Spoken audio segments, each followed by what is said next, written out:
This is the complete audiobook of wisdom from Anthony de Mello. And waking up. Futility means waking up. Most people, even though they don't know it, are asleep. They're born asleep, they live asleep, they marry in their sleep, they breed children in their sleep, they die in their sleep without ever waking up. They never understand the loveliness and the beauty of this thing that we call human existence. You know, all mystics, Catholic, Christian, non-Christian, no matter what their theology, no matter what their religion, are unanimous on one thing, that all is well, all is well. Though everything is a mess, all is well. Strange paradox, to be sure, but tragically, most people never get to see that all is well because they are asleep. They are having a nightmare. Last year on Spanish television I heard a story about this gentleman who knocks on his son's door. "Jaime," he says, "wake up."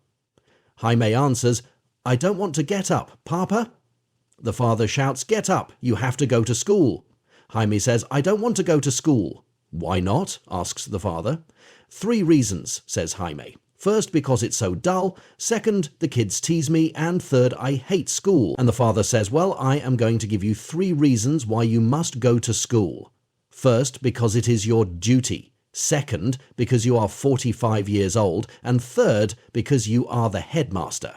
Wake up, wake up. You've grown up. You're too big to be asleep. Wake up. Stop playing with your toys." Most people tell you they want to get out of kindergarten. But don't believe them. Don't believe them. All they want you to do is to mend their broken toys. Give me back my wife. Give me back my job. Give me back my money. Give me back my reputation, my success. This is what they want. They want their toys replaced. That's all. Even the best psychologists will tell you that people don't really want to be cured. What they want is relief. A cure is painful. Waking up is unpleasant, you know. You are nice and comfortable in bed. It's irritating to be woken up. That's the reason the wise guru will not attempt to wake people up. I hope I'm going to be wise here and make no attempt whatsoever to wake you up if you are asleep. It is really none of my business, even though I say to you at times, "Wake up." My business is to do my thing, to dance my dance. If you profit from it, fine. If you don't, too bad. As the Arabs say, the nature of rain is the same, but it makes thorns grow in the marshes and flowers in the gardens. Will I be of help to you? 2. Do you think I am going to help anybody? No. Oh no, no, no, no, no! Don't expect me to be of help to anyone, nor do I expect to damage anyone. If you were damaged, you did it, and if you were helped, you did it. You really did. You think people help you? They don't. You think people support you? They don't. There was a woman in a therapy group I was conducting once. She was a religious sister. She said to me, "I don't feel supported by my superior." So I said, "What do you mean by that?" And she said, "Well, my superior, the provincial superior, never shows up at the novitiate where I am in charge. Never. She never says a word of appreciation." I said to her, "All right, let's do a little role-playing. Pretend I know your provincial superior. In fact, pretend I know exactly what she thinks about you." So I say to you, acting the part of the provincial superior, "You know, Mary, the reason I don't come to that place you're in is because it is the one place in the province that is trouble-free. No problems. I know you're in charge, so all is well. How do you feel now?" She said, "I feel great." Then I said to her, "All right. Would you mind leaving the room for a minute or two? This is part of the exercise." So she did. While she was away, I said to the others in the therapy group, "I am still the provincial superior, okay? Mary out there is the worst novice director I have ever had in the whole history of the province. In fact, the reason I don't go to the novitiate is because I can't bear to see what she is up to. It's simply awful. But if I tell her the truth, it's only going to make those novices suffer all the more. We are getting somebody to take her place in a year or 2. We are training someone. In the meantime, I thought I would say those nice things to her to keep her going. What do you think of that?" They answered, "Well, it was really the only thing you could do under the circumstances." Then I brought Mary back into the group and asked her if she still felt great. "Oh yes," she said. Poor Mary. She thought she was being supported when she wasn't. The point is that most of what we feel and think we conjure up for ourselves in our heads including this business of being helped by people. Do you think you help people because you are in love with them? Well, I've got news for you. You are never in love with anyone. You're only in love with your prejudiced and hopeful idea of that person. Take a minute to think about that. You are never in love with anyone. You're in love with your prejudiced idea of that person. Isn't that how you fall out of love? Your idea changes, doesn't it? How could you let me down when I trusted you so much, you say to someone. Did you really trust them? You never trusted anyone. Come off it. That's part of society's brainwashing. You never trust anyone, you only trust your judgment about that person, so what are you complaining about? The fact is that you don't like to say, my judgment was lousy. That's not very flattering to you, is it? So you prefer to say, how could you have let me down? So there it is. People don't really want to grow up. People don't really want to change.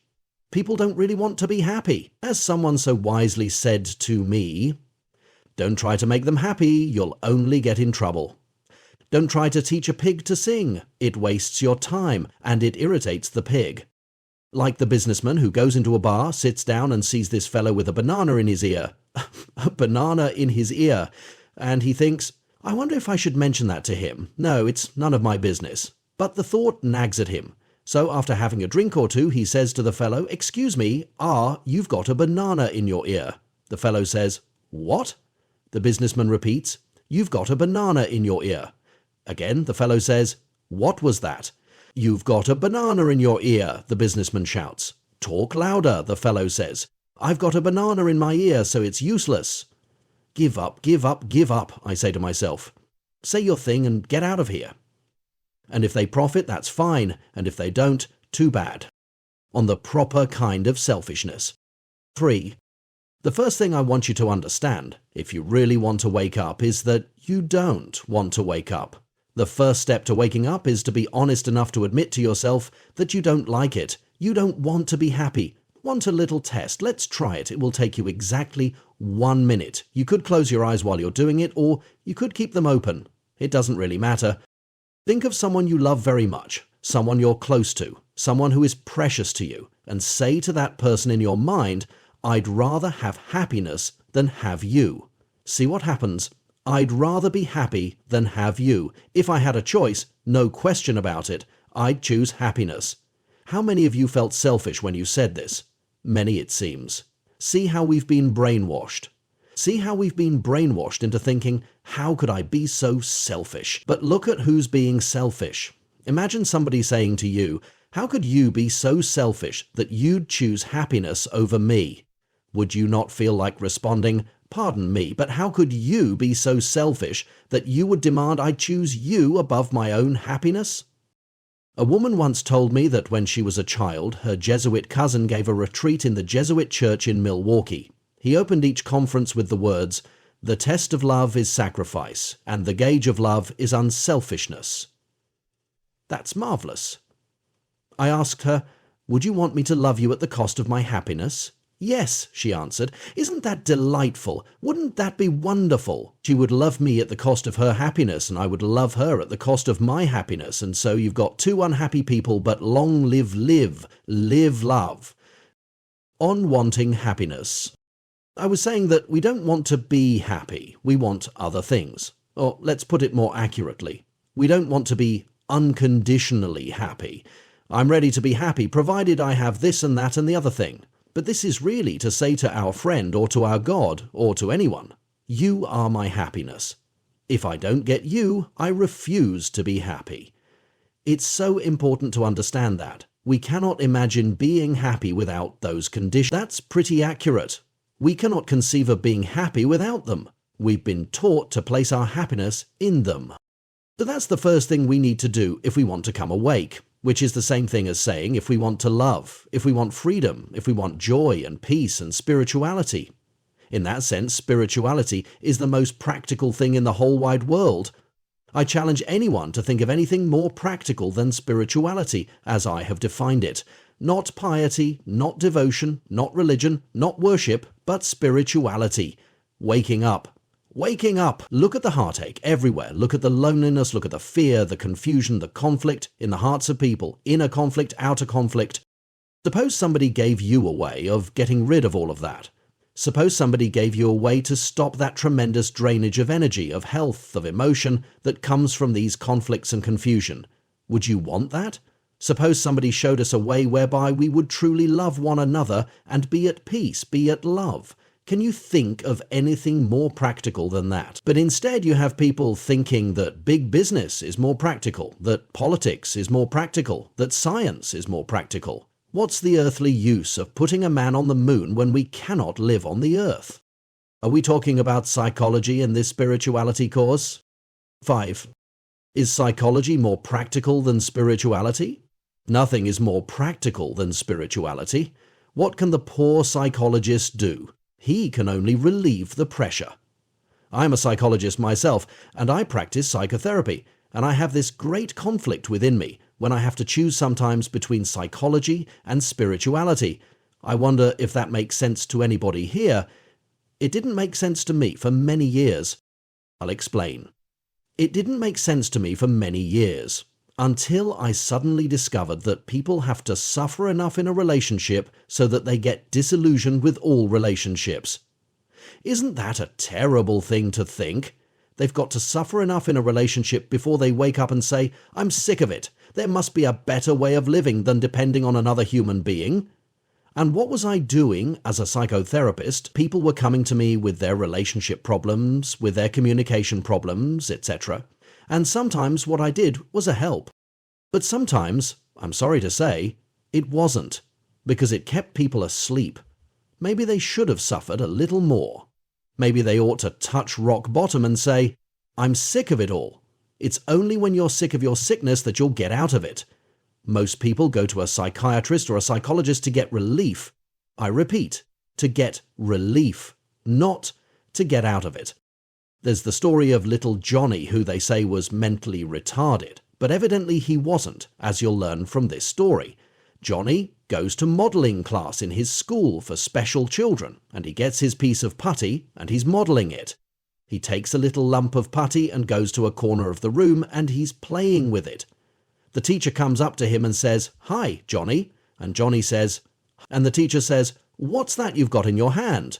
And Johnny says, "This is a lump of cow dung." The teacher asks, "What are you making out of it?" He says, "I'm making a teacher." The teacher thought little Johnny has regressed, so she calls out to the principal, who was passing by the door at that moment, and says, "Johnny has regressed." So the principal goes up to Johnny and says, "Hi, son." And Johnny says, "Hi." And the principal says, "What do you have in your hand?" And he says, "A lump of cow dung." "What are you making out of it?" And he says, "A principal." The principal thinks that this is a case for the school psychologist.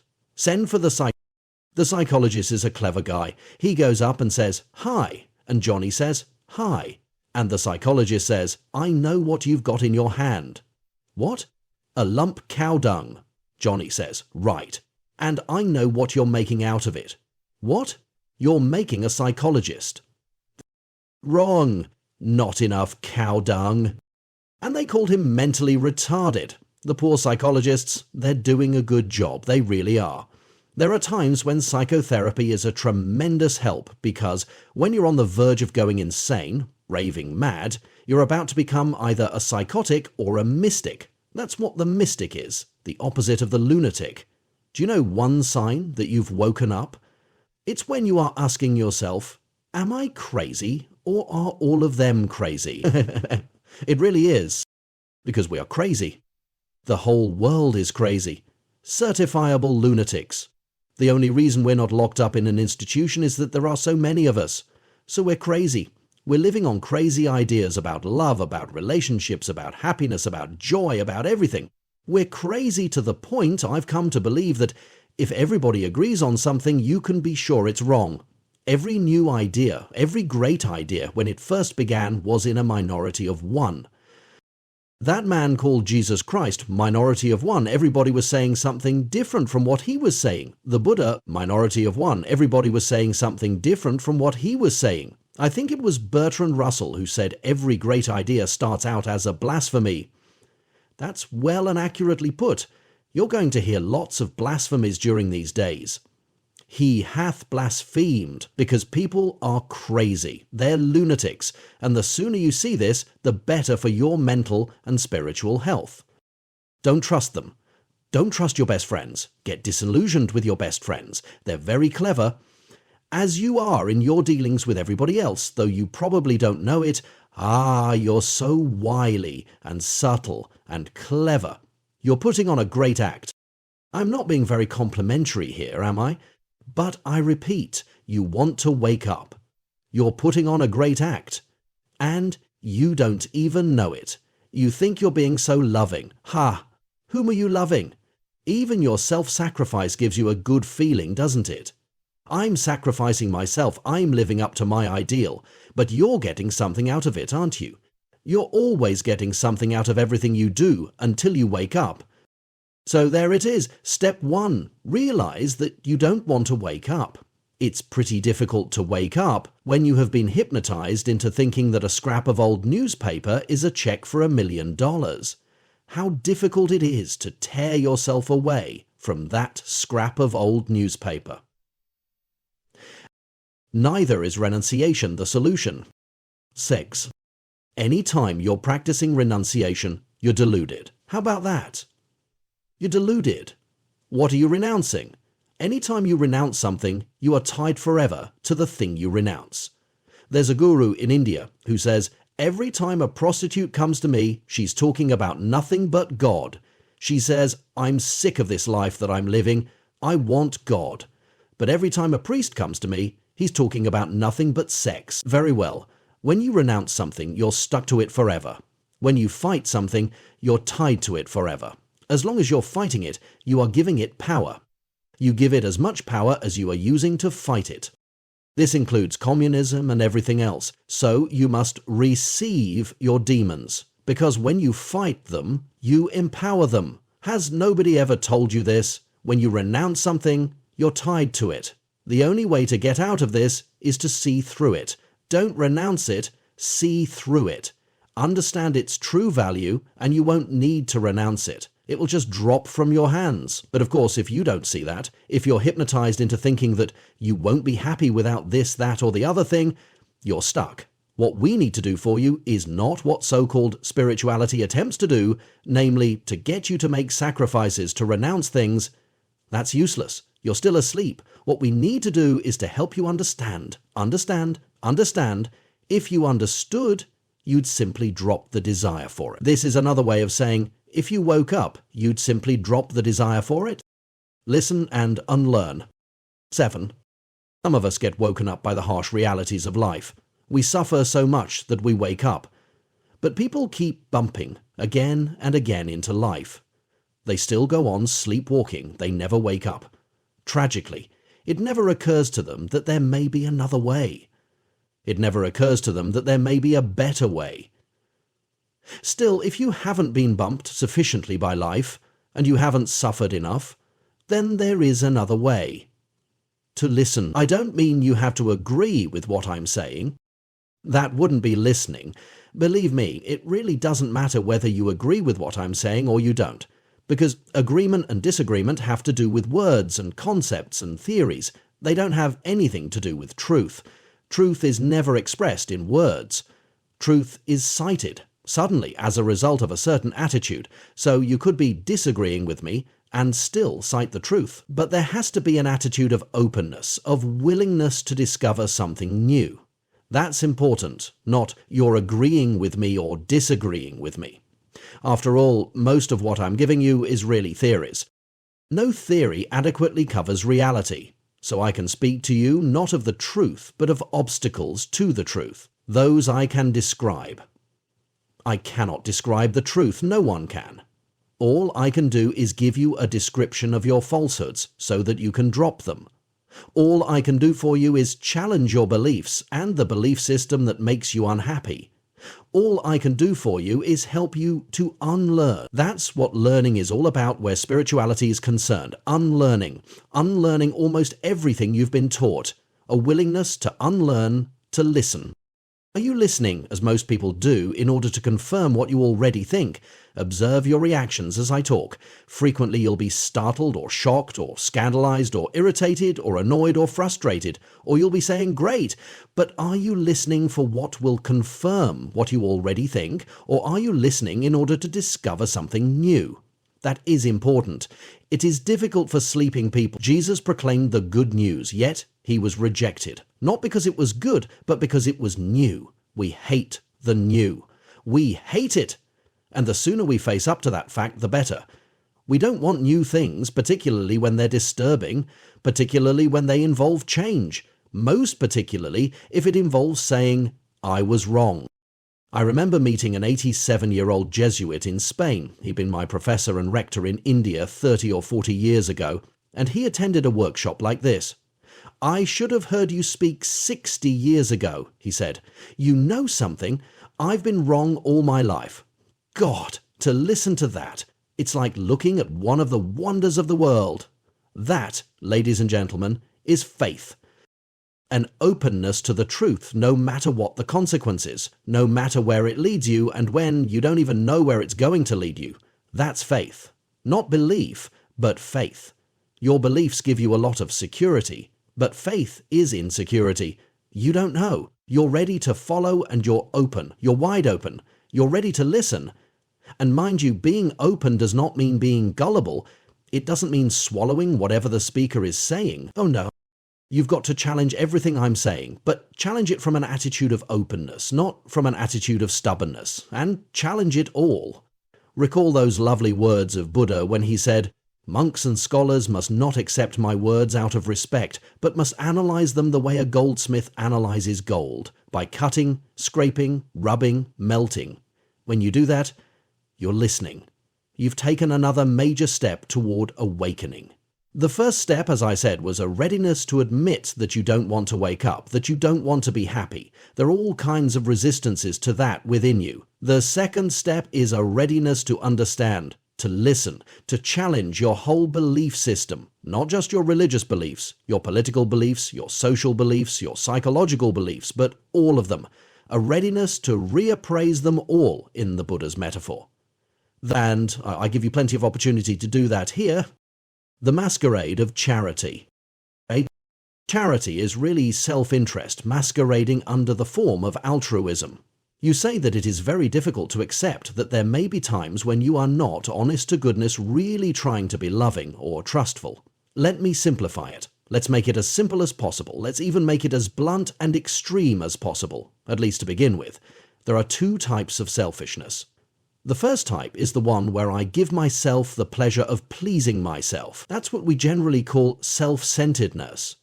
The second is when I give myself the pleasure of pleasing others. That would be a more refined kind of selfishness.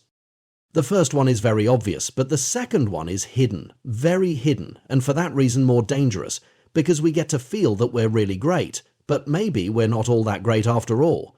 You protest when I say that. That's great. You, madam, you say that, in your case, you live alone and go to the rectory and give several hours of your time, but you also admit you're really doing it for a selfish reason, your need to be needed. And you also know you need to be needed in a way that makes you feel like you're contributing to the world a little bit. But you also claim that, because they also need you to do this, it's a two-way street. You're almost enlightened. We've got to learn from you. That's right. She is saying, I give something, I get something. She is right. I go out to help, I give something, I get something. That's beautiful, that's true, that's real. That isn't charity, that's enlightened self-interest. And you, sir, you point out that the gospel of Jesus is ultimately a gospel of self-interest. We achieve eternal life by our acts of charity. Come, blessed of my Father, when I was hungry you gave me to eat, and so on. You say that perfectly confirms what I've said. When we look at Jesus, you say, we see that his acts of charity were acts of ultimate self-interest, to win souls for eternal life, and you see that as the whole thrust and meaning of life, the achievement of self-interest by acts of charity. All right, but see, you are cheating a bit because you brought religion into this. It's legitimate, it's valid, but how would it be if I deal with the Gospels, with the Bible, with Jesus, toward the end of this retreat? I will say this much now to complicate it even more. I was hungry, and you gave me to eat, and you gave me to drink. And what do they reply? When? When did we do it? We didn't know it. They were unconscious. I sometimes have a horrid fantasy where the king says, I was hungry and you gave me to eat, and the people on the right side say, that's right. Lord, we know. I wasn't talking to you, the king tells them.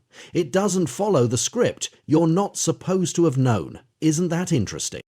But you know the inner pleasure you have while doing acts of charity. Aha! That's right.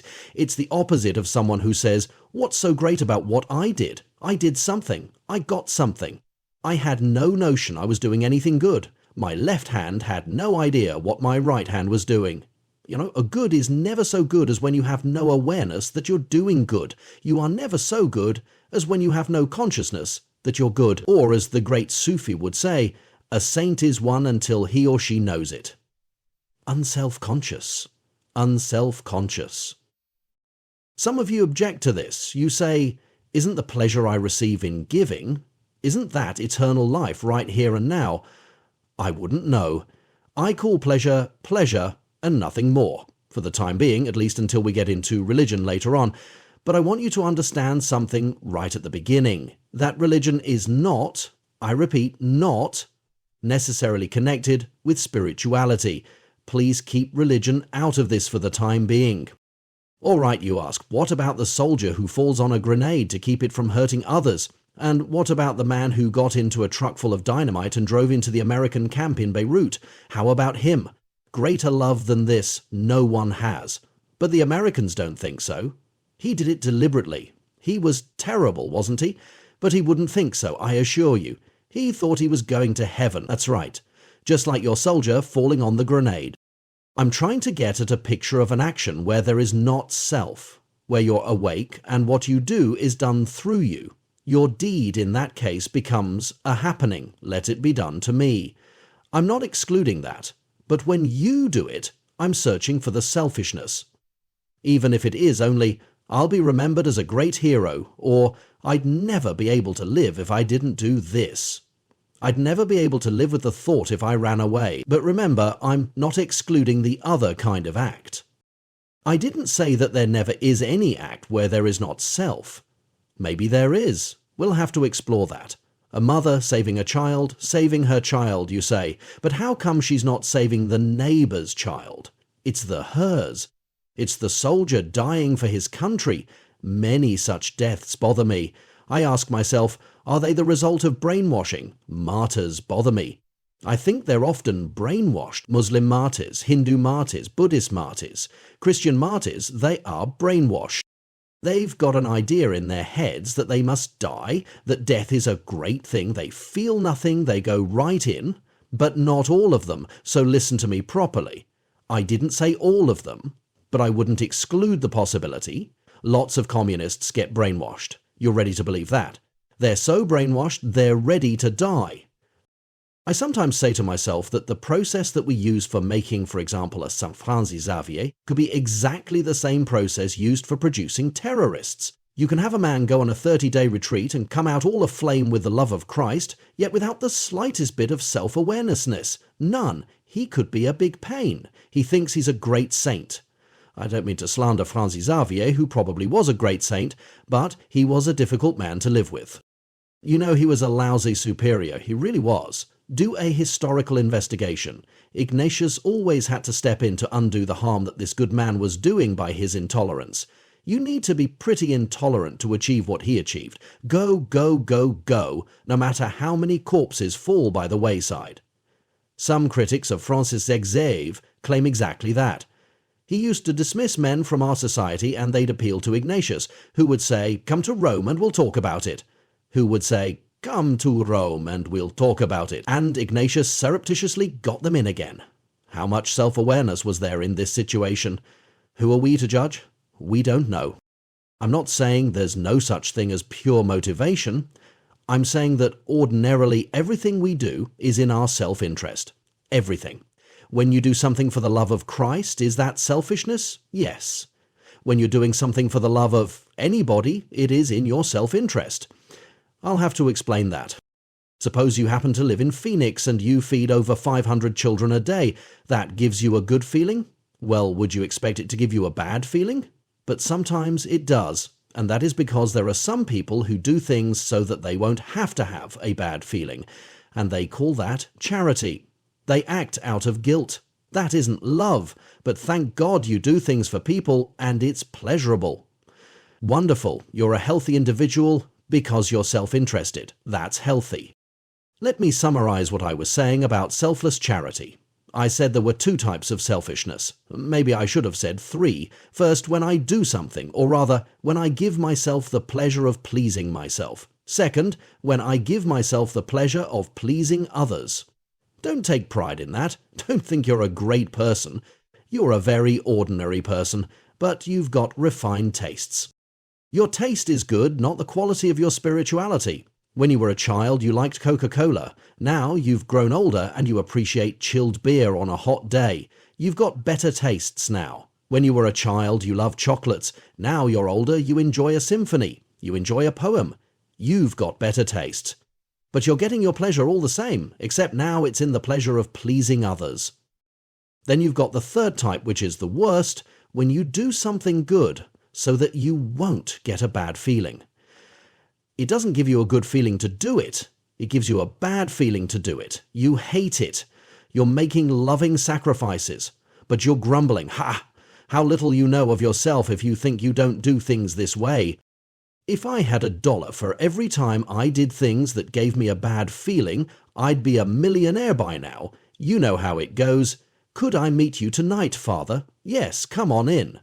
I don't want to meet him, and I hate meeting him. I want to watch that TV show tonight, but how do I say no to him? I don't have the guts to say no, come on in. And I'm thinking, oh God, I've got to put up with this pain. It doesn't give me a good feeling to meet with him, and it doesn't give me a good feeling to say no to him, so I choose the lesser of the 2 evils, and I say, okay, come on in. I'm going to be happy when this thing is over, and I able to take my smile off. But I start the session with him, how are you? Wonderful, he says, and he goes on and on about how he loves that workshop, and I'm thinking, oh God, when is he going to come to the point? Finally, he comes to the point, and I metaphorically slam him against the wall and say, well, any fool could solve that kind of problem, and I send him out. Whew, got rid of him, I say. And the next morning at breakfast, because I'm feeling I was so rude, I go up to him and say, how's life?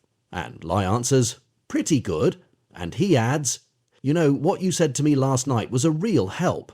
Can I meet you today after lunch? Oh God.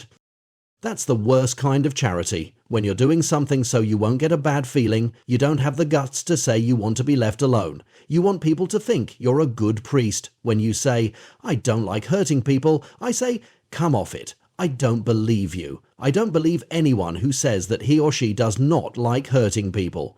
We love to hurt people, especially some people. Monitoring your heart rate blusters your entire heart. Before working out, help to hurt people. We love it. And when someone else is doing the hurting, we rejoice in it. But we don't want to do the hurting ourselves because we'll get hurt. Ah, there it is. If we do the hurting, others will have a bad opinion of us. They won't like us, they'll talk against us, and we don't like that. What's on your mind? 9. Life is a banquet, and the tragedy is that most people are starving to death. That's what I'm really talking about. There's a nice story about some people who were on a raft off the coast of Brazil, perishing from thirst. They had no idea that the water they were floating on was fresh water. The river was coming out into the sea with such force that it went out for a couple of miles, so they had fresh water right there where they were, but they had no idea. In the same way, we're surrounded with joy, with happiness, with love. Most people have no idea of this whatsoever. The reason? They're brainwashed. The reason? They're hypnotized. They're asleep. Imagine a stage magician who hypnotizes someone so that the person sees what is not there and does not see what is there. That's what it's all about. Repent and accept the good news. Repent. Wake up. Don't weep for your sins. Why weep for sins that you committed when you were asleep? Are you going to cry because of what you did in your hypnotized state? Why do you want to identify with a person like this? Wake up! Wake up! Repent! Put on a new mind, take on a new way of looking at things, for the kingdom is here. It's the rare Christian who takes that seriously. I said to you that the first thing you need to do is wake up, to face the fact that you don't like being woken up. You'd much rather have all of the things which you were hypnotized into believing are so precious to you, so important for your life and your survival. Second, understand. Understand that maybe you've got the wrong ideas, and it is these ideas that are influencing your life and making it the mess that it is and keeping you asleep. Ideas about love, ideas about freedom, ideas about happiness, and so forth. And it isn't easy to listen to someone who would challenge those ideas of yours which have come to be so precious to you. There have been some interesting studies in brainwashing. It has been shown that you're brainwashed when you take on or introject an idea that isn't yours, that is someone else's. And the funny thing is that you'll be ready to die for this idea. Isn't that strange? The first test of whether you've been brainwashed and have introjected convictions and beliefs occurs the moment they're attacked. You feel stunned, you react emotionally. That's a pretty good sign, not infallible, but a pretty good sign that we're dealing with brainwashing. You're ready to die for an idea that never was yours. Terrorists, or saints, so-called, take on an idea, swallow it whole, and are ready to die for it. It's not easy to listen, especially when you get emotional about an idea. And even when you don't get emotional about it, it's not easy to listen. You're always listening from your programming, from your conditioning, from your hypnotic state. You frequently interpret everything that's being said in terms of your hypnotic state, or your conditioning, or your programming. Like this girl who's listening to a lecture on agriculture and says, "Excuse me, sir, you know, I agree with you completely that the best manure is aged horse manure. Would you tell us how old the horse should optimally be? See where she's coming from? We all have our positions, don't we? And we listen from those positions. Henry, how you've changed. You were so tall and you've grown so short. You were so well built and you've grown so thin. You were so fair and you've become so dark. What happened to you, Henry?" Henry says, "I'm not Henry, I'm John." "Oh, you changed your name too. How do you get people like that to listen?" The most difficult thing in the world is to listen, to see. We don't want to see. Do you think a capitalist wants to see what is good in the communist system? Do you think a communist wants to see what is good and healthy in the capitalist system? Do you think a rich man wants to look at poor people? We don't want to look, because if we do, we may change. We don't want to look. If you look, you lose control of the life that you are so precariously holding together. And so, in order to wake up, the one thing you need the most is not energy or strength or youthfulness or even great intelligence. The one thing you need most of all is the readiness to learn something new. The chances that you will wake up are in direct proportion to the amount of truth you can take without running away. How much are you ready to take? How much of everything you've held dear are you ready to have shattered without running away? How ready are you to think of something unfamiliar? The first reaction is one of fear. It's not that we fear the unknown. You cannot fear something that you do not know. Nobody is afraid of the unknown. What you really fear is the loss of the known. That's what you fear. By way of an example, I made the point that everything we do is tainted with selfishness. That isn't easy to hear. But think now for a minute. Let's go a little deeper into that. If everything you do comes from self-interest, enlightened or otherwise, how does that make you feel about all your charity and all your good deeds? What happens to those? Here's a little exercise for you. Think of all the good deeds you've done, or of some of them, because I'm only giving you a few seconds. Now understand that they really sprang from self-interest, whether you knew it or not. What happens to your pride? What happens to your vanity? What happens to that good feeling you gave yourself, that pat on the back every time you did something that you thought was so charitable? It gets flattened out, doesn't it? What happens to that looking down your nose at your neighbour who you thought was so selfish? The whole thing changes, doesn't it? Well, you say, my neighbour has coarser tastes than I do, you're the more dangerous person. You really are. Jesus Christ seems to have had less trouble with the other type than with your type. Much less trouble. He ran into trouble with people who were really convinced they were good. Other types didn't seem to give him much trouble at all, the ones who were openly selfish and knew it. Can you see how liberating that is? Hey, wake up! It's liberating! It's wonderful! Are you feeling depressed? Maybe you are. Isn't it wonderful to realize you're no better than anybody else in this world? Isn't it wonderful? Are you disappointed? Look what we've brought to light. What happens to your vanity? You'd like to give yourself a good feeling that you're better than others, but look how we brought a fallacy to light. Good, bad, or lucky. Okay. To me, selfishness seems to come out of an instinct for self-preservation, which is our deepest and first instinct. How can we opt for selflessness? It would be almost like opting for non-being. To me, it would seem to be the same thing as non-being. Whatever it is, I'm saying, stop feeling bad about being selfish. We're all the same. Someone once had a terribly beautiful thing to say about Jesus. This person wasn't even Christian. He said the lovely thing about Jesus was that he was so at home with sinners because he understood that he wasn't one bit better than they were. We differ from others, from criminals for example, only in what we do or don't do, not what we are. The only difference between Jesus and those others was that he was awake and they weren't. Look at people who win the lottery. Do they say, I'm so proud to accept this prize, not for myself, but for my nation and my society? Does anybody talk like that when they win the lottery? No, because they were lucky. Lucky. So they won the lottery, first prize. Anything to be proud of in that? In the same way, if you achieved enlightenment, you would do so in the interests of self, and you would be lucky. Do you want to glory in that? What's there to glory about? Can't you see how utterly stupid it is to be vain about your good deeds? The Pharisee wasn't an evil man. He was a stupid man. He was stupid, not evil. He didn't stop to think. Someone once said, I dare not stop to think, because if I did, I wouldn't know how to get started again. Our illusion about others. 11. So if you stop to think, you would see that there's nothing to be very proud of after all. What does this do to your relationship with people? What are you complaining about? A young man came to complain that his girlfriend had let him down, that she had played false. What are you complaining about? Did you expect any better? Expect the worst. You're dealing with selfish people. You're the idiot. You glorified her, didn't you? You thought she was a princess. You thought people were nice. They're not. They're not nice. They're as bad as you are. Bad, you understand. They're asleep like you. And what do you think they are going to seek? Their own self-interest, exactly like you.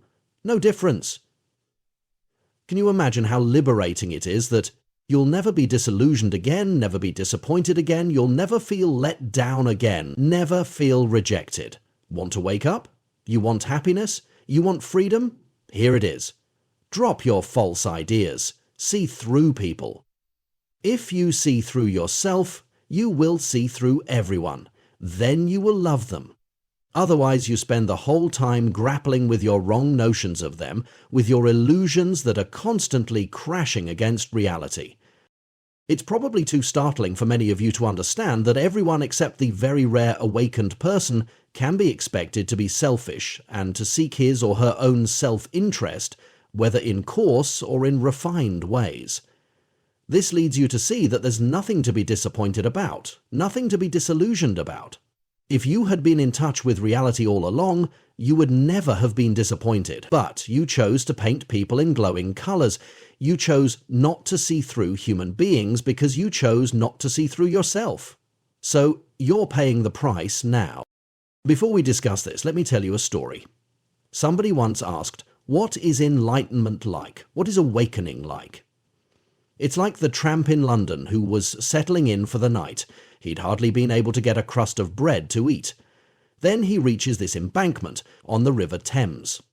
There was a slight drizzle, so he huddled in his old tattered cloak. He was about to go to sleep when suddenly a chauffeur-driven Rolls-Royce pulls up. Out of the car steps a beautiful young lady who says to him, "My poor man, are you planning on spending the night here on this embankment?" And the tramp says, "Yes." She says, "I won't have it. You're coming to my house, and you're going to spend a comfortable night, and you're going to get a good dinner." She insists on his getting into the car. Well, they ride out of London and get to a place where she has a sprawling mansion with large grounds.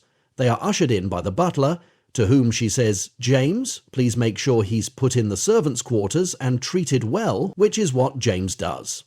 The young lady had undressed and was about to go to bed when she suddenly remembers her guest for the night. So she slips something on and pads along the corridor to the servants' quarters. She sees a little chink of light from the room where the tramp was put up. She taps lightly at the door, opens it, and finds the man awake. She says, "What's the trouble, my good man? Didn't you get a good meal?" He said, "Never had a better meal in my life, lady." "Are you warm enough?" He says, "Yes, lovely warm bed." Then she says, "Maybe you need a little company. Why don't you move over a bit?" And she comes closer to him and he moves over and falls right into the Thames. "Ha ha! You didn't expect that one. Enlightenment, enlightenment. Wake up. When you're ready to exchange your illusions for reality, when you're ready to exchange your dreams for facts, that's the way you find it all. That's where life finally becomes meaningful. Life becomes beautiful. There's a story about Ramirez. He is old and living up there in his castle on a hill. He looks out the window, he's in bed and paralyzed, and he sees his enemy. Old as he is, leaning on a cane, his enemy is climbing up the hill, slowly, painfully. It takes him about 2.5 hours to get up the hill. There's nothing Ramirez can do because the servants have the day off. So his enemy opens the door, comes straight to the bedroom, puts his hand inside his cloak and pulls out a gun. He says, "At last, Ramirez, we're going to settle scores." Ramirez tries his level best to talk him out of it. He says, "Come on, Borgia, you can't do that. You know I'm no longer the man who ill-treated you as that youngster years ago, and you're no longer that youngster, come off it." "Oh no," says his enemy, "your sweet words aren't going to deter me from this divine mission of mine. It's revenge I want, and there's nothing you can do about it." And Ramirez says, "But there is." "What?" asks his enemy. "I can wake up," says Ramirez. And he did. He woke up. That's what enlightenment is like. When someone tells you there is nothing you can do about it, you say, "There is, I can wake up." All of a sudden, life is no longer the nightmare that it has seemed. Wake up. Somebody came up to me with a question. What do you think the question was? He asked me, "Are you enlightened?" What do you think my answer was? What does it matter? You want a better answer? My answer would be, how would I know? How would you know? What does it matter? You know something? If you want anything too badly, you're in big trouble. You know something else? If I were enlightened and you listened to me because I was enlightened, then you're in big trouble. Are you ready to be brainwashed by someone who's enlightened? You can be brainwashed by anybody, you know. What does it matter whether someone's enlightened or not? But see, we want to lean on someone, don't we? We want to lean on anybody we think has arrived. We love to hear that people have arrived. It gives us hope, doesn't it? What do you want to hope for? Isn't that another form of desire? You want to hope for something better than what you have right now, don't you? Otherwise, you wouldn't be hoping, but then you forget that you have it all right now anyway. And you don't know it. Why not concentrate on the now instead of hoping for better times in the future? Why not understand the now instead of forgetting it and hoping for the future? Isn't the future just another trap? Self-observation. 12. The only way someone can be of help to you is in challenging your ideas. If you're ready to listen and if you're ready to be challenged, there's one thing that you can do, but no one can help you. What is this most important thing of all? It's called self-observation. No one can help you there. No one can give you a method. No one can show you a technique. The moment you pick up a technique, you're programmed again. But self-observation, watching yourself, is important. It is not the same as self-absorption. Self-absorption is self-preoccupation, where you're concerned about yourself, worried about yourself. I'm talking about self-observation. What's that? It means to watch everything in you and around you as far as possible, and watch it as if it were happening to someone else. What does that last sentence mean? It means that you do not personalize what is happening to you. It means that you look at things as if you have no connection with them whatsoever. The reason you suffer from your depression and your anxieties is that you identify with them. You say, I am depressed. But that is false. You are not depressed. If you want to be accurate, you might say, I am experiencing a depression right now. But you can hardly say, I am depressed. You are not your depression. That is but a strange kind of tuck of the mind, a strange kind of illusion. You have deluded yourself into thinking, though you are not aware of it, that you are your depression, that you are your anxiety, that you are your joy or the thrills that you have. I am delighted. You certainly are not delighted. Delight may be in you right now, but wait around. It will change. It won't last. It never lasts. It keeps changing. It's always changing. Clouds come and go. Some of them are black and some white. Some of them are large, others small. If we want to follow the analogy, you would be the sky observing the clouds. You are a passive, detached observer. That's shocking, particularly to someone in the Western culture. You're not interfering. Don't interfere. Don't fix anything. Watch, observe. The trouble with people is that they're busy fixing things they don't even understand. We're always fixing things, aren't we? It never strikes us that things don't need to be fixed. They really don't. This is a great illumination. They need to be understood. If you understood them, they'd change. Awareness without evaluating everything. 13. Do you want to change the world? How about beginning with yourself? How about being transformed yourself first? But how do you achieve that? Through observation. Through understanding, with no interference or judgment on your part. Because what you judge, you cannot understand. When you say of someone, he's a communist, understanding has stopped at that moment. You slapped a label on him. She's a capitalist. Understanding has stopped at that moment. You slapped a label on her, and if the label carries undertones of approval or disapproval, so much the worse. How are you going to understand what you disapprove of, or what you approve of for that matter? All of this sounds like a new world, doesn't it? No judgment, no commentary, no attitude. One simply observes, one studies, one watches, without the desire to change what is. Because if you desire to change what is into what you think should be, you no longer understand. A dog trainer attempts to understand a dog so that he can train the dog to perform certain tricks. A scientist observes the behavior of ants with no further end in view than to study ants, to learn as much as possible about them. He has no other aim. He's not attempting to train them or get anything out of them. He's interested in ants. He wants to learn as much as possible about them. That's his attitude. The day you attain a posture like that, you will experience a miracle. You will change. Effortlessly, correctly. Change will happen. You will not have to bring it about. As the life of awareness settles on your darkness, whatever is evil will disappear. Whatever is good will be fostered. You will have to experience that for yourself. But this calls for a disciplined mind. And when I say disciplined, I'm not talking about effort. I'm talking about something else. Have you ever studied an athlete? His or her whole life is sport. But what a disciplined life he or she leads. And look at a river as it moves toward the sea. It creates its own banks that contain it. When there's something within you that moves in the right direction, it creates its own discipline the moment you get bitten by the bug of awareness. Oh, it's so delightful. It's the most delightful thing in the world, the most important, the most delightful. There's nothing so important in the world as awakening. Nothing. And, of course, it is also discipline in its own way. There's nothing so delightful as being aware.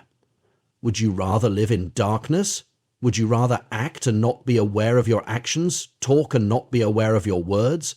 Would you rather listen to people and not be aware of what you're hearing, or see things and not be aware of what you're looking at? The great Socrates said, "The unaware life is not worth living." That's a self-evident truth. Most people don't live aware lives. They live mechanical lives, mechanical thoughts, generally somebody else's, mechanical emotions, mechanical actions, mechanical reactions. Do you want to see how mechanical you really are? My, that's a lovely shirt you're wearing. You feel good hearing that. For a shirt, for heaven's sake. You feel proud of yourself when you hear that. People come over to my center in India and they say, "What a lovely place, these lovely trees," for which I'm not responsible at all, "this lovely climate," And already I'm feeling good until I catch myself feeling good and I say, hey, can you imagine anything as stupid as that? I'm not responsible for those trees. I wasn't responsible for choosing the location. I didn't order the weather. It just happened. But me got in there, so I'm feeling good. I'm feeling good about my culture and my nation. How stupid can you get? I mean that.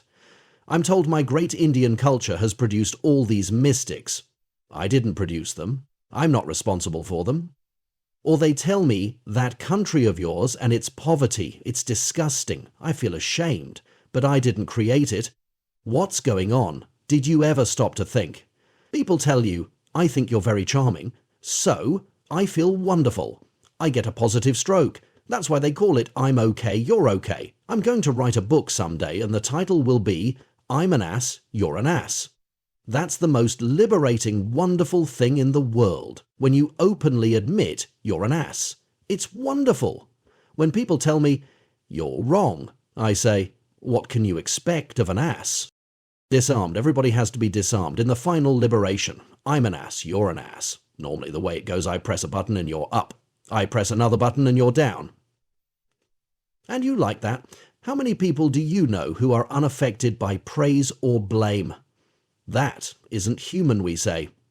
Human means that you have to be a little monkey so everybody can twist your tail and you do whatever you ought to be doing. But is that EI human? If you find me charming, it means that right now you're in a good mood, nothing more. It also means that I fit your shopping list. We all carry a shopping list around, and it's as though you've got to measure up to this list. Tall, dark, handsome, according to my tastes. I like the sound of his voice. You say, I'm in love. You're not in love, you silly ass. Any time you're in love, I hesitate to say this, you're being particularly asinine. Sit down and watch what's happening to you. You're running away from yourself. You want to escape. Somebody once said, thank God for reality and for the means to escape from it. So, that's what's going on. We are so mechanical, so controlled. We write books about being controlled and how wonderful it is to be controlled and how necessary it is that people tell you you're okay. Then you'll have a good feeling about yourself. How wonderful it is to be in prison, or as somebody said to me yesterday, to be in your cage. Do you like being in prison? Do you like being controlled? Let me tell you something. If you ever let yourself feel good when people tell you that you're okay, you are preparing yourself to feel bad when they tell you you're not good. As long as you live to fulfill other people's expectations, you better watch what you wear, how you comb your hair, whether your shoes are polished. In short, whether you live up to every damned expectation of theirs. Do you call that human? This is what you'll discover when you observe yourself. You'll be horrified. The fact of the matter is that you're neither okay nor not okay. You may fit the current mood or trend or fashion. Does that mean you've become okay? Does your okayness depend on that? Does it depend on what people think of you? Jesus Christ must have been pretty not okay by those standards. You're not okay, and you're not okay. You're you.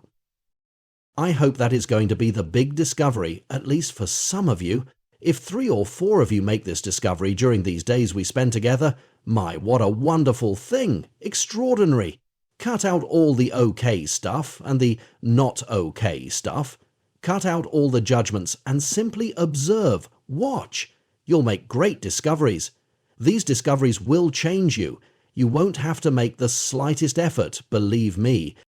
This reminds me of this fellow in London after the war.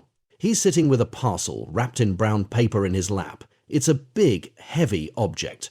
The bus conductor comes up to him and says, "What do you have on your lap there?" And the man says, "This is an unexploded bomb. We dug it out of the garden and I'm taking it to the police station." The conductor says, "You don't want to carry that on your lap. Put it under the seat." Psychology and spirituality, as we generally understand it, transfer the bomb from your lap to under your seat. They don't really solve your problems. They exchange your problems for other problems. Has that ever struck you? You had a problem, now you exchange it for another one. It's always going to be that way until we solve the problem called you. The illusion of rewards.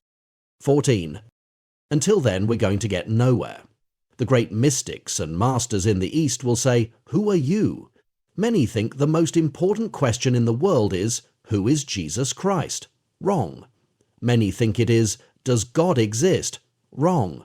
Many think it is there a life after death? Wrong. Nobody seems to be grappling with the problem of, is there a life before death? Yet my experience is that it's precisely the ones who don't know what to do with this life who are all hot and bothered about what they are going to do with another life. One sign that you're awakened is that you don't give a damn about what's going to happen in the next life. You're not bothered about it. You don't care. You are not interested, period. Do you know what eternal life is? You think it's everlasting life. But your own theologians will tell you that that is crazy, because everlasting is still within time. It is time perduring forever. Eternal means timeless, no time. The human mind cannot understand that. The human mind can understand time and can deny time. What is timeless is beyond our comprehension, yet the mystics tell us that eternity is right now. How's that for good news? It is right now. People are so distressed when I tell them to forget their past. They are so proud of their past, or they are so ashamed of their past. They're crazy, just drop it. When you hear repent for your past, realize it's a great religious distraction from waking up. Wake up. That's what repent means, not weep for your sins. Wake up. Understand. Stop all the crying. Understand. Wake up. Finding yourself. 15. The great masters tell us that the most important question in the world is, who am I? Or rather, what is I? What is this thing I call I? What is this thing I call self? You mean you understood everything else in the world and you didn't understand this? You mean you understood astronomy and black holes and quasars and you picked up computer science and you don't know who you are? My, you are still asleep. You are a sleeping scientist. You mean you understood what Jesus Christ is, and you don't know who you are? How do you know that you have understood Jesus Christ? Who is the person doing the understanding? Find that out first. That's the foundation of everything, isn't it? It's because we haven't understood this that we've got all these stupid religious people involved in all these stupid religious wars. Muslims fighting against Jews, Protestants fighting Catholics, and all the rest of that rubbish. They don't know who they are because if they did, there wouldn't be wars. Like the little girl who says to a little boy, "Are you a Presbyterian?" And he says, "No, we belong to another abomination." But what I'd like to stress right now is self-observation. You are listening to me, but are you picking up any other sounds besides the sound of my voice as you listen to me? Are you aware of your reactions as you listen to me? If you aren't, you're going to be brainwashed. Or else you are going to be influenced by forces within you of which you have no awareness at all. And even if you're aware of how you react to me, are you simultaneously aware of where your reaction is coming from? Maybe you are not listening to me at all. Maybe your daddy is listening to me. Do you think that's possible? Of course it is. Again and again in my therapy groups, I come across people who aren't there at all. Their daddy is there, their mummy is there, but they're not there. They never were there. I live now, not I, but my daddy lives in me. Well, that's absolutely literally true. I could take you apart piece by piece and ask, now this sentence, does it come from daddy, mummy, grandma, grandpa? Whom? Who's living in you? It's pretty horrifying when you come to know that. You think you are free, but there probably isn't a gesture, a thought, an emotion, an attitude, a belief in you that isn't coming from someone else. Isn't that horrible? And you don't know it. Talk about a mechanical life that was stamped into you. You feel pretty strongly about certain things, and you think it is you who are feeling strongly about them. But are you really? It's going to take a lot of awareness for you to understand that perhaps this thing you call I is simply a conglomeration of your past experiences, of your conditioning and programming. That's painful. In fact, when you're beginning to awaken, you experience a great deal of pain. It's painful to see your illusions being shattered. Everything that you thought you had built up crumbles, and that's painful. That's what repentance is all about. That's what waking up is all about. So how about taking a minute, right where you're sitting now, to be aware, even as I talk, of what you're feeling in your body, and what's going on in your mind, and what your emotional state is like. How about being aware of the blackboard if your eyes are open and the color of these walls and the material they're made of? How about being aware of my face and the reaction you have to this face of mine? Because you have a reaction, whether you're aware of it or not, and it probably isn't your reaction, but one you were conditioned to have. And how about being aware of some of the things I just said, although that wouldn't be awareness, because that's just memory now. Be aware of your presence in this room. Say to yourself, I'm in this room. It's as if you were outside yourself looking at yourself. Notice a slightly different feeling than if you were looking at things in the room. Later we'll ask, who is this person who is doing the looking? I am looking at me. For the time being, it's enough that I watch me. But if you find yourself condemning yourself or approving yourself, don't stop the condemnation and don't stop the judgment or approval, just watch it. I'm condemning me. I'm disapproving of me. I'm approving of me. Just look at it, period. Don't try to change it. Don't say, oh, we were told not to do this. Just observe what's going on. As I said to you before, self-observation means watching, observing whatever is going on in you and around you, as if it were happening to someone else. Stripping down to the T. 16. I suggest another exercise now.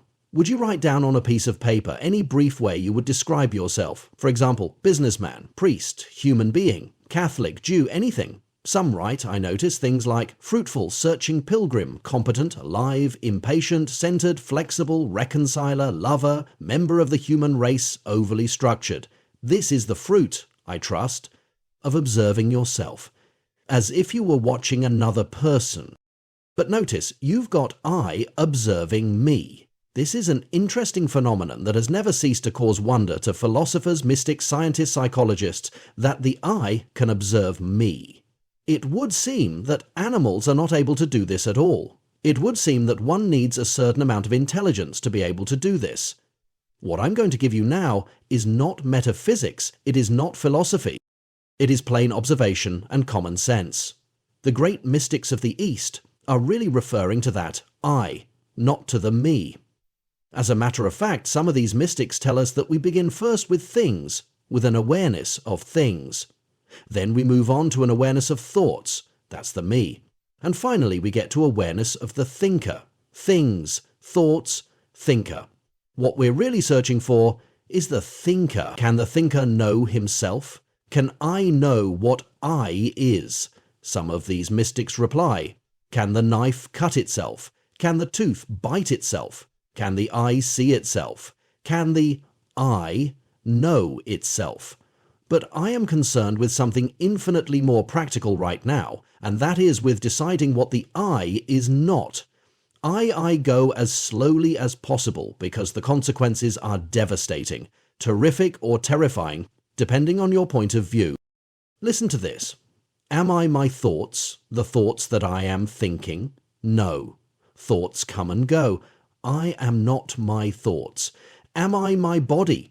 They tell us that millions of cells in our body are changed or are renewed every minute, so that by the end of 7 years, we don't have a single living cell in our body that was there 7 years before.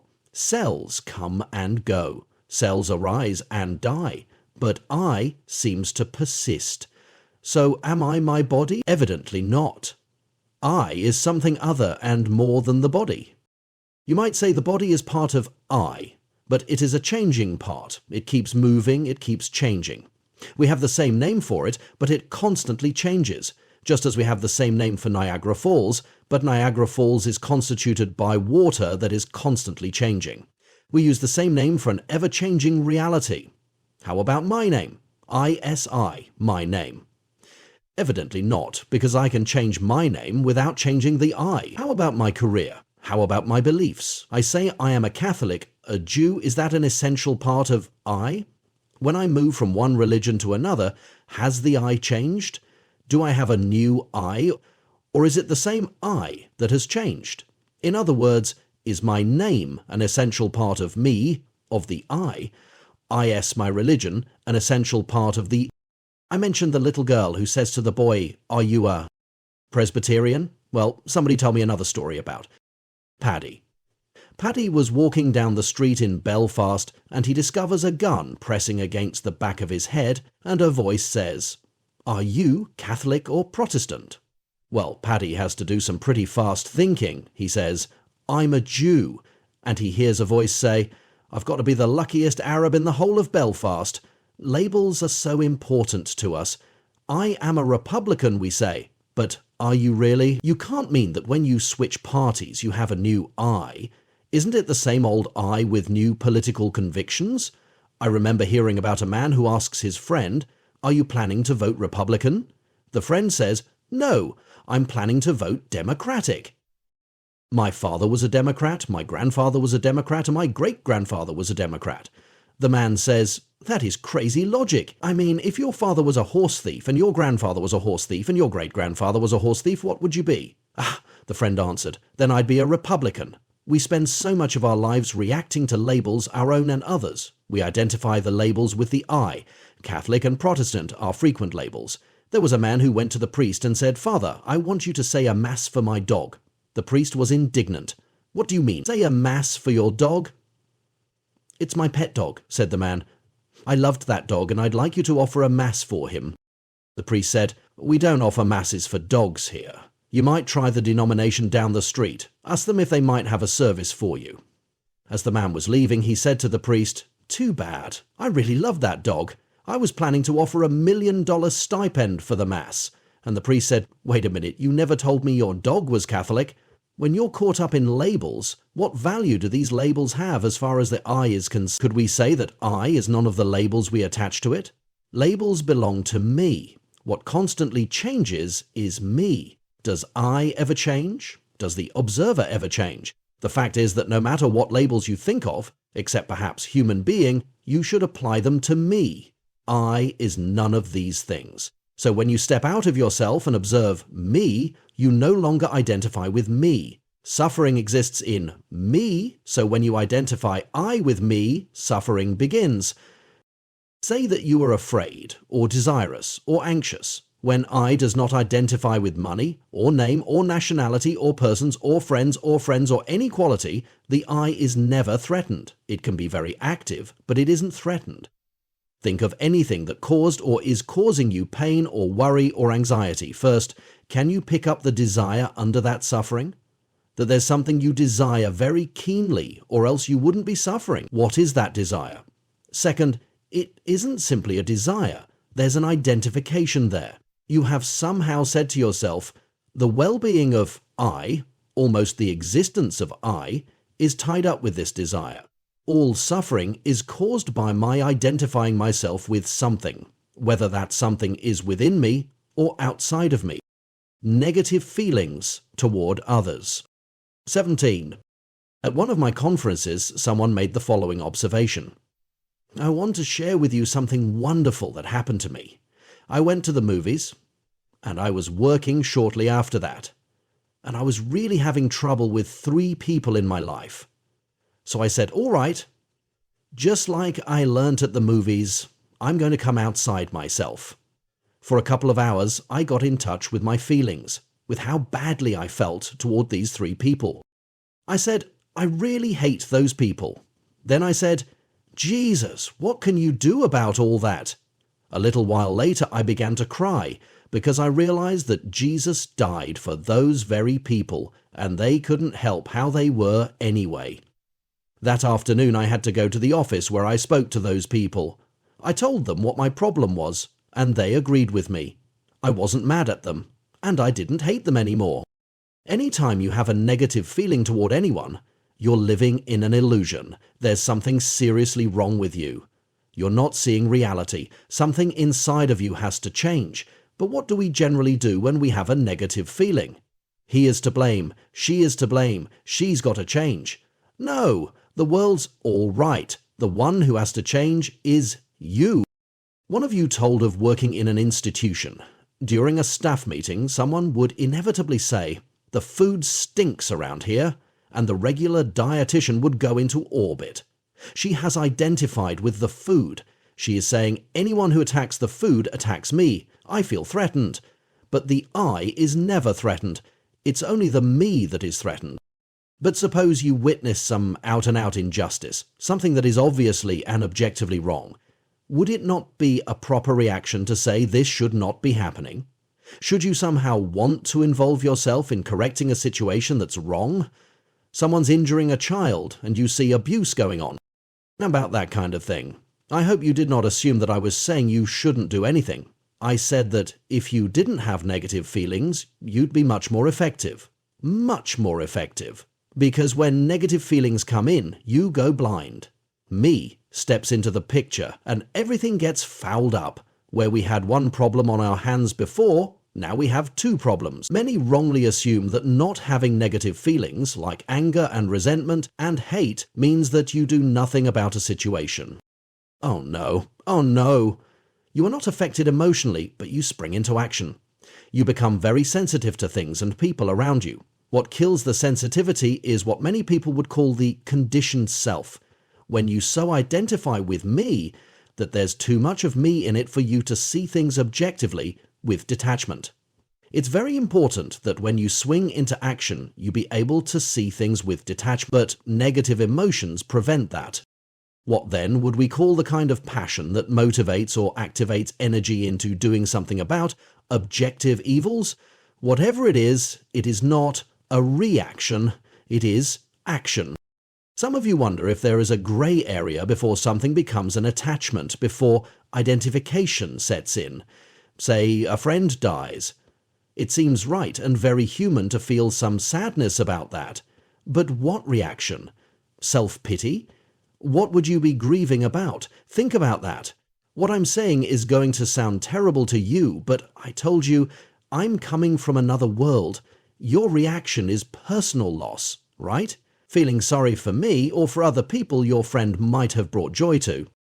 But that means you're feeling sorry for other people who are feeling sorry for themselves. If they're not feeling sorry for themselves, what would they be feeling sorry for? We never feel grief when we lose something that we have allowed to be free, that we have never attempted to possess. Grief is a sign that I made my happiness depend on this thing or person, at least to some extent. We're so accustomed to hear the opposite of this that what I say sounds inhuman, doesn't it? On dependence. 18. But it's what all the mystics in the past have been telling us. I'm not saying that me, the conditioned self, will not sometimes fall into its usual patterns. That's the way we've been conditioned.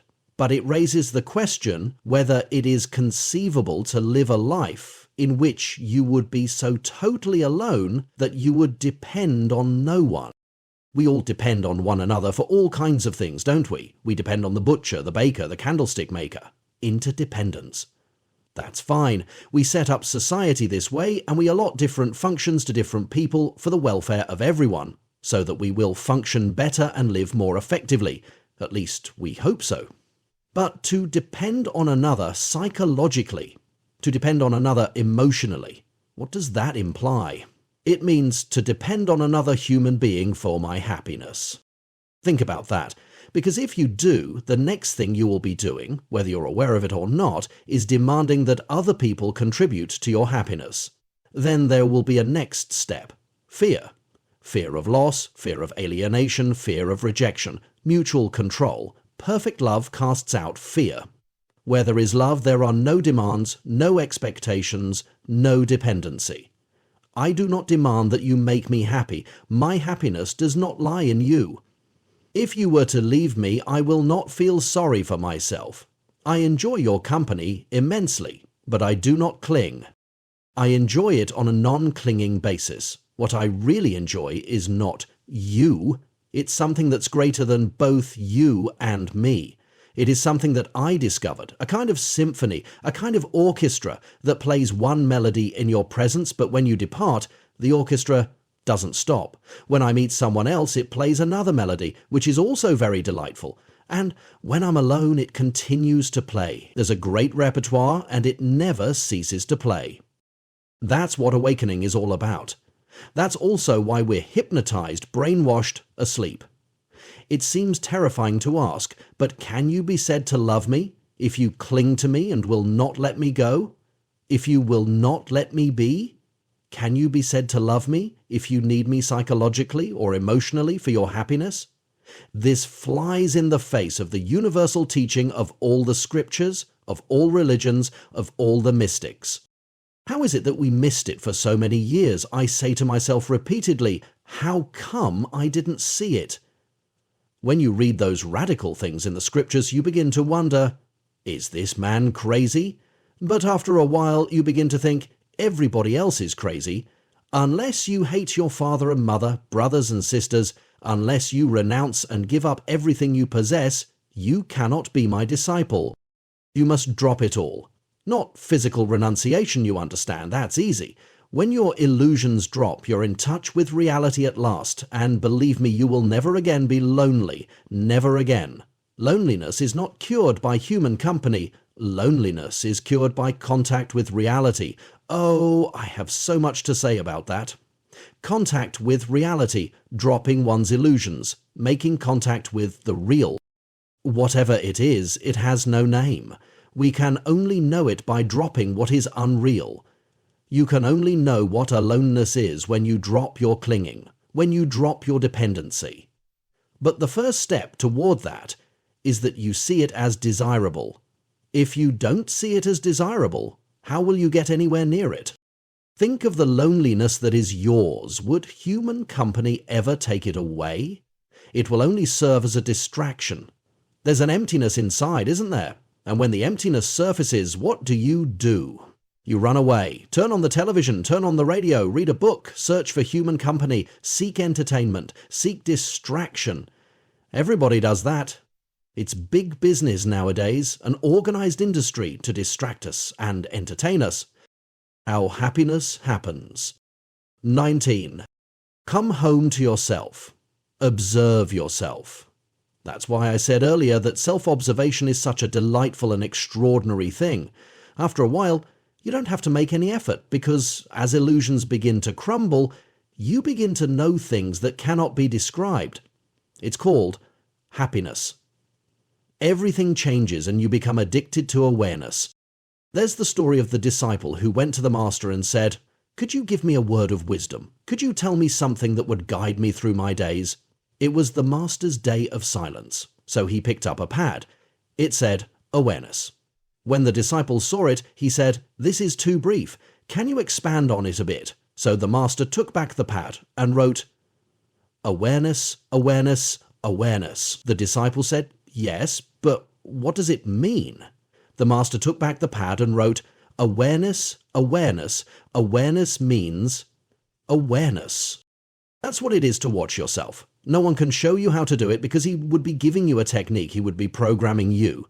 But watch yourself. When you talk to someone, are you aware of it, or are you simply identifying with it?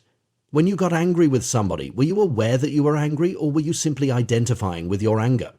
Later, when you had the time, did you study your experience and attempt to understand it? Where did it come from? What brought it on? I don't know of any other way to awareness. You only change what you understand. What you do not understand and are not aware of, you repress. You don't change. But when you understand it, it changes. I am sometimes asked, is this growing in awareness a gradual thing, or is it a whammo kind of thing? There are some lucky people who see this in a flash. They just become aware. There are others who keep growing into it, slowly, gradually, increasingly. They begin to see things, illusions drop away, fantasies are peeled away, and they start to get in touch with facts. There's no general rule. There's a famous story about the lion who came upon a flock of sheep and to his amazement found a lion among the sheep. It was a lion who had been brought up by the sheep ever since he was a cub. It would bleat like a sheep and run around like a sheep. The lion went straight for him, and when the sheep lion stood in front of the real one, he trembled in every limb. And the lion said to him, "What are you doing among the sheep?" And the sheep lion said, "I am a sheep." And the lion said, "Oh, no, you're not. You're coming with me." So he took the sheep lion to a pool and said, "Look."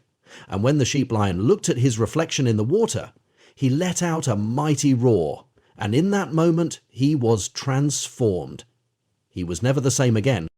If you're lucky, and the gods are gracious, or if you are gifted with divine grace, use any theological expression you want, You might suddenly understand who I is, and you will never be the same again. Never. Nothing will ever be able to touch you again, and no one will ever be able to hurt you again. You will fear no one, and you will fear nothing. Isn't that extraordinary? You'll live like a king, like a queen. This is what it means to live like royalty. Not rubbish like getting your picture in the newspapers or having a lot of money. That's a lot of rot. You fear no one because you're perfectly content to be nobody. You don't give a damn about success or failure. They mean nothing. Honor, disgrace, they mean nothing. If you make a fool of yourself, that means nothing either. Isn't that a wonderful state to be in? Some people arrive at this goal painstakingly, step by step, through months and weeks of self-awareness. But I'll promise you this, I have not known a single person who gave time to being aware who didn't see a difference in a matter of weeks. The quality of their life changes, so they don't have to take it on faith anymore. They see it. They're different. They react differently. In fact, they react less and act more. You see things you've never seen before. You're much more energetic, much more alive. People think that if they had no cravings, they'd be like deadwood. But in fact, they'd lose their tension. Get rid of your fear of failure, your tensions about succeeding. You will be yourself, relaxed. You wouldn't be driving with your brakes on. That's what would happen. There's a lovely saying of Chu, a great Chinese sage that I took the trouble to learn by heart. It goes, "When the archer shoots for no particular prize, he has all his skills. When he shoots to win a brass buckle, he is already nervous. When he shoots for a gold prize, he goes blind, sees 2 targets, and is out of his mind. His skill has not changed, but the prize divides him. He cares. He thinks more of winning than of shooting, and the need to win drains him of power." Isn't that an image of what most people are? When you're living for nothing, you've got all your skills, you've got all your energy, you're relaxed, you don't care, it doesn't matter whether you win or lose. Now there's human living for you. That's what life is all about. That can only come from awareness. And in awareness, you will understand that honor doesn't mean a thing. It's a social convention, that's all. That's why the mystics and the prophets didn't bother one bit about it. Honor or disgrace meant nothing to them. They were living in another world, in the world of the awakened. Success or failure meant nothing to them. They had the attitude, I'm an ass, you're an ass, so where's the problem? Someone once said, the 3 most difficult things for a human being are not physical feats or intellectual achievements. They are, first, returning love for hate, second, including the excluded, third, admitting that you are wrong. But these are the easiest things in the world if you haven't identified with the me. You can say things like, I'm wrong. If you knew me better, you'd see how often I'm wrong. What would you expect from an ass? But if I haven't identified with these aspects of me, you can't hurt me. Initially, the old conditioning will kick in and you'll be depressed and anxious. You'll grieve, cry, and so on. Before enlightenment, I used to be depressed. After enlightenment, one continue to be depressed. But there's a difference.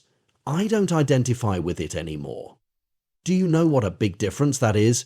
You step outside of yourself and look at that depression and don't identify with it. You don't do a thing to make it go away. You are perfectly willing to go on with your life while it passes through you and disappears. If you don't know what that means, you really have something to look forward to. And anxiety?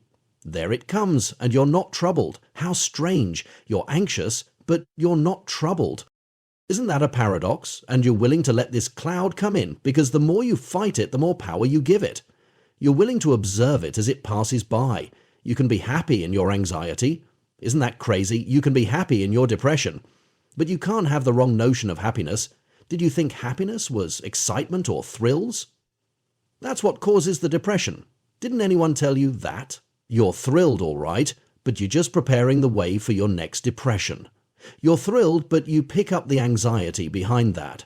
How can I make it last? That's not happiness. That's addiction. I wonder how many non-addicts there are reading this book.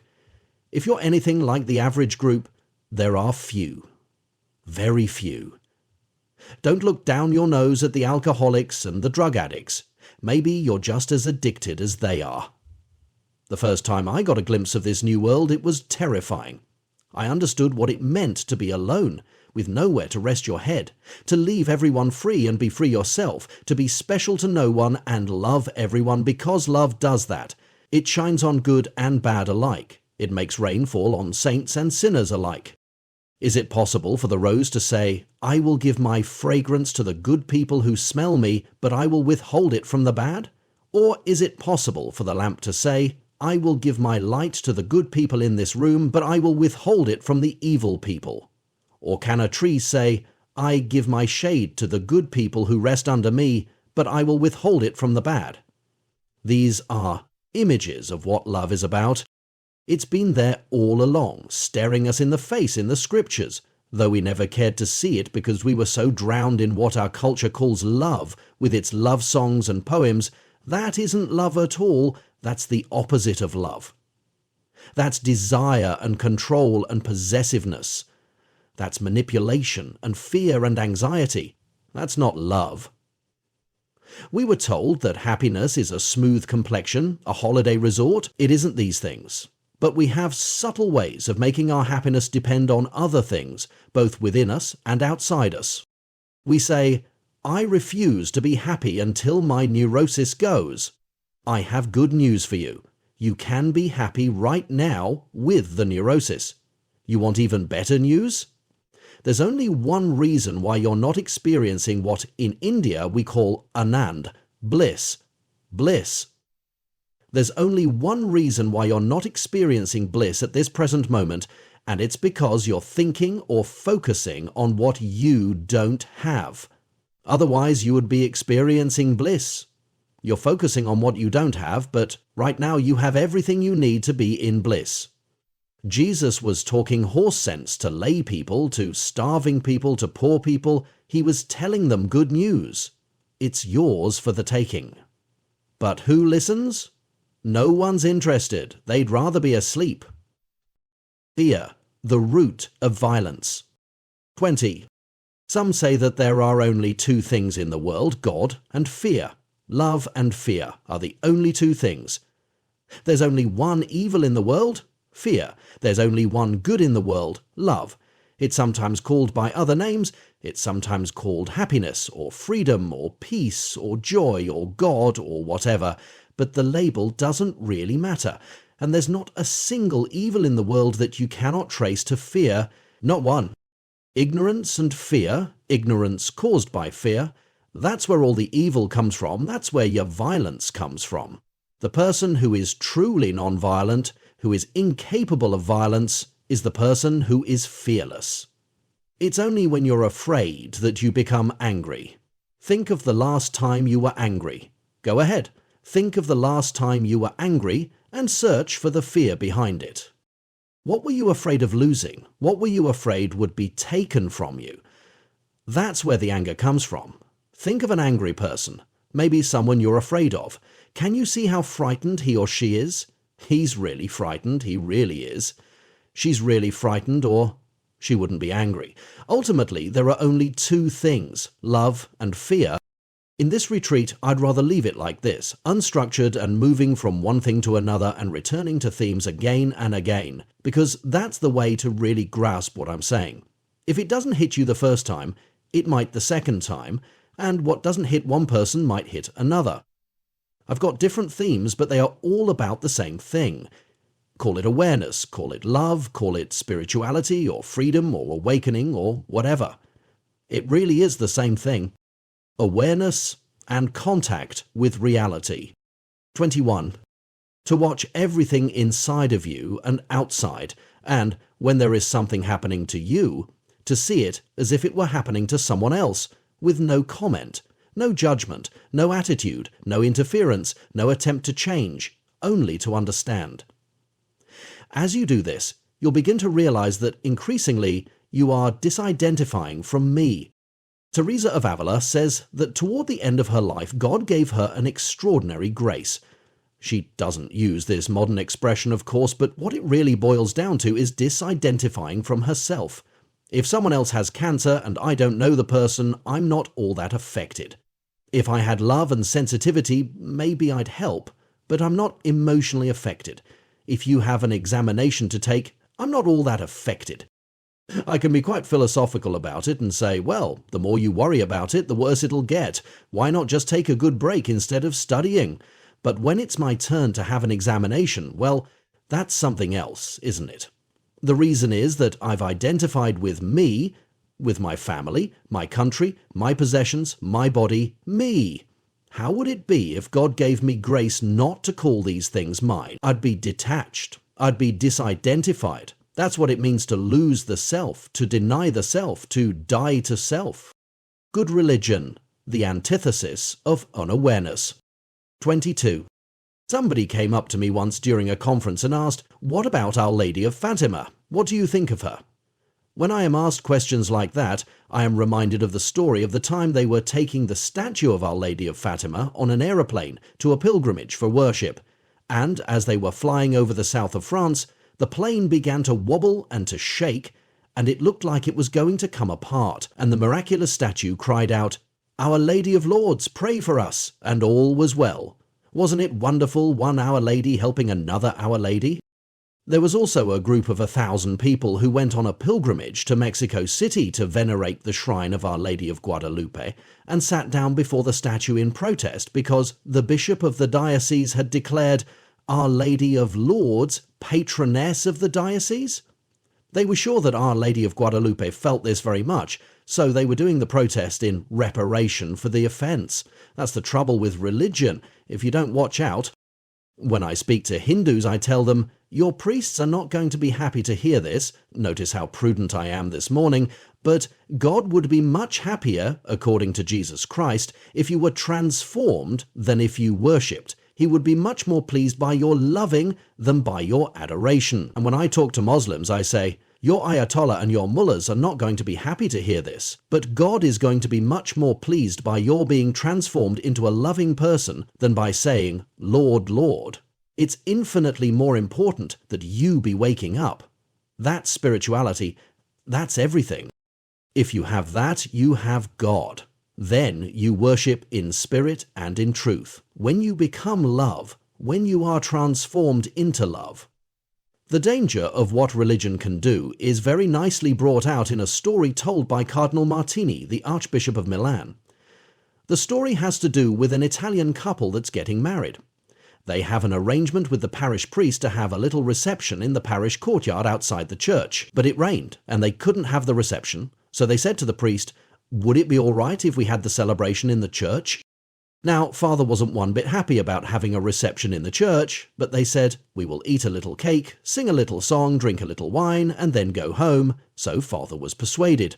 But being good, life-loving Italians, they drank a little wine, sang a little song, then drank a little more wine, and sang some more songs, and within a half hour there was a great celebration going on in the church, and everybody was having a great time, lots of fun and frolic.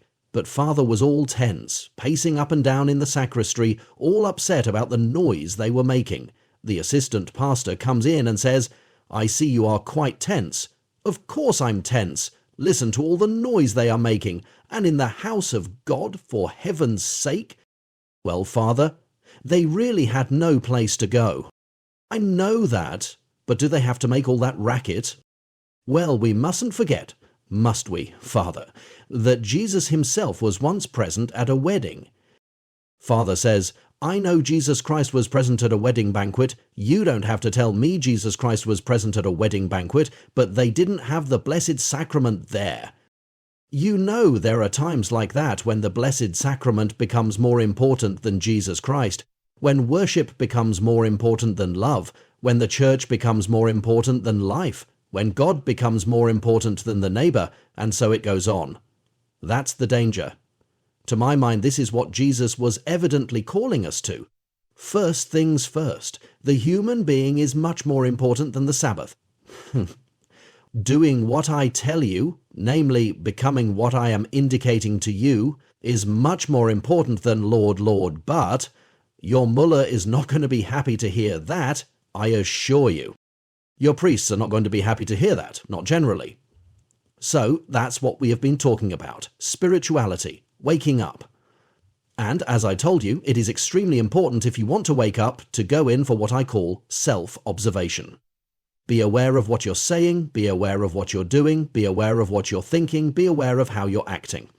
Be aware of where you're coming from, what your motives are. The unaware life is not worth living. The unaware life is a mechanical life. It's not human. It's programmed, conditioned. We might as well be a stone, a block of wood. In the country where I come from, you have hundreds of thousands of people living in little hovels, in extreme poverty, who just manage to survive, working all day long, hard manual work, sleep, and then wake up in the morning, eat something, and start all over again. And you sit back and think, what a life! Is that all that life holds in store for them? And then you're suddenly jolted into the realization that 99.999% of people here are not much better. You can go to the movies, drive around in a car, you can go for a cruise. Do you think you are much better off than they are? You are just as dead as they are. Just as much a machine as they are, a slightly bigger one, but a machine nevertheless. That's sad. It's sad to think that people go through life like this. People go through life with fixed ideas. They never change. They're just not aware of what's going on. They might as well be a block of wood or a rock, a talking, walking, thinking machine. That's not human. They are puppets, jerked around by all kinds of things. Press a button and you get a reaction. You can almost predict how this person is going to react. If I study a person, I can tell you just how he or she is going to react. With my therapy group, sometimes I write on a piece of paper that so-and-so is going to start the session, and so-and-so will reply. Do you think that's bad? Well, don't listen to people who say to you, forget yourself, go out in love to others. Don't listen to them. They're all wrong. The worst thing you can do is forget yourself when you go out to others in the so-called helping attitude. This was brought home to me very forcibly many years ago when I did my studies in psychology in Chicago. We had a course in counseling for priests. It was open only to priests who were actually engaged in counseling and who agreed to bring a taped session to class. There must have been about 20 of us. When it was my turn, I brought a cassette with an interview I had had with a young woman. The instructor put it in a recorder, and we all began to listen to it. After 5 minutes, as was his custom, the instructor stopped the tape and asked, "Any comments?" Someone said to me, "Why did you ask her that question?" I said, "I'm not aware that I asked her a question." "As a matter of fact, I'm quite sure I did not ask any questions." He said, "You did." I was quite sure because at that time I was consciously following the method of Carl Rogers, which is person-oriented and non-directive. You don't ask questions, and you don't interrupt or give advice. So I was very aware that I mustn't ask questions. Anyway, there was a dispute between us, so the instructor said, "Why don't we play the tape again?" So we played it again, and there, to my horror, was a whopping big question, as tall as the Empire State Building, a huge question. The interesting thing to me was that I had heard that question 3 times. The first time, presumably, when I asked it, the second time when I listened to the tape in my room because I wanted to take a good tape to class, and the third time when I heard it in the classroom. But it hadn't registered. I wasn't aware. That happens frequently in my therapy sessions or in my spiritual direction.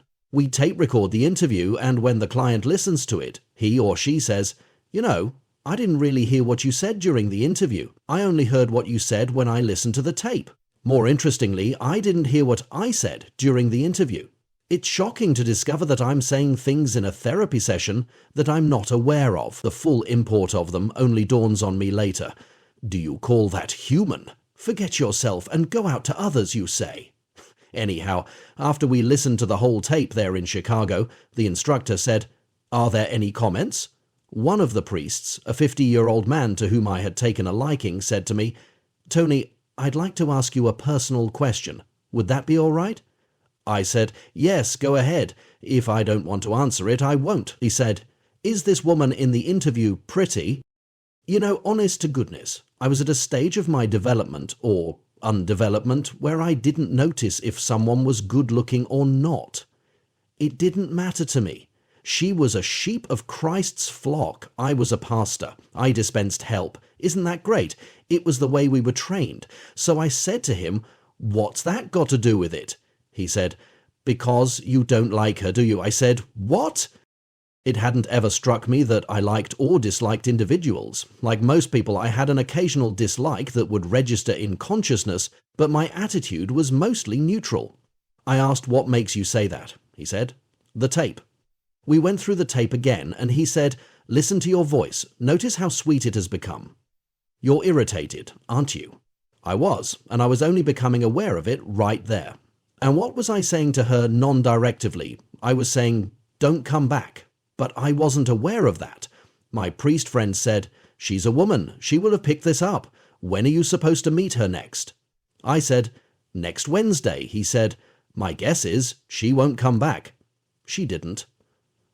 I waited 1 week, but she didn't come. I waited another week, and she didn't come. Then I called her. I broke one of my rules. Don't be the rescuer. I called her and said to her, "Remember that tape you allowed me to make for the class? It was a great help because the class pointed out all kinds of things to me, I didn't tell her what, that would make the session somewhat more effective. So if you care to come back, that would make it more effective." She said, "All right, I'll come back." She did. The dislike was still there. It hadn't gone away, but it wasn't getting in the way. What you are aware of, you are in control of. What you are not aware of is in control of you. You are always a slave to what you're not aware of. When you're aware of it, you're free from it. It's there, but you're not affected by it. You're not controlled by it. You're not enslaved by it. That's the difference. Awareness, awareness, awareness, awareness. What they trained us to do in that course was to become participant observers. To put it somewhat graphically, I'd be talking to you, and at the same time I'd be out there, watching you and watching me. When I'm listening to you, it's infinitely more important for me to listen to me than to listen to you. Of course, it's important to listen to you, but it's more important that I listen to me. Otherwise, I won't be hearing you, or I'll be distorting everything you say. I'll be coming at you from my own conditioning. I be reacting to you in all kinds of ways, from my insecurities, from my need to manipulate you, from my desire to succeed, from irritations and feelings that I might not be aware of. So it's frightfully important that I listen to me when I'm listening to you. That's what they were training us to do, obtaining awareness. You don't always have to imagine yourself hovering somewhere in the air. Just to get a rough idea of what I'm talking about, imagine a good driver driving a car who's concentrating on what you're saying. In fact, he may even be having an argument with you, but he's perfectly aware of the road signals. The moment anything untoward happens, the moment there's any sound or noise or bump, he'll hear it at once. He'll say, "Are you sure you closed that door back there? How did he do that?" He was aware, he was alert. The focus of his attention was on the conversation or argument, but his awareness was more diffused. He was taking in all kinds of things. What I'm advocating here is not concentration. That's not important. Many meditative techniques inculcate concentration, but I'm leery of programming and conditioning. What I would advocate is awareness, which is not the same as concentration at all. Concentration is a spotlight. You can be distracted from that, but when you're practicing awareness, you're never distracted. Awareness is a floodlight. You're open to anything that comes within the scope of your consciousness. When awareness is turned on, there's never any distraction, because you're always aware of whatever happens to be. Say I'm looking at those trees and I'm worrying. Am I distracted? I am distracted only if I mean to concentrate on the trees, but if I'm aware that I'm worried too, that isn't a distraction at all. Just be aware of where your attention goes.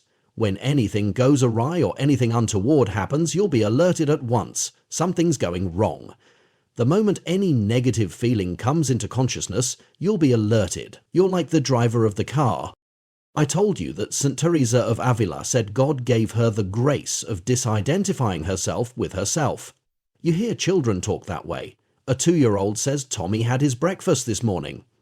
He doesn't say I, although he is Tommy. He says Tommy in the third person. Mystics feel that way. They have disidentified from themselves, and they are at peace. This was the grace St. Teresa was talking about. This is the I that the mystic masters of the East are constantly urging people to discover. Those of the West too, and you can count Meister Eckhart among them. They are urging people to discover the I. Labels 23. The important thing is not to know who I is or what I is. You'll never succeed. There are no words for it. The important thing is to drop the labels. As the Japanese Zen masters say, don't seek the truth, just drop your opinions. Drop your theories, don't seek the truth. Truth isn't something you search for. If you stop being opinionated, you would know. Something similar happens here. If you dropped your labels, you would know. What do I mean by labels? Every label you can conceive of, except perhaps that of human being. I am a human being. Fair enough, doesn't say very much. But when you say, I am successful, that's crazy. Success is not part of the I. Success is something that comes and goes. It could be there today and gone tomorrow. That's not I.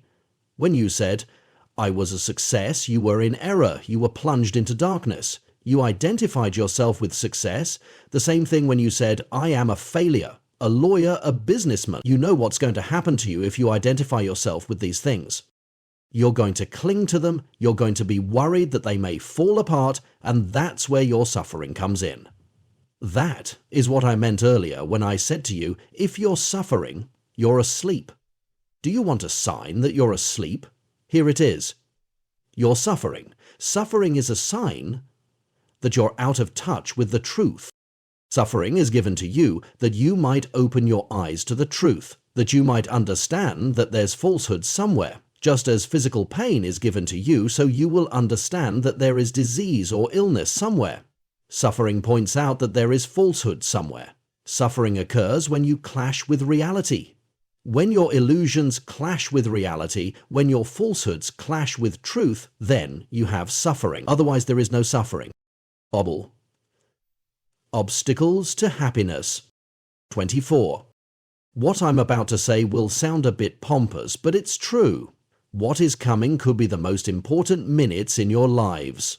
If you could grasp this, you'd hit upon the secret of awakening. You would be happy forever. You would never be unhappy again. Nothing would have the power to hurt you again. I mean that. Nothing. It's like when you throw black paint in the air. The air remains uncontaminated. You never color the air black. No matter what happens to you, you remain uncontaminated. You remain at peace. There are human beings who have attained this, what I call being human. Not this nonsense of being a puppet, jerked about this way and that way, letting events or other people tell you how to feel. So you proceed to feel it, and you call it being vulnerable. I call it being a puppet. So you want to be a puppet? Press a button and you're down. Do you like that? But if you refuse to identify with any of those labels, most of your worries cease. Later, we'll talk about fear of disease and death, but ordinarily you're worried about what's going to happen to your career. A small-time businessman, 55 years old, is sipping beer at a bar somewhere and he's saying, well, look at my classmates, they've really made it. The idiot. What does he mean, they made it? They've got their names in the newspaper. Do you call that making it? One is president of the corporation, the other has become the chief justice, somebody else has become this or that. Monkeys, all of them. Who determines what it means to be a success? This stupid society. The main preoccupation of society is to keep society sick, and the sooner you realize that, the better. Sick. Every one of them. They are loony. They're crazy. You became president of the lunatic asylum, and you're proud of it, even though it means nothing. Being president of a corporation has nothing to do with being a success in life. Having a lot of money has nothing to do with being a success in life. You're a success in life when you wake up. Then you don't have to apologize to anyone. You don't have to explain anything to anyone. You don't give a damn what anybody thinks about you or what anybody says about you. You have no worries. You're happy. That's what I call being a success. Having a good job or being famous or having a great reputation has absolutely nothing to do with happiness or success. Nothing. It is totally irrelevant.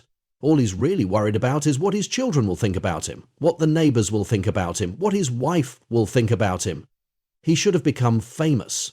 Our society and culture drill that into our heads day and night. People who made it, made what? Made asses of themselves, because they drained all their energy getting something that was worthless. They're frightened and confused. They are puppets like the rest. Look at them strutting across the stage. Look how upset they get if they have a stain on their shirt. Do you call that a success? Look at how frightened they are at the prospect they might not be re-elected. Do you call that a success? They are controlled, so manipulated. They are unhappy people. They are miserable people. They don't enjoy life. They are constantly tense and anxious. Do you call that human? And do you know why that happens? Only one reason. They identified with some label.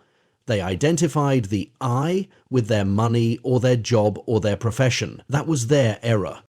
Did you hear about the lawyer who was presented with a plumber's bill? He said to the plumber, "Hey, you're charging me $200 an hour. I don't make that kind of money as a lawyer." The plumber said, "I didn't make that kind of money when I was a lawyer either." You could be a plumber, or a lawyer, or a businessman, or a priest, but that does not affect the essential I. It doesn't affect you. If I change my profession tomorrow, it's just like changing my clothes. I am untouched. Are you your clothes? Are you your name? Are you your profession? Stop identifying with them. They come and go. When you really understand this, no criticism can affect you, no flattery or praise can affect you either. When someone says, "You're a great guy," what is he talking about? He's talking about me. He's talking about I. I is neither great nor small. I is neither successful nor a failure. It is none of these labels. These things come and go. These things depend on the criteria society establishes. These things depend on your conditioning. These things depend on the mood of the person who happens to be talking to you right now. It has nothing to do with I. I is none of these labels. Me is generally selfish, foolish, childish, a great big ass. So when you say, "You're an ass," I've known it for years. The conditioned self, "What did you expect? I've known it for years. Why do you identify with him? Silly, that isn't I, that's me." Do you want to be happy? Uninterrupted happiness is uncaused. True happiness is uncaused. You cannot make me happy. You are not my happiness. You say to the awakened person, "Why are you happy?" And the awakened person replies, "Why not?" Happiness is our natural state. Happiness is the natural state of little children, to whom the kingdom belongs, until they have been polluted and contaminated by the stupidity of society and culture. To acquire happiness, you don't have to do anything, because happiness cannot be acquired. Does anybody know why? Because we have it already. How can you acquire what you already have? Then why don't you experience it? Because you've got to drop something. You've got to drop illusions. You don't have to add anything in order to be happy. You've got to drop something. Life is easy. Life is delightful. It's only hard on your illusions, your ambitions, your greed, your cravings. Do you know where these things come from? From having identified with all kinds of labels. 4. Steps to wisdom. 25. The first thing you need to do is get in touch with negative feelings that you're not even aware of. Lots of people have negative feelings they're not aware of. Lots of people are depressed and they're not aware they are depressed. It's only when they make contact with joy that they understand how depressed they were. You can't deal with a cancer that you haven't detected. You can't get rid of boll weevils on your farm if you're not aware of their existence. The first thing you need is awareness of your negative feelings. What negative feelings? Gloominess, for instance. You're feeling gloomy and moody. You feel self-hatred or guilt. You feel that life is pointless, that it makes no sense. You've got hurt feelings. You're feeling nervous and tense. Get in touch with those feelings first. The second step, this is a 4-step program, is to understand that the feeling is in you, not in reality. Such a self-evident thing. But do you think people know it? They don't, believe me. They've got PhDs and are presidents of universities, but they haven't understood this. They didn't teach me how to live at school, they taught me everything else. As one man said, "I got a pretty good education, it took me years to get over it." That's what spirituality is all about, you know. Unlearning all the rubbish they taught you. Negative feelings are in you, not in reality. So stop trying to change reality. That's crazy. Stop trying to change the other person. We spend all our time and energy trying to change external circumstances, trying to change our spouses, our bosses, our friends, our enemies, and everybody else. We don't have to change anything. Negative feelings are in you. No person on earth has the power to make you unhappy. There is no event on earth that has the power to disturb you or hurt you. No event, condition, situation, or person. Nobody told you this. They told you the opposite. That's why you're in the mess that you're in right now. That is why you're asleep. They never told you this, but it's self-evident. Let's suppose that rain washes out a picnic. Who is feeling negative? The rain or you? What's causing the negative feeling? The rain or your reaction? When you bump your knee against a table, the table's fine. It's busy being what it was made to be, a table. The pain is in your knee, not in the table. The mystics keep trying to tell us that reality is all right. Reality is not problematic. Problems exist only in the human mind. We might add, in the stupid, sleeping human mind. Reality is not problematic. Take away human beings from this planet and life would go on, nature would go on in all its loveliness and violence. Where would the problem be? No problem. You created the problem. You are the problem. You identified with me, and that is the problem. The feeling is in you, not in reality. The third step, never identify with that feeling. It has nothing to do with the I. Don't define your essential self in terms of that feeling. Don't say, I am depressed. If you want to say, it is depressed, that's all right. If you want to say depression is there, that's fine. If you want to say gloominess is there, that's fine, but not, I am gloomy. You're defining yourself in terms of the feeling. That's your illusion. That's your mistake. There is a depression there right now. There are hurt feelings there right now, but let it be, leave it alone. It will pass. Everything passes, everything. Your depressions and your thrills have nothing to do with happiness. Those are the swings of the pendulum. If you seek kicks or thrills, get ready for depression. Do you want your drug? Get ready for the hangover. One end of the pendulum swings to the other. This has nothing to do with I. It has nothing to do with happiness. It is the me. If you remember this, if you say it to yourself 1,000 times, if you try these 3 steps 1,000 times, you will get it. You might not need to do it even 3 times. I don't know. There's no rule for it. But do it 1,000 times, and you'll make the biggest discovery in your life. To hell with those gold mines in Alaska. What are you going to do with that gold? If you're not happy, you can't live. So you found gold. What does that matter? You're a king. You're a princess. You're free. You don't care anymore about being accepted or rejected. That makes no difference. Psychologists tell us how important it is to get a sense of belonging. Baloney. Why do you want to belong to anybody? It doesn't matter anymore. A friend of mine told me that there's an African tribe where capital punishment consists of being ostracized. If you were kicked out of New York, or wherever you're residing, you wouldn't die. How is it that the African tribesman died? Because he partakes of the common stupidity of humanity. He thinks he will not be able to live if he does not belong.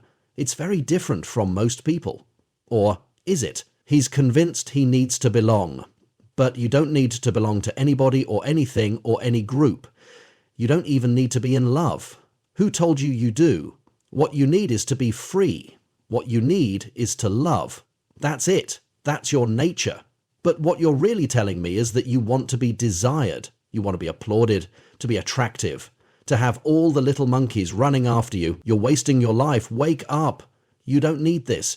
You can be blissfully happy without it. Your society is not going to be happy to hear this because you become terrifying when you open your eyes and understand this. How do you control a person like this? He doesn't need you. He's not threatened by your criticism. He doesn't care what you think of him or what you say about him. He's cut all those strings. He's not a puppet any longer. It's terrifying. So we've got to get rid of him. He tells the truth. He has become fearless. He has stopped being human. Human! Behold! A human being at last. He broke out of his slavery. Broke out of their prison. No event justifies a negative feeling. There is no situation in the world that justifies a negative feeling. That's what all our mystics have been crying themselves hoarse to tell us, but nobody listens. The negative feeling is in you. In the Bhagavad Gita, the sacred book of the Hindus, Lord Krishna says to Arjuna, "Plunge into the heat of battle and keep your heart at the lotus feet of the Lord." A marvelous sentence. Well, you don't have to do anything to acquire happiness. The great Meister Eckhart said very beautifully, God is not attained by a process of addition to anything in the soul, but by a process of subtraction. You don't do anything to be free, you drop something. Then you're free. One reminds me of the Irish prisoner who dug a tunnel under the prison wall and managed to escape. He comes out right in the middle of a school playground, where little children are playing. Of course, when he emerges from the tunnel, he can't restrain himself anymore and begins to jump up and down, crying, "I'm free, I'm free, I'm free." A little girl there looks at him scornfully and says, "That's nothing. I'm 4. The fourth step. How do you change things? How do you change yourselves? There are many things you must understand here, or rather, just one thing that can be expressed in many ways. Imagine a patient who goes to a doctor and tells him what he is suffering from. The doctor says, "Very well, I've understood your symptoms. Do you know what I will do? I will prescribe a medicine for your neighbor."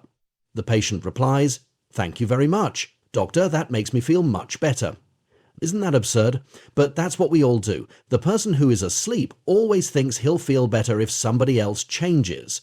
You're suffering because you are asleep, but you're thinking, how wonderful life would be if somebody else would change. How wonderful life would be if my neighbor changed, my wife changed, my boss changed. We always want someone else to change so that we will feel good. But has it ever struck you that even if your wife changes or your husband changes, what does that do to you? You're just as vulnerable as before. You're just as idiotic as before. You're just as asleep as before. You are the one who needs to change, who needs to take medicine. You keep insisting, "I feel good because the world is right." Wrong. The world is right because I feel good. That's what all the mystics are saying. All's right with the world. When you awaken, when you understand, when you see, the world becomes right. We're always bothered by the problem of evil. There's a powerful story about a little boy walking along the bank of a river. He sees a crocodile who is trapped in a net. The crocodile says, "Would you have pity on me and release me? I may look ugly, but it isn't my fault, you know. I was made this way. But whatever my external appearance, I have a mother's heart. I came this morning in search of food for my young ones and got caught in this trap." So the boy says, "Ah, if I were to help you out of that trap, you'd grab me and kill me." The crocodile asks, "Do you think I would do that to my benefactor and liberator?" So the boy is persuaded to take the net off, and the crocodile grabs him. As he is being forced between the jaws of the crocodile, he says, "So this is what I get for my good actions." And the crocodile says, "Well, don't take it personally, son. This is the way the world is. This is the law of life." The boy disputes this, so the crocodile says, "Do you want to ask someone if it isn't so?" The boy sees a bird sitting on a branch and says, "Bird, is what the crocodile says right?" The bird says, "The crocodile is right. Look at me. I was coming home one day with food for my fledglings.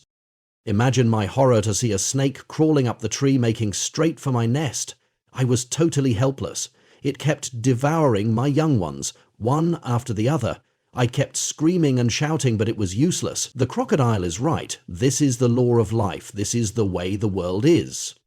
"See," says the crocodile, but the boy says, "Let me ask someone else."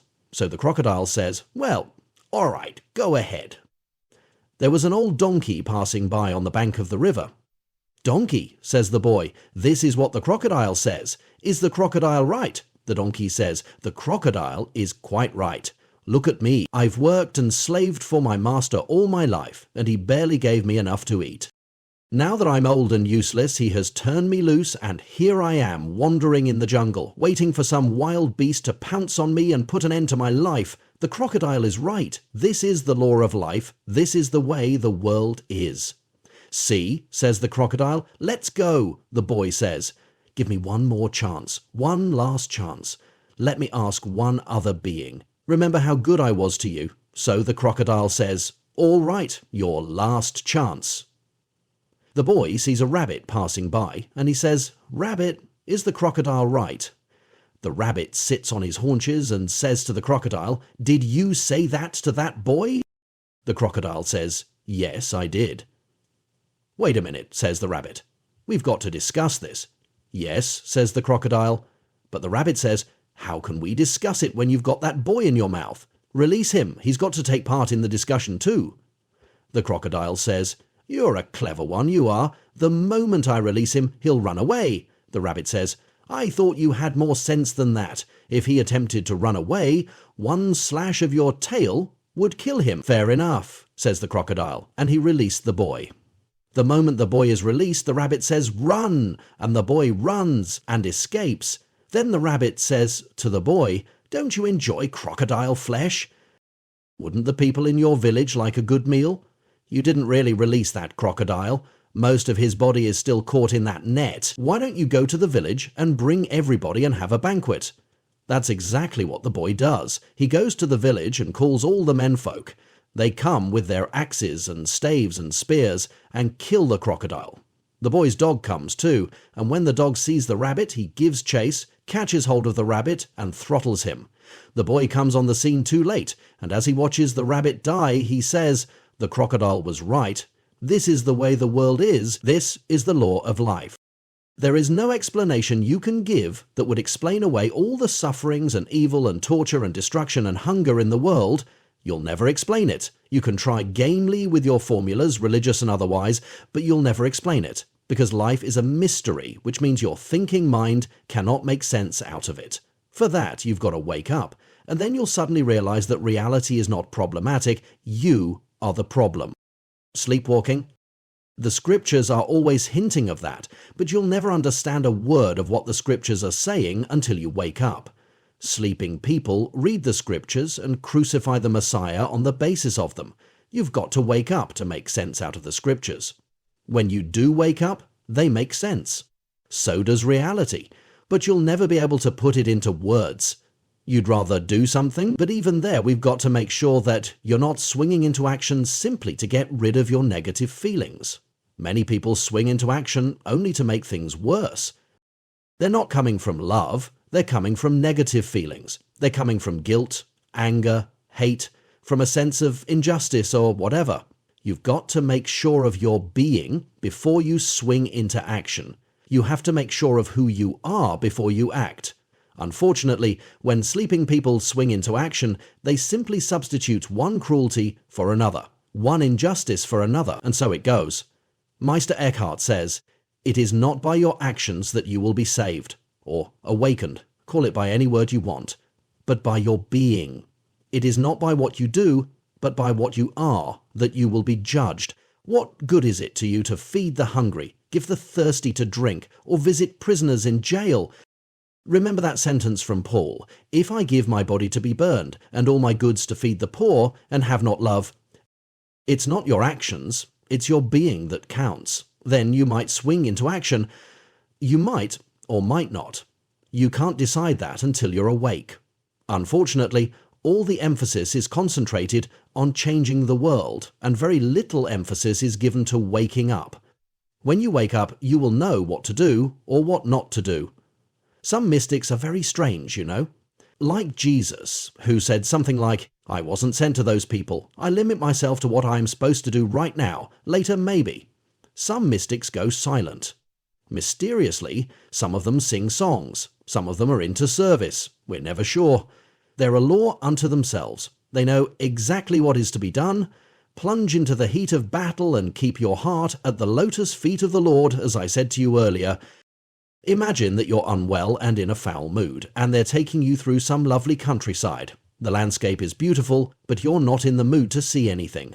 A few days later, you pass the same place, and you say, "Good heavens, where was I that I didn't notice all of this?" Everything becomes beautiful when you change. Or you look at the trees and the mountains through windows that are wet with rain from a storm, and everything looks blurred and shapeless. You want to go right out there and change those trees, change those mountains.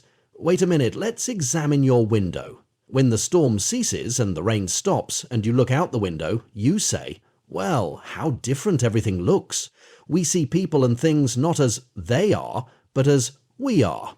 That is why when two people look at something or someone, you get two different reactions. We see things and people not as they are, but as we are. Remember that sentence from Scripture about everything turning into good for those who love God? When you finally awake, you don't try to make good things happen, they just happen. You understand suddenly that everything that happens to you is good. Think of some people you're living with whom you want to change. You find them moody, inconsiderate, unreliable, treacherous, or whatever. But when you are different, they'll be different. That's an infallible and miraculous cure. The day you are different, they will become different. And you will see them differently too. Someone who seemed terrifying will now seem frightened. Someone who seemed rude will seem frightened. All of a sudden, no one has the power to hurt you anymore. No one has the power to put pressure on you. It's something like this. You leave a book on the table and I pick it up and say, "You're pressing this book on me, I have to pick it up or not pick it up." People are so busy accusing everyone else, blaming life, blaming society, blaming their neighbor. You'll never change that way. You'll continue in your nightmare. You'll never wake up. Put this program into action 1,000 times. A. Identify the negative feelings in you. E. Understand that they are in you, not in the world, not in external reality. E. Do not see them as an essential part of I. These things come and go. Understand that when you change, everything changes. Change as greed. Do I do anything to change myself? I've got a big surprise for you. Lots of good news. You don't have to do anything. The more you do, the worse it gets. All you have to do is understand. Think of somebody you are living with or working with whom you do not like, who causes negative feelings to arise in you. Let's help you to understand what's going on. The first thing you need to understand is that the negative feeling is inside you. You are responsible for the negative feeling, not the other person. Someone else in your place would be perfectly calm and at ease in the presence of this person. They wouldn't be affected. You are. Now understand another thing, that you're making a demand. You have an expectation of this person. Can you get in touch with that? Then say to this person, "I have no right to make any demands on you." In saying that, you will drop your expectation. "I have no right to make any demands on you. Oh, I protect myself from the consequences of your actions or your moods or whatever, but you can go right ahead and be what you choose to be. I have no right to make any demands on you." See what happens to you when you do this. If there's a resistance to saying it, my, how much you're going to discover about your me. Let the dictator in you come out. Let the tyrant come out. You thought you were such a little lamb, didn't you? But I'm a tyrant. And you're a tyrant. A little variation on, I'm an ass, you're an ass. I'm a dictator, you're a dictator. I want to run your life for you. I want to tell you exactly how you're expected to be and how you're expected to behave, and you'd better behave as I have decided, or I shall punish myself by having negative feelings. Remember what I told you, everybody's a lunatic. A woman told me her son had gotten an award at his high school. It was for excellence in sports and academics. She was happy for him, but was almost tempted to say to him, "Don't glory in that award because it's setting you up for the time when you can't perform as well." She was in a dilemma, how to prevent his future disillusionment without bursting his bubble now. Hopefully he'll learn, as she herself grows in wisdom. It's not a matter of anything she says to him. It's something that eventually she will become. Then she will understand. Then she will know what to say and when to say it. That award was a result of competition, which can be cruel if it is built on hatred of oneself and of others. People get a good feeling on the basis of somebody getting a bad feeling. You win over somebody else. Isn't that terrible? Taken for granted in a lunatic asylum.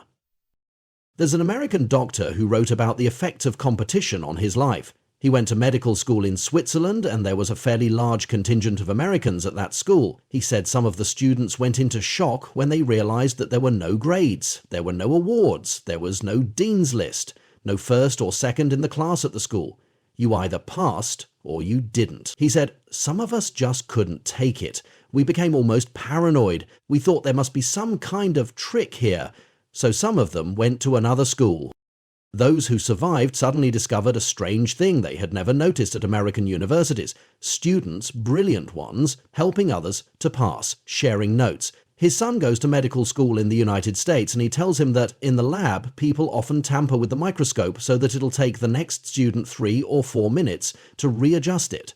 Competition. They have to succeed. They have to be perfect. And he tells a lovely little story which he says is factual, but it could also serve as a beautiful parable. There was a little town in America where people gathered in the evening to make music. They had a saxophonist, a drummer and a violinist, mostly old people.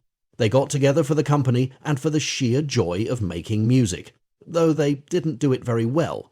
So they were enjoying themselves, having a great time, until one day they decided to get a new conductor, who had a lot of ambition and drive. The new conductor told them, "Hey, folks, we have to have a concert. We have to prepare a concert for the town." Then he gradually got rid of some people who didn't play too well, hired a few professional musicians, got an orchestra into shape, and they all got their names in the newspapers. Wasn't that wonderful? So they decided to move to the big city and play there. But some of the old people had tears in their eyes. They said, "It was so wonderful in the old days when we did things badly and enjoyed them." So cruelty came into their lives, but nobody recognized it as cruelty. See how lunatic people have become. Some of you ask me what I meant when I said, "You go ahead and be yourself, that's all right, but I'll protect myself. I'll be myself." In other words, I won't allow you to manipulate me. I live my life. I go my own way. I keep myself free to think my thoughts, to follow my inclinations and tastes, and I'll say no to you. If I feel I don't want to be in your company, it won't be because of any negative feelings you cause in me, because you don't anymore. You don't have any more power over me. I simply might prefer other people's company. So when you say to me, "How about a movie tonight?" I'll say, "Sorry, I want to go with someone else. I enjoy his company more than yours, and that's all right." To say no to people, that's wonderful. That's part of waking up. Part of waking up is that you live your life as you see fit, and understand that is not selfish. The selfish thing is to demand that someone else live their life as you see fit. That's selfish. It is not selfish to live your life as you see fit. The selfishness lies in demanding that someone else live their life to suit your tastes or your pride or your profit or your pleasure. That is truly selfish. So I'll protect myself. I won't feel obligated to be with you. I won't feel obligated to say yes to you. If I find your company pleasant, then I'll enjoy it without clinging to it. But I no longer avoid you because of any negative feelings you create in me. You don't have that power anymore. Awakening should be a surprise. When you don't expect something to happen, and it happens, you feel surprise. When Webster's wife caught him kissing the maid, she told him she was very surprised. Now, Webster was a stickler for using words accurately, understandably, since he wrote a dictionary, so he answered her, "No, my dear, I am surprised. You are astonished." Some people make awakening a goal. They are determined to get there. They say, "I refuse to be happy until I'm awakened." In that case, it's better to be the way you are, simply to be aware of the way you are. Simple awareness is happiness, compared with trying to react all the time. People react so quickly because they are not aware. You will come to understand that there are times when you will inevitably react, even in awareness. But as awareness grows, you react less and act more. It really doesn't matter. There was a story of a disciple who told his guru that he was going to a far place to meditate and hopefully attain enlightenment. So he sent the guru a note every 6 months to report the progress he was making. The first report said, "Now I understand what it means to lose the self." The guru tore up the note and threw it in the wastepaper basket. After 6 months, he got another report which said, "Now I have attained sensitivity to all beings." He tore it up. Then a third report said, "Now I understand the secret of the one and the many." It too was torn up. And so it went on for years, until finally no reports came in. After a time, the guru became curious, and one day there was a traveller going to that far place. The guru said, "Why don't you find what happened to that fellow?" Finally, he got a note from his disciple. It said, "What does it matter?" And when the guru read that, he said, "He made it. He made it, he finally got it, he got it. And there is the story about a soldier on the battlefield who would simply drop his rifle to the ground, pick up a scrap of paper lying there and look at it. Then he would let it flutter from his hands to the ground, and then he'd move somewhere else and do the same thing. So others said, "This man is exposing himself to death, he needs help." So they put him in the hospital and got the best psychiatrist to work on him. But it seemed to have no effect. He wandered around the wards picking up scraps of paper, looking at them idly and letting them flutter to the ground. In the end they said, "We've got to discharge this man from the army." So they call him in and give him a discharge certificate, and he idly picks it up, looks at it and shouts, "This is it! This is it!" He finally got it. So begin to be aware of your present condition, whatever that condition is. Stop being a dictator. Stop trying to push yourself somewhere. Then someday you will understand that simply by awareness you have already attained what you are pushing yourself toward. A changed person. In your pursuit of awareness, don't make demands. It's more like obeying the traffic rules. If you don't observe traffic rules, you pay the penalty. Here in the United States, you drive on the right side of the road. In England, you drive on the left. In India, you drive on the left. If you don't, you pay the penalty. There is no room for hurt feelings, or demands, or expectations. You just abide by the traffic rules. You ask where compassion comes in, where guilt comes in all this. You'll know when you're awake. If you're feeling guilty right now, how on earth can I explain it to you? How would you know what compassion is? You know, sometimes people want to imitate Christ, but when a monkey plays a saxophone, that doesn't make him a musician. You can't imitate Christ by imitating his external behavior. You've got to be Christ. Then you'll know exactly what to do in a particular situation, given your temperament, your character, and the character and temperament of the person you're dealing with. No one has to tell you, but to do that, you must be what Christ was. An external imitation will get you nowhere. If you think that compassion implies softness, there's no way I can describe compassion to you, absolutely no way, because compassion can be very hard. Compassion can be very rude, compassion can jolt you, compassion can roll up its sleeves and operate on you. Compassion is all kinds of things. Compassion can be very soft, but there's no way of knowing that. It's only when you become love, in other words, when you have dropped your illusions and attachments, that you will know. As you identify less and less with the me, you will be more at ease with everybody and with everything. Do you know why? Because you are no longer afraid of being hurt or not liked. You no longer desire to impress anyone. Can you imagine the relief when you don't have to impress anybody anymore? Oh, what a relief. Happiness at last. You no longer feel the need or the compulsion to explain things anymore. It's all right. What is there to be explained? And you don't feel the need or compulsion to apologize anymore. I'd much rather hear you say, "I've come awake," than hear you say, "I'm sorry." I'd much rather hear you say to me, "I've come awake since we last met, what I did to you won't happen again," than to hear you say, "I'm so sorry for what I did to you." Why would anyone demand an apology? You have something to explore in that. Even when someone supposedly was mean to you, there is no room for apology. But nobody was mean to you. Somebody was mean to what he or she thought was you, but not to you. Nobody ever rejects you. They are only rejecting what they think you are, but that cuts both ways. Nobody ever accepts you either. Until people come awake, they are simply accepting or rejecting their image of you. They fashioned an image of you and they're rejecting or accepting that. See how devastating it is to go deeply into that. It's a bit too liberating. But how easy it is to love people when you understand this.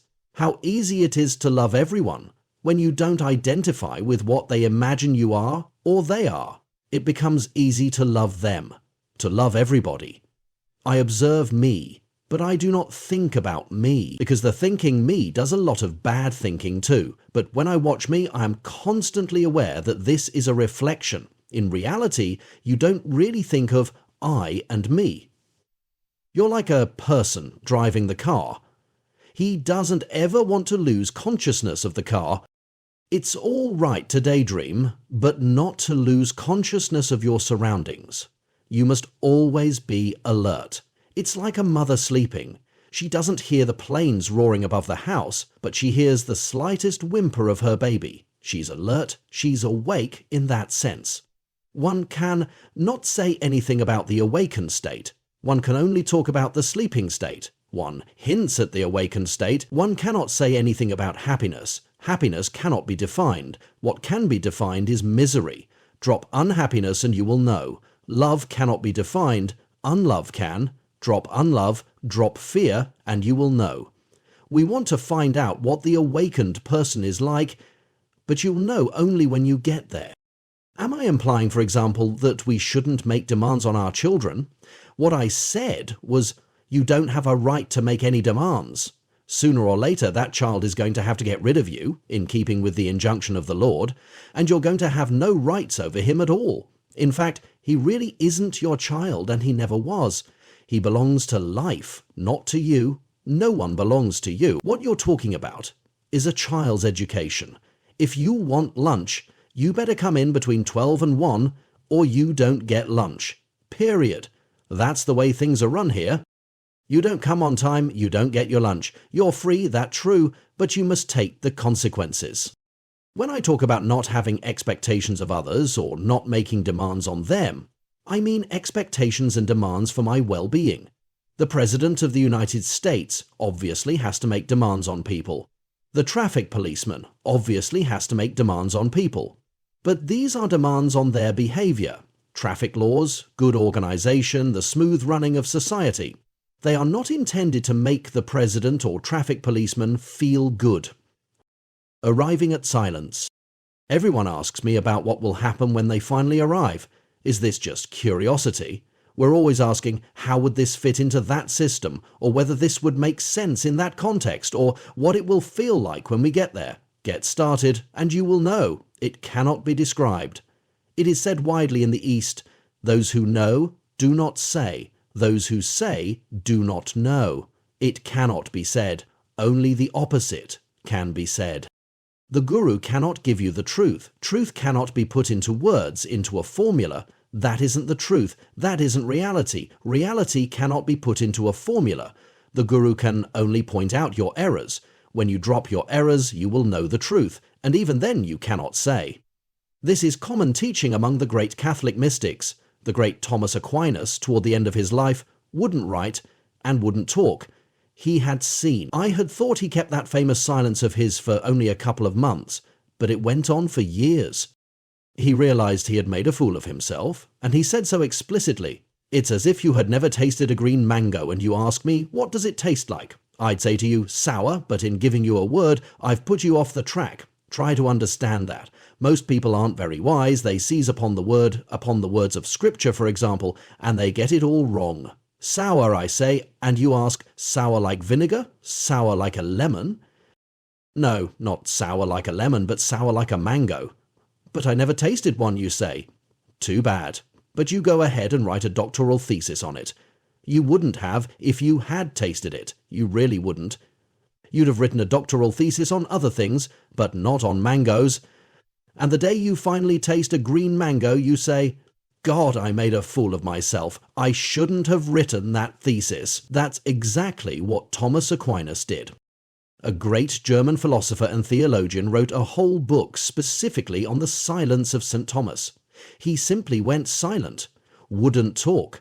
In the prologue of his Summa Theologica, which was the summary of all his theology, he says, about God we cannot say what he is, but rather what he is not. And so we cannot speak about how he is, but rather how he is not. And in his famous commentary on Boethius's De Sancta Trinitate, he says there are 3 ways of knowing God. 1 in the creation, 2 in God's actions through history, and 3 in the highest form of the knowledge of God, to know God tamquam ignotum, to know God as the unknown. The highest form of talking about the Trinity is to know that one does not know. Now, this is not an Oriental Zen master speaking. This is a canonized saint of the Roman Catholic Church, the prince of theologians for centuries, to know God as unknown. In another place, St. Thomas even says, as unknowable. Reality, God, divinity, truth, love are unknowable. That means they cannot be comprehended by the thinking mind. That would set at rest so many questions people have because we're always living under the illusion that we know. We don't. We cannot know. What is Scripture then? It's a hint, a clue, not a description. The fanaticism of one sincere believer who thinks he knows causes more evil than the united efforts of 200 rogues. It's terrifying to see what sincere believers will do because they think they know. Wouldn't it be wonderful if we had a world where everybody said, "We don't know"? One big barrier dropped. Wouldn't that be marvelous? A man born blind comes to me and asks, "What is this thing called green?" How does one describe the color green to someone who was born blind? One uses analogies. So I say, the color green is something like soft music. "Oh," he says, "like soft music." "Yes," I say, "soothing and soft music." So a second blind man comes to me and asks, "What is the color green?" I tell him it's something like soft satin, very soft and soothing to the touch. So the next day, I notice that the two blind men are bashing each other over the head with bottles. One is saying, "It's soft like music." The other is saying, "It's soft like satin." And on it goes. Neither of them knows what they're talking about because if they did, they'd shut up. It's as bad as that. It's even worse because one day, say, you give sight to this blind man, and he's sitting there in the garden and he's looking all around him, and you say to him, "Well, now you know what the color green is." And he answers, "That's true. I heard some of it this morning." The fact is that you're surrounded by God and you don't see God because you know about God. The final barrier to the vision of God is your God concept. You miss God because you think you know. That's the terrible thing about religion. That's what the Gospels were saying, that religious people knew, so they got rid of Jesus. The highest knowledge of God is to know God as unknowable. There is far too much God talk. The world is sick of it. There is too little awareness, too little love, too little happiness, but let's not use those words either.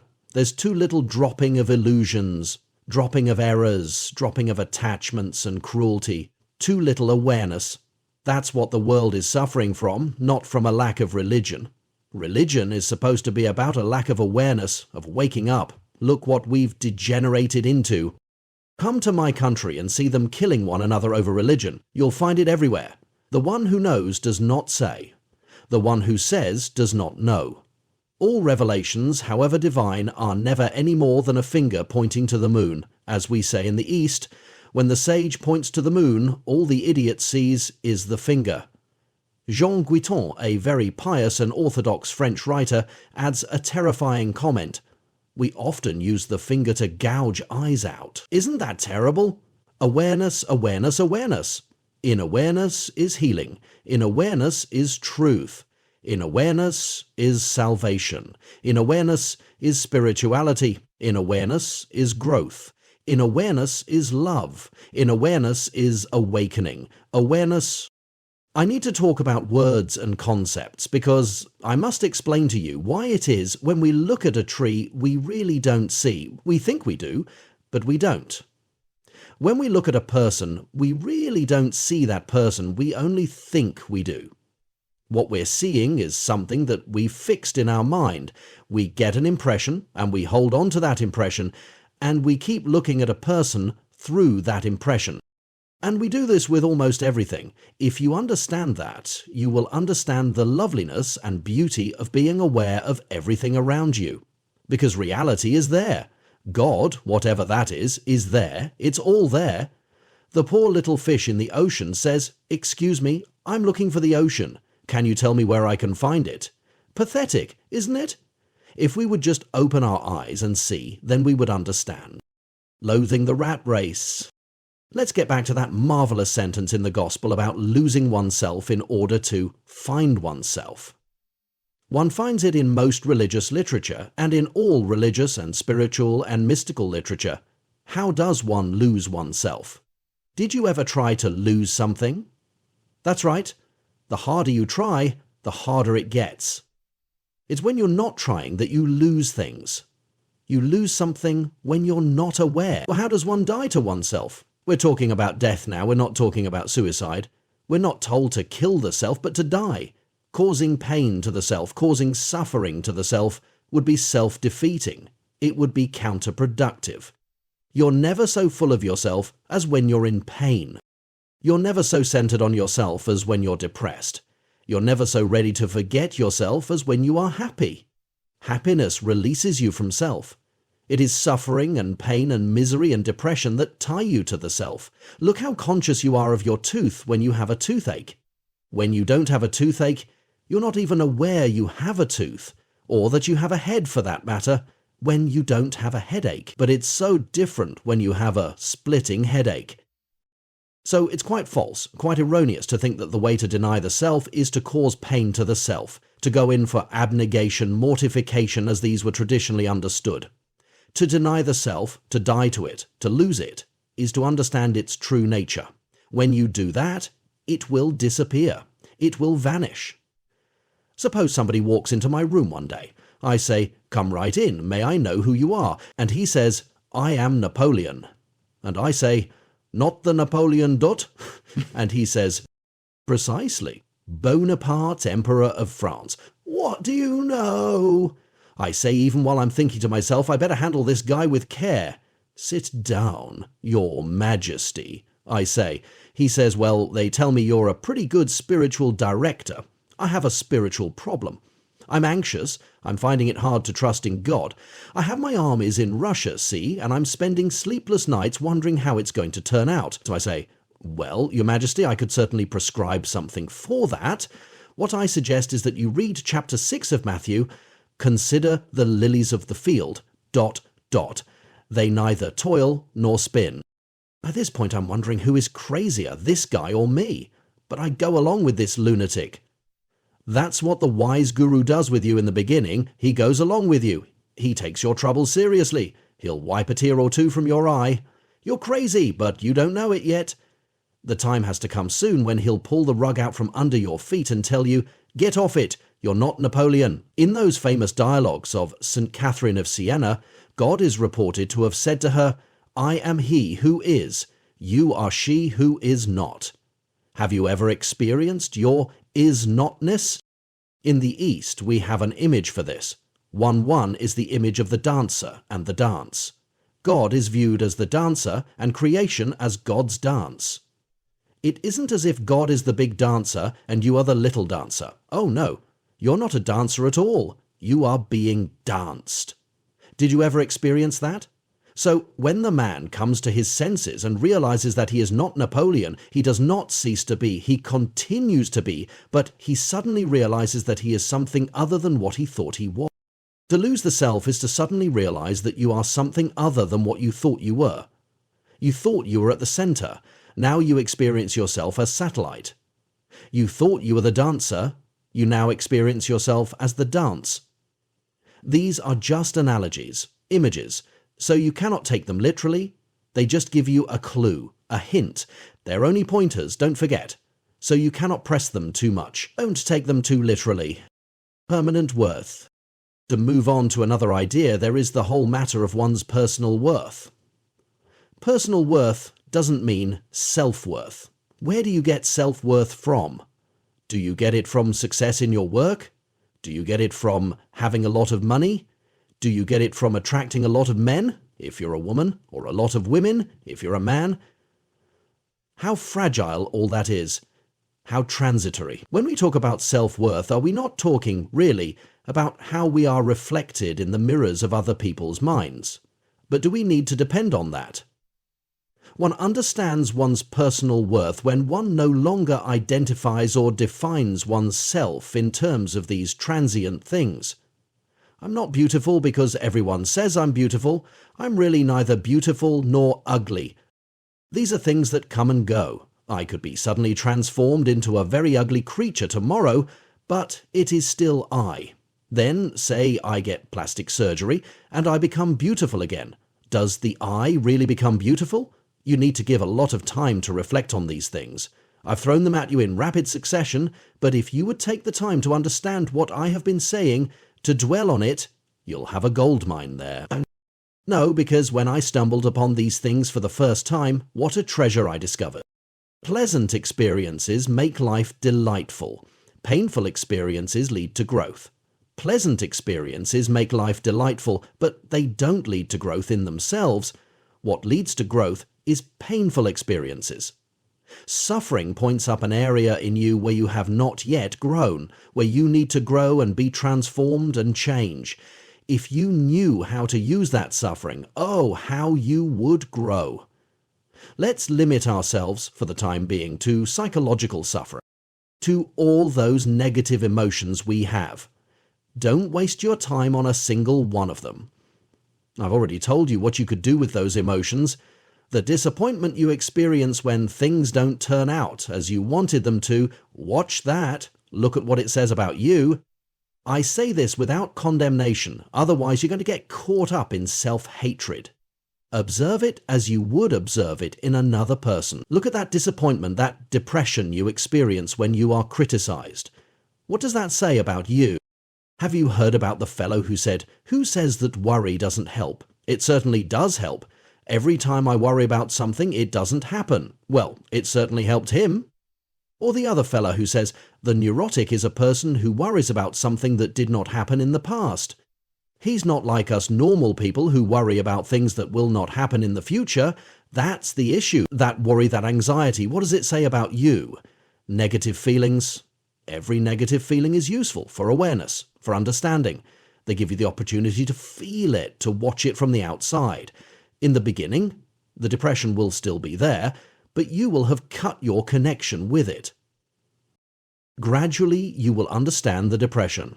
As you understand it, it will occur less frequently and will disappear altogether. Maybe, but by that time it won't matter too much. Before enlightenment, I used to be depressed. After enlightenment, I continue to be depressed. But gradually, or rapidly, or suddenly, you get the state of wakefulness. This is the state where you drop desires. But remember what I meant by desire and cravings. I meant, unless I get what I desire, I refuse to be happy. I mean cases where happiness depends on the fulfillment of desire. Desire, not preference. Do not suppress desire, because then you would become lifeless. You'd be without energy, and that would be terrible. Desire, in the healthy sense of the word, is energy, and the more energy we have, the better. But don't suppress desire. Understand it. Understand it. Don't seek to fulfill desire so much as to understand desire. And don't just renounce the objects of your desire, understand them. See them in their true light. See them for what they are really worth. Because if you just suppress your desire, and you attempt to renounce the object of your desire, you are likely to be tied to it. Whereas if you look at it and see it for what it is really worth, if you understand how you are preparing the grounds for misery and disappointment and depression, your desire will then be transformed into what I call a preference. When you go through life with preferences, but don't let your happiness depend on any one of them, then you're awake. You're moving toward wakefulness.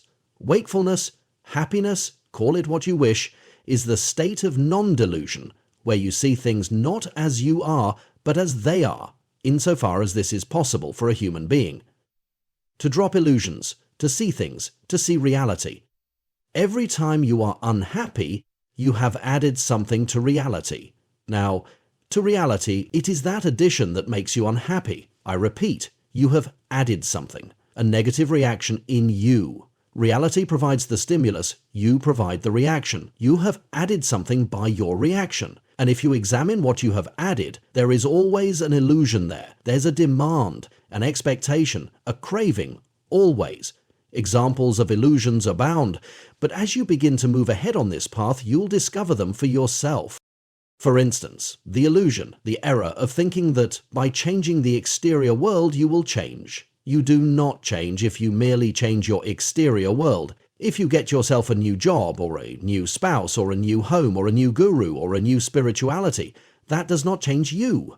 It's like imagining that you change your handwriting by changing your pen, or that you change your capacity to think by changing your hat. That doesn't change you really. But most people spend all their energies trying to rearrange their exterior world to suit their tastes. Sometimes they succeed. For about 5 minutes they get a little respite.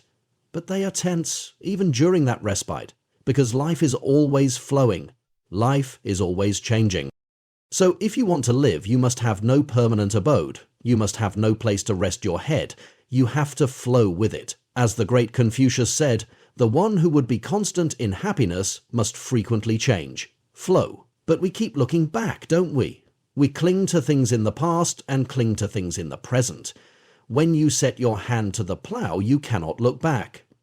Do you want to enjoy a melody? Do you want to enjoy a symphony?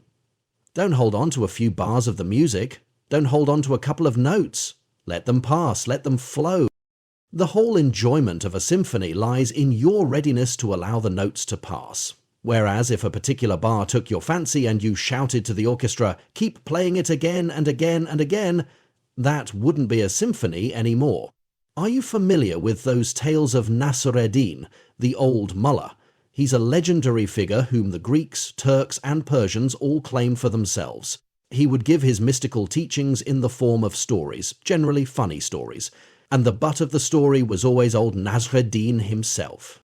One day, Nasreddin was strumming a guitar, playing just one note. After a while, a crowd collected around him. This was in a marketplace, and one of the men sitting on the ground there said, "That's a nice note you're playing, mullah, but why don't you vary it a bit the way other musicians do?"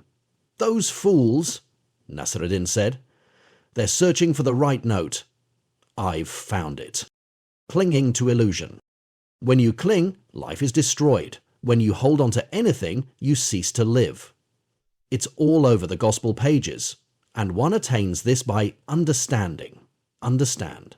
Understand another illusion too, that happiness is not the same as excitement, it's not the same as thrills. That's another illusion, that a thrill comes from living a desire fulfilled. Desire breeds anxiety, and sooner or later it brings its hangover. When you've suffered sufficiently, then you are ready to see it. You're feeding yourself with thrills. This is like feeding a racehorse with delicacies. You're giving it cakes and wine. You don't feed a racehorse like that. It's like feeding human beings with drugs. You don't fill your stomach with drugs. You need good, solid, nutritious food and drink. You need to understand all this for yourself.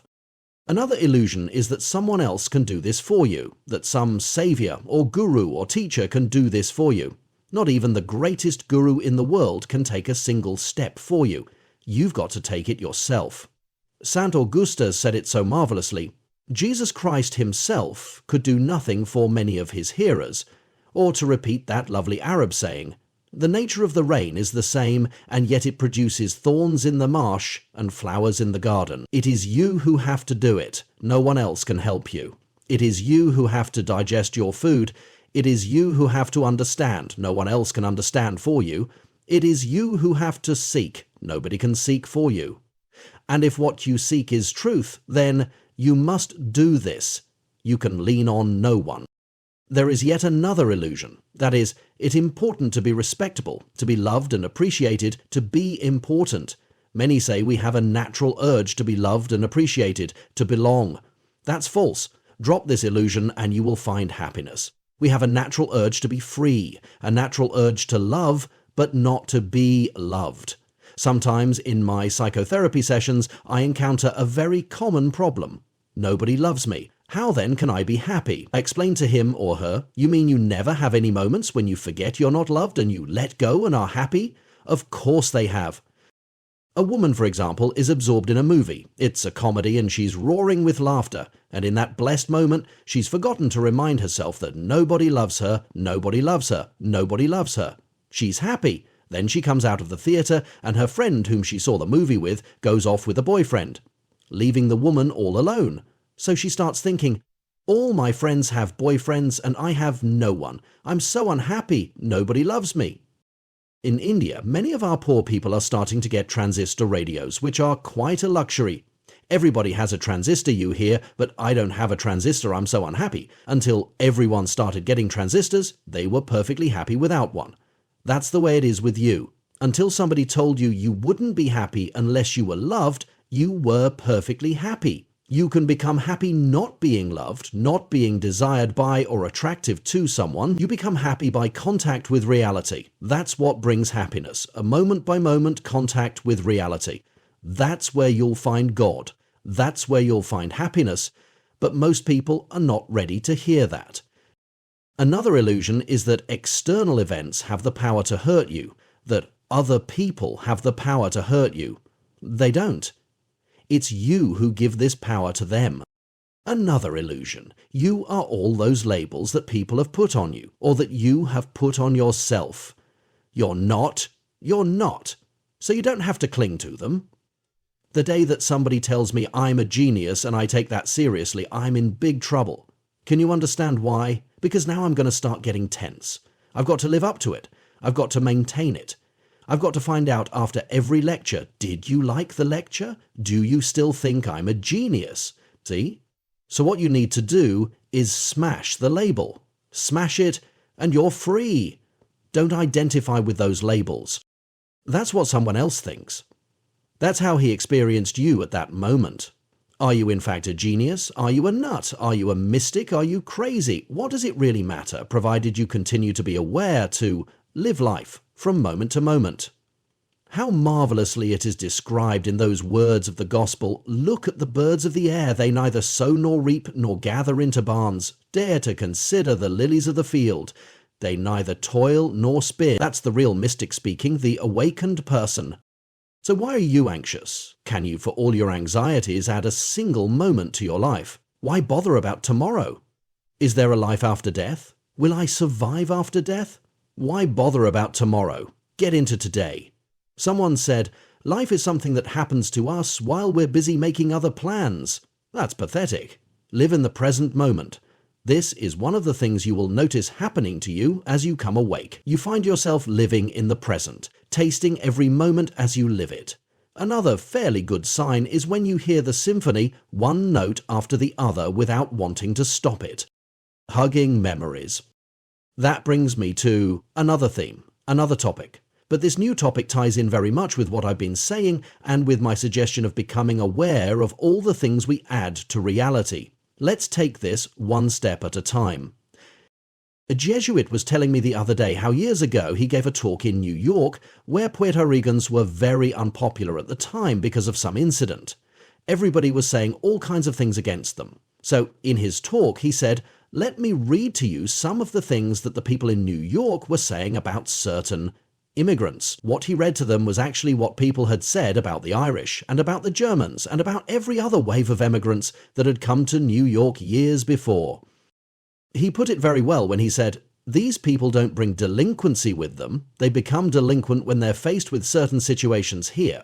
We've got to understand them. If you want to cure the situation, it's useless reacting from prejudice. You need understanding, not condemnation. That is how you bring about change in yourself, not by condemnation, not by calling yourself names, but by understanding what's going on, not by calling yourself a dirty old sinner. No, no, no. In order to get awareness, you've got to see, and you can't see if you're prejudiced. Almost everything and every person we look at in a prejudiced way.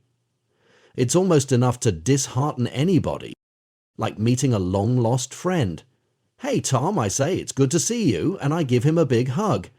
Whom am I hugging, Tom or my memory of him? A living human being or a corpse? I'm assuming that he's still the attractive guy I thought he was. I'm assuming he still fits in with the idea I have of him and with my memories and associations, so I give him a hug.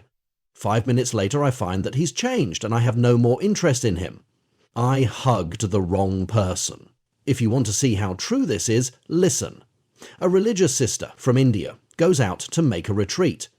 Everybody in the community is saying, oh, we know, that's part of her charisma. She's always attending workshops and going to retreats.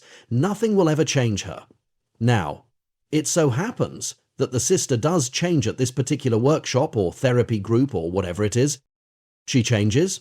Everyone notices the difference. Everyone says, Ma, you've really come to some insights, haven't you? She has.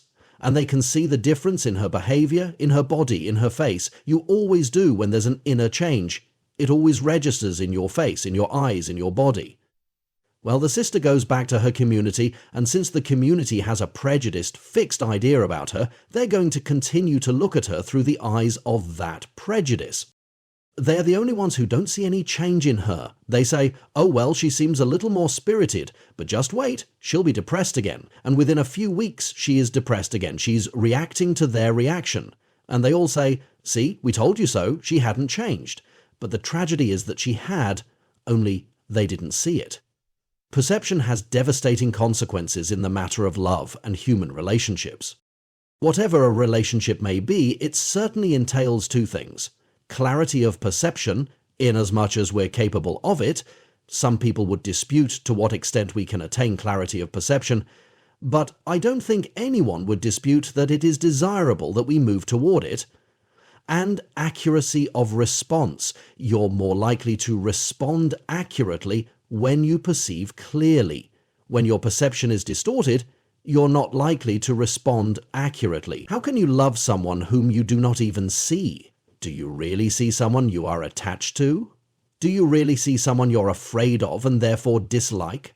We always hate what we fear. The fear of the Lord is the beginning of wisdom, people say to me sometimes. But wait a minute. I hope they understand what they're saying, because we always hate what we fear. We always want to destroy and get rid of and avoid what we fear. When you fear somebody, you dislike that person. You dislike that person insofar as you fear that person. And you don't see that person either, because your emotion gets in the way. Now, that's just as true when you are attracted to someone. When true love enters, you no longer like or even dislike people in the ordinary sense of the word. You see them clearly and you respond accurately. But at this human level, your likes and dislikes and preferences and attractions, etc., continue to get in the way. So you have to be aware of your prejudices. Your likes, your dislikes, your attractions, they're all there. They come from your conditioning. How come you like things that I don't like? Because your culture is different from mine. Your upbringing is different from mine. If I gave you some of the things to eat that I relish, you'd turn away in disgust. There are people in certain parts of India who love dog flesh. Yet others, if they were told they were being served dog steak, would feel sick. Why?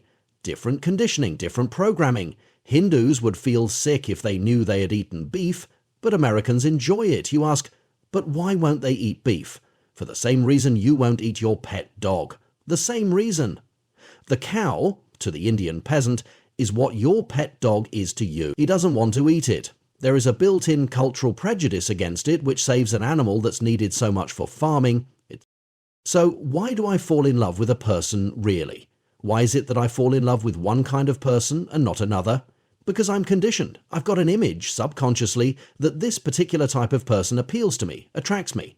So when I meet this person, I fall head over heels in love. But have I seen her? No. I'll see her after I marry her. That's when the awakening comes. And that's when love may begin. But falling in love has nothing to do with love at all. It isn't love, it's desire, burning desire.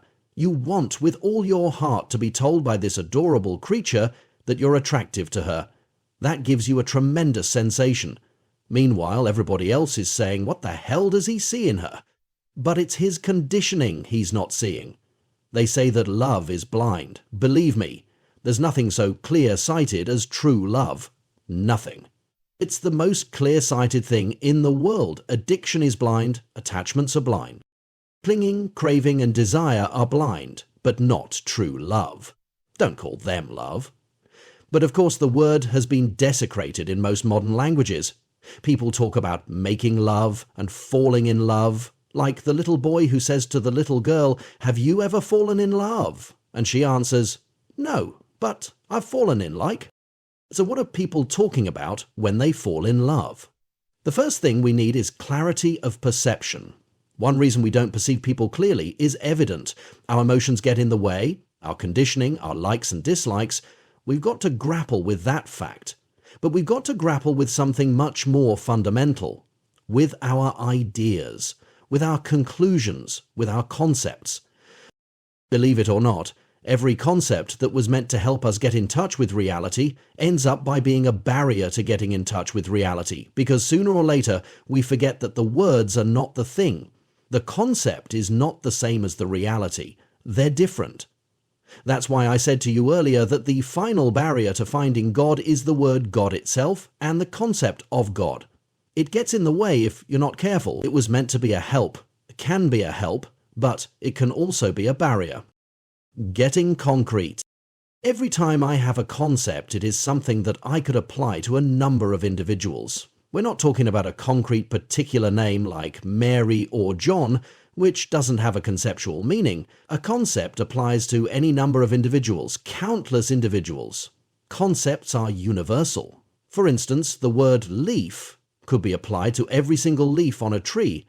The same word applies to all those individual leaves. Moreover, the same word applies to all the leaves on all trees, big ones, small ones, tender ones, dried ones, yellow ones, green ones, banana leaves.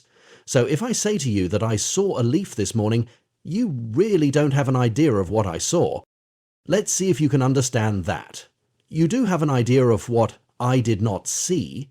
I did not see an animal, I did not see a dog, I did not see a human being, I did not see a shoe, so you have some kind of a vague idea of what I saw, but it isn't particularized, it isn't concrete. Human being refers not to primitive man, not to civilized man, not to grown-up man, not to a child, not to a male or a female, not to this particular age or another, not to this culture or the other, but to the human being is found concrete. You never find a universal human being like your concept. So your concept points, but it is never entirely accurate. It misses uniqueness, concreteness. The concept is universal. When I give you a concept, I give you something, and yet how little I have given you. The concept is so valuable, so useful for science. For instance, if I say that everyone here is an animal, that would be perfectly accurate from a scientific viewpoint, but we're something more than animals. If I say that Mary Jane is an animal, that's true, but because I've omitted something essential about her, it's false. It does have an injustice. When I call a person a woman, that's true, but there are lots of things in that person that don't fit into the concept woman. She is always this particular, concrete, unique woman who can only be experienced, not conceptualized. The concrete person I've got to see for myself, to experience for myself, to intuit for myself. The individual can be intuited, but cannot be conceptualized. A person is beyond the thinking mind. Many of you would probably be proud to be called Americans, as many Indians would probably be proud to be called Indians. But what is American? What is Indian? It's a convention. It's not part of your nature. All you've got is a label. You really don't know the person. The concept always misses or omits something extremely important, something precious that is only found in reality, which is concrete uniqueness. The great Krishnamurti put it so well when he said, "The day you teach the child the name of the bird, the child will never see that bird again." How true! The first time the child sees that fluffy, alive, moving object, and you say to him, "Sparrow," then tomorrow when the child sees another fluffy, moving object similar to it, he says, "Oh, sparrows. I've seen sparrows. I'm bored by sparrows." If you don't look at things through your concepts, you'll never be bored. Every single thing is unique. Every sparrow is unlike every other sparrow, despite the similarities. It's a great help to have similarities so we can abstract, so that we can have a concept. It's a great help from the point of view of communication, education, science. But it's also very misleading and a great hindrance to seeing this concrete individual. If all you experience is your concept, you're not experiencing reality, because reality is concrete. The concept is a help to lead you to reality, but when you get there, you've got to intuit or experience it directly. A second quality of a concept is that it is static, whereas reality is in flux. We use the same name for Niagara Falls, but that body of water is constantly changing. You've got the word river, but the water there is constantly flowing. You've got one word for your body, but the cells in your body are constantly being renewed. Let's suppose, for example, there is an enormous wind outside, and I want the people in my country to get an idea of what an American gale or hurricane is like. So I capture it in a cigar box, and I go back home and say, "Look at this. Naturally, it isn't a gale anymore, is it, once it's captured?" Or if I want you to get the feel of what the flow of a river is like, and I bring it to you in a bucket, the moment I put into a bucket, it has stopped flowing. The moment you put things into a concept, they stop flowing. They become static, dead. A frozen wave is not a wave. A wave is essentially movement, action. When you freeze it, it is not a wave. Concepts are always frozen, reality flows. Finally, if we are to believe the mystics, and it doesn't take too much of an effort to understand this, or even believe it, but no one can see it at once, reality is whole, but words and concepts fragment reality. That is why it is so difficult to translate from one language to another, because each language cuts reality up differently. The English word home is impossible to translate into French or Spanish. Casa is not quite home. Home has associations that are peculiar to the English language. Every language has untranslatable words and expressions because we're cutting reality up and adding something or subtracting something, and usage keeps changing. Reality is a whole, and we cut it up to make concepts, and we use words to indicate different parts. If you had never seen an animal in your life, for example, and one day you found a tail, just a tail, and somebody told you, "That's a tail," would you have any idea of what it was if you had no idea what an animal was? Ideas actually fragment the vision, intuition, or experience of reality as a whole. This is what the mystics are perpetually telling us. Words cannot give you reality. They only point, they only indicate. You use them as pointers to get to reality. But once you get there, your concepts are useless. A Hindu priest once had a dispute with a philosopher who claimed that the final barrier to God was the word God, the concept of God.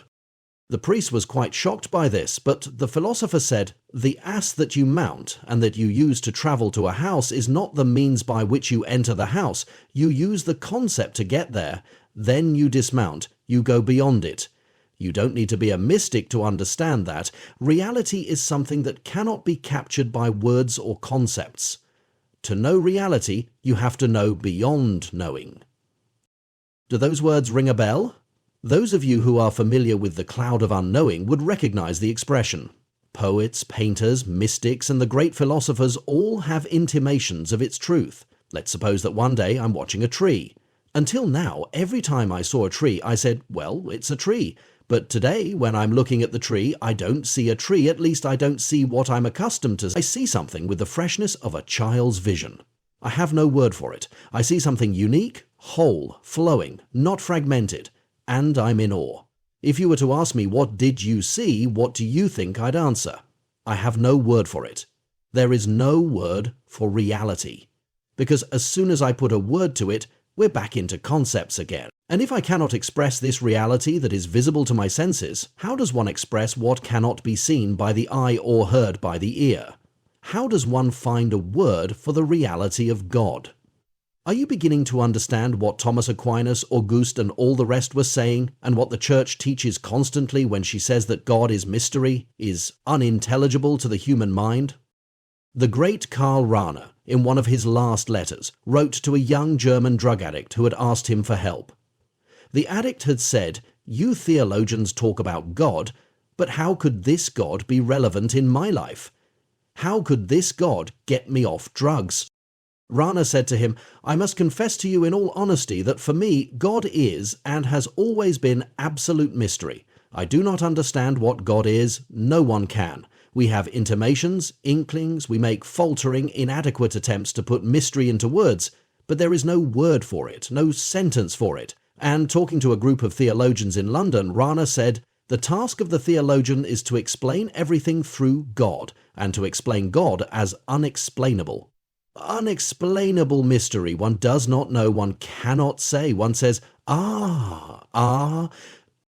Words are pointers, they're not descriptions. Tragically, people fall into idolatry because they think that where God is concerned, the word is the thing. How could you get so crazy? Can you be crazier than that? Even where human beings are concerned, or trees and leaves and animals, the word is not the thing? And you would say that where God is concerned, the word is one thing? What are you talking about? An internationally famous scripture scholar attended this course in San Francisco, and he said to me, "My God, after listening to you, I understand that I've been an idol worshipper all my life." He said this openly. It never struck me that I had been an idol worshipper. My idol was not made of wood or metal, it was a mental idol. These are the more dangerous idol worshippers. They use a very subtle substance, the mind, to produce their God. What I'm leading you to is the following awareness of reality around you. Awareness means to watch, to observe what is going on within you and around you. Going on is pretty accurate. Trees, grass, flowers, animals, rock, all of reality is moving. One observes it, one watches it.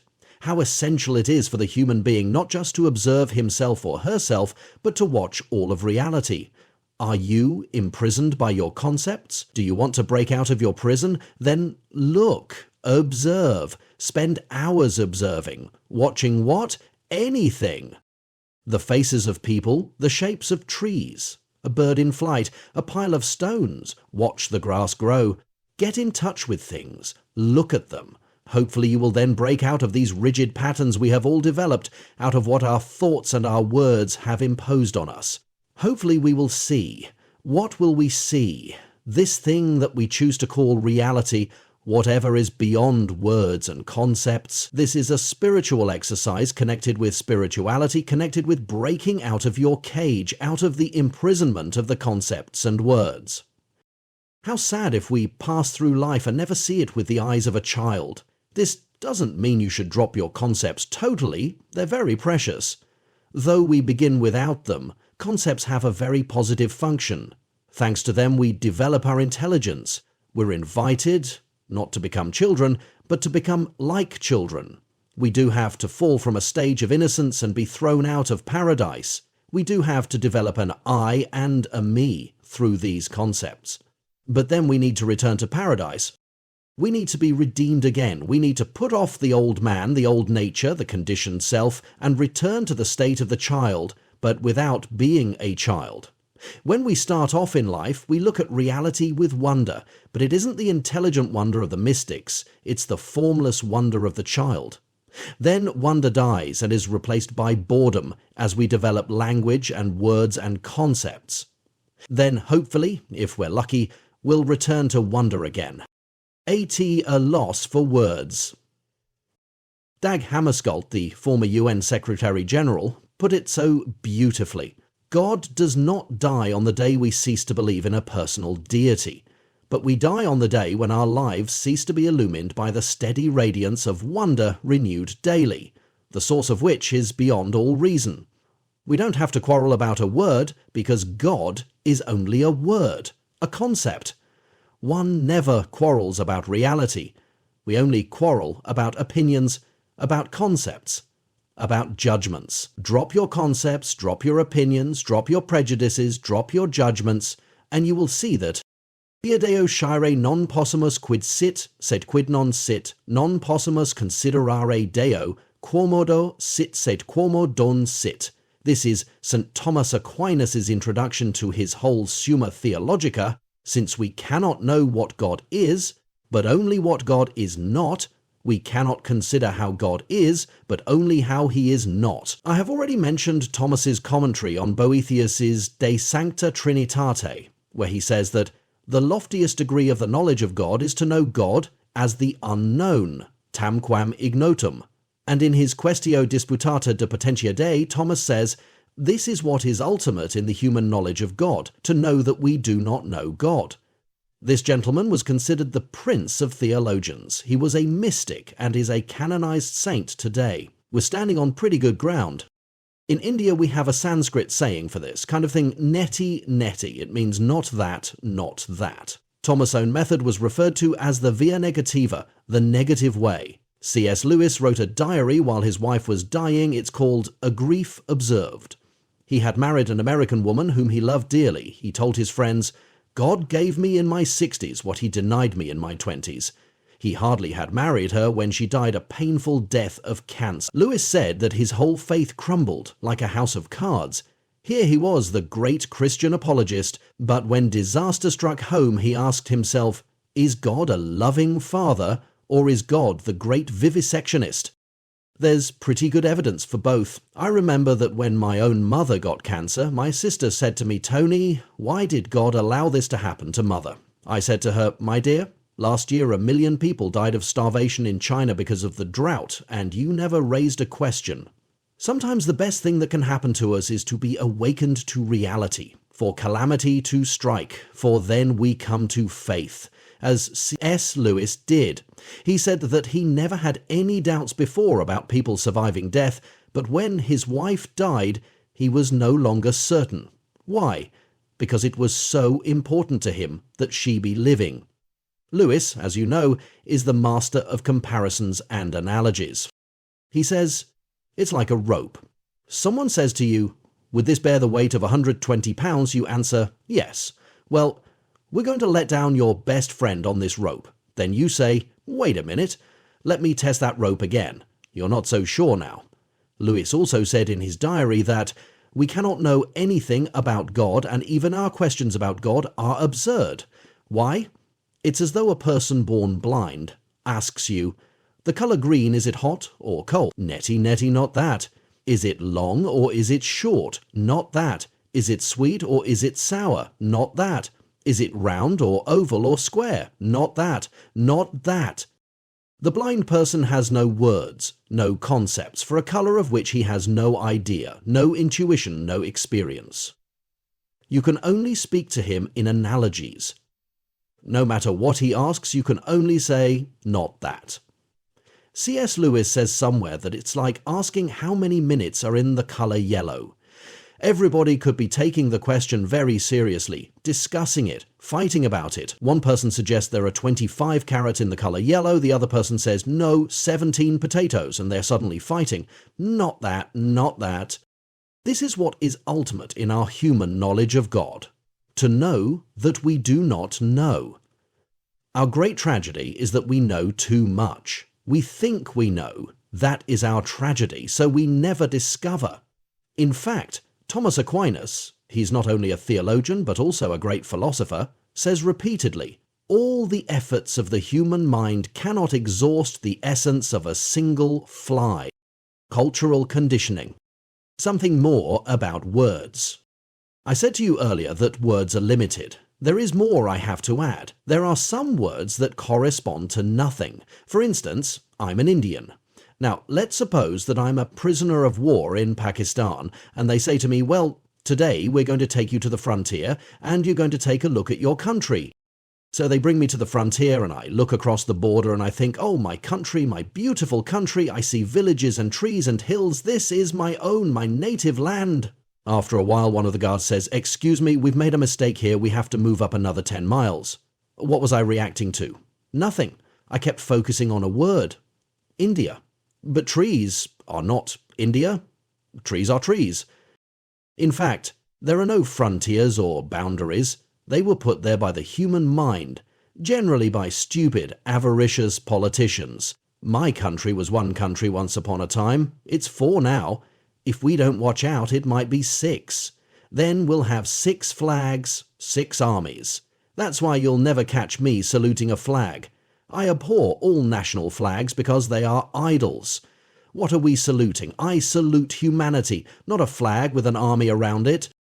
The flags are in the heads of people. In any case, there are thousands of words in our vocabulary that do not correspond to reality at all. But do they trigger emotions in us? So we begin to see things that are not there. We actually see Indian mountains when they don't exist, and we actually see Indian people who also don't exist. Your American conditioning exists, my Indian conditioning exists. But that's not a very happy thing. Nowadays, in third world countries, we talk a great deal about inculturation. What is this thing called culture? I'm not very happy with the word. Does it mean you'd like to do something because you are conditioned to do it? That you'd like to feel something because you are conditioned to feel it? Isn't that being mechanical? Imagine an American baby that is adopted by a Russian couple and taken to Russia. It has no notion that it was born American. It's brought up talking Russian. It lives and dies for Mother Russia. It hates Americans. The child is stamped with his own culture. It's steeped in its own literature. It looks at the world through the eyes of its culture.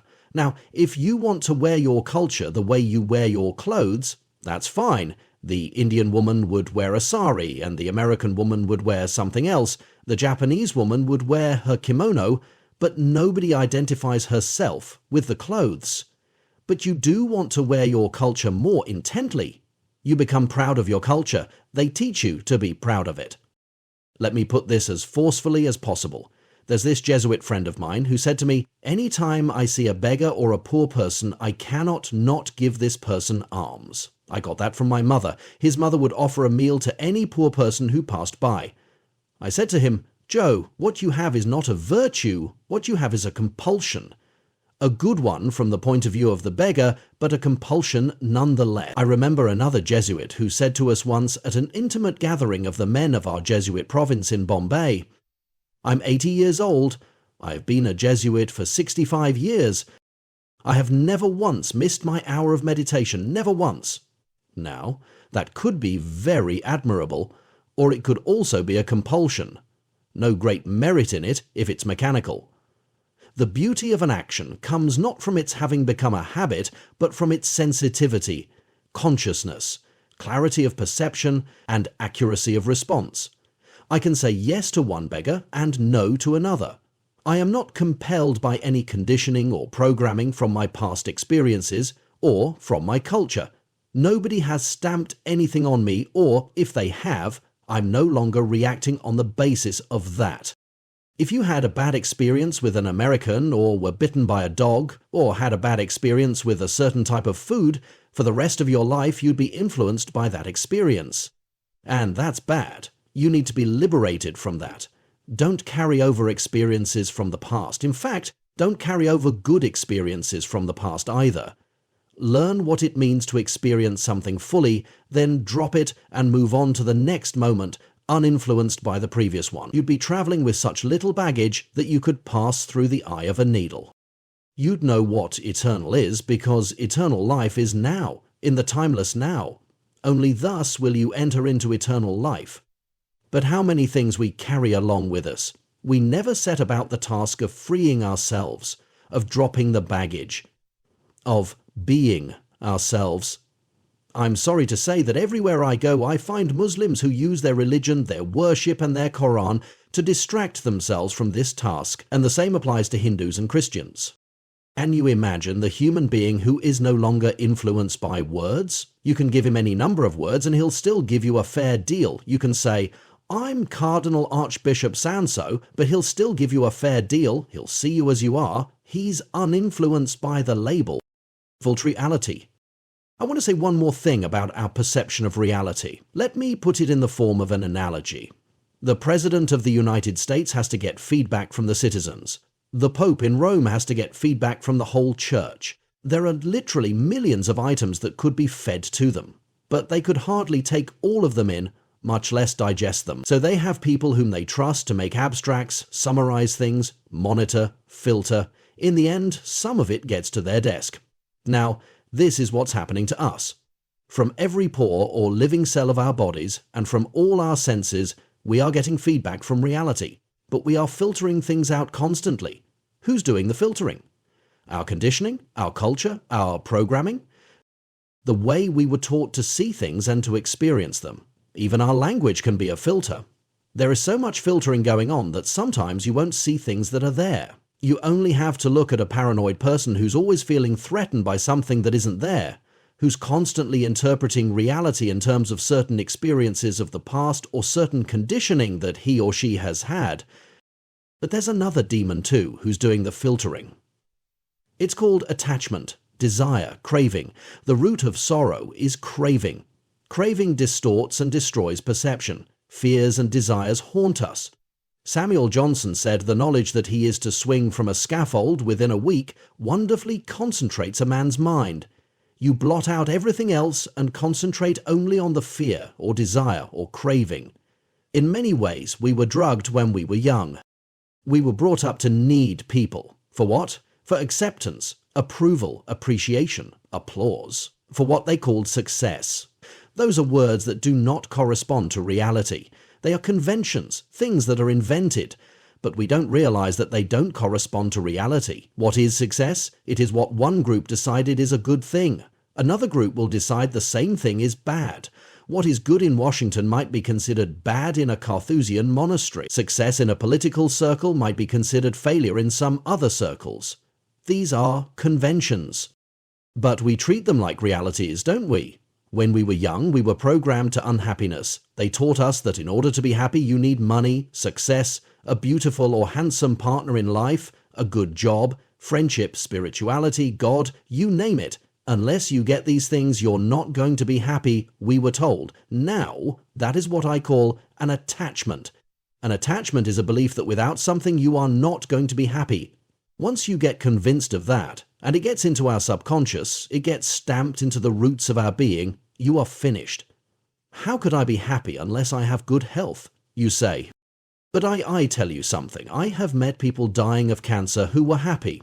But how could they be happy if they knew they were going to die?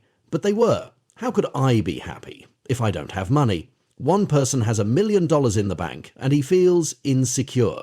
The other person has practically no money, but he doesn't seem to feel any insecurity at all. He was programmed differently, that's all. Useless to exhort the first person about what to do. He needs understanding. Exhortations are of no great help. You need to understand that you've been programmed. It's a false belief. See it as false. See it as a fantasy. What are people doing all through their lives? They're busy fighting. Fight, fight, fight. That's what they call survival. When the average American says he or she is making a living, it isn't a living they're making, oh no. They have much more than they need to live. Come to my country and you'll see that. You don't need all those cars to live. You don't need a television set to live. You don't need makeup to live. You don't need all those clothes to live. But try to convince the average American of this, they've been brainwashed. They've been programmed. So they work and strive to get the desired object that will make them happy. Listen to this pathetic story. Your story, my story, everybody's story. Until I get this object, money, friendship, anything, I'm not going to be happy. I've got to strive to get it, and then when I've got it, I've got to strive to keep it. I get a temporary thrill. Ooh, I'm so thrilled, I've got it. But how long does that last? A few minutes, a few days at the most. When you get your brand new car, how long does the thrill last? Until your next attachment is threatened. The truth about a thrill is that I get tired of it after a while. They told me prayer was the big thing. They told me God was the big thing. They told me friendship was the big thing. And not knowing what prayer really was, or not knowing what God really was, not knowing what friendship really was, we made much out of them. But after a while, we got bored with them. Bored with prayer, with God, with friendship. Isn't that pathetic? And there's no way out. There's simply no way out. It's the only model we were given to be happy. We weren't given any other model. Our culture, our society, and, I'm sorry to say, even our religion gave us no other model. You've been appointed a cardinal. What a great honor that is. Honor? Did you say honor? You used the wrong word. Now others are going to aspire to it. You lapsed into what the Gospels call the world, and you're going to lose your soul. The world, power, prestige, winning, success, honor, etc., are non-existent things. You gain the world, but you lose your soul. Your whole life has been empty and soulless. There is nothing there. There's only one way out, and that is to get deprogrammed. How do you do that? You become aware of the programming. You cannot change by an effort of the will. You cannot change through ideals. You cannot change through building up new habits. Your behavior may change, but you don't. You only change through awareness and understanding. When you see a stone as a stone and a scrap of paper as a scrap of paper, you don't think that the stone is a precious diamond anymore, and you don't think that that scrap of paper is a check for $1 billion. When you see that, you change. There's no violence anymore in your attempt to change yourself. Otherwise, what you call change is simply moving the furniture around. Your behavior is changed, but not you. Detachment. The only way to change is by changing your understanding. But what does it mean to understand? How do we go about it? Consider how we're enslaved by various attachments. We're striving to rearrange the world so that we can keep these attachments, because the world is a constant threat to them. I fear that a friend may stop loving me. He or she may turn to somebody else. I have to keep making myself attractive because I have to get this other person. Somebody brainwashed me into thinking I need his or her love. But I really don't. I don't need anybody's love. I just need to get in touch with reality. I need to break out of this prison of mine, this programming, this conditioning, these false beliefs, these fantasies. I need to break out into reality. Reality is lovely. It is an absolute delight. Eternal life is now. We're surrounded by it, like the fish in the ocean, but we have no notion about it at all. We're too distracted with this attachment. Temporarily, the world rearranges itself to suit our attachment. So we say, yeah, great, my team won. But hang on, it'll change, you'll be depressed tomorrow. Why do we keep doing this? Do this little exercise for a few minutes. Think of something or someone you are attached to, in other words, something or someone without which or without whom you think you are not going to be happy. It could be your job, your career, your profession, your friend, your money, whatever. And say to this object or person, I really do not need you to be happy. I'm only deluding myself in the belief that without you I will not be happy, but I really don't need you for my happiness. I can be happy without you. You are not my happiness. You are not my joy. If your attachment is a person, he or she is not going to be very happy to hear you say this, but go ahead anyway. You can say it in the secrecy of your heart. In any case, you'll be making contact with the truth. You'll be smashing through a fantasy. Happiness is a state of non-illusion, of dropping the illusion. Or you could try another exercise. Think of a time when you were heartbroken and thought you would never be happy again. Your husband died, your wife died, your best friend deserted you, you lost your money. What happened?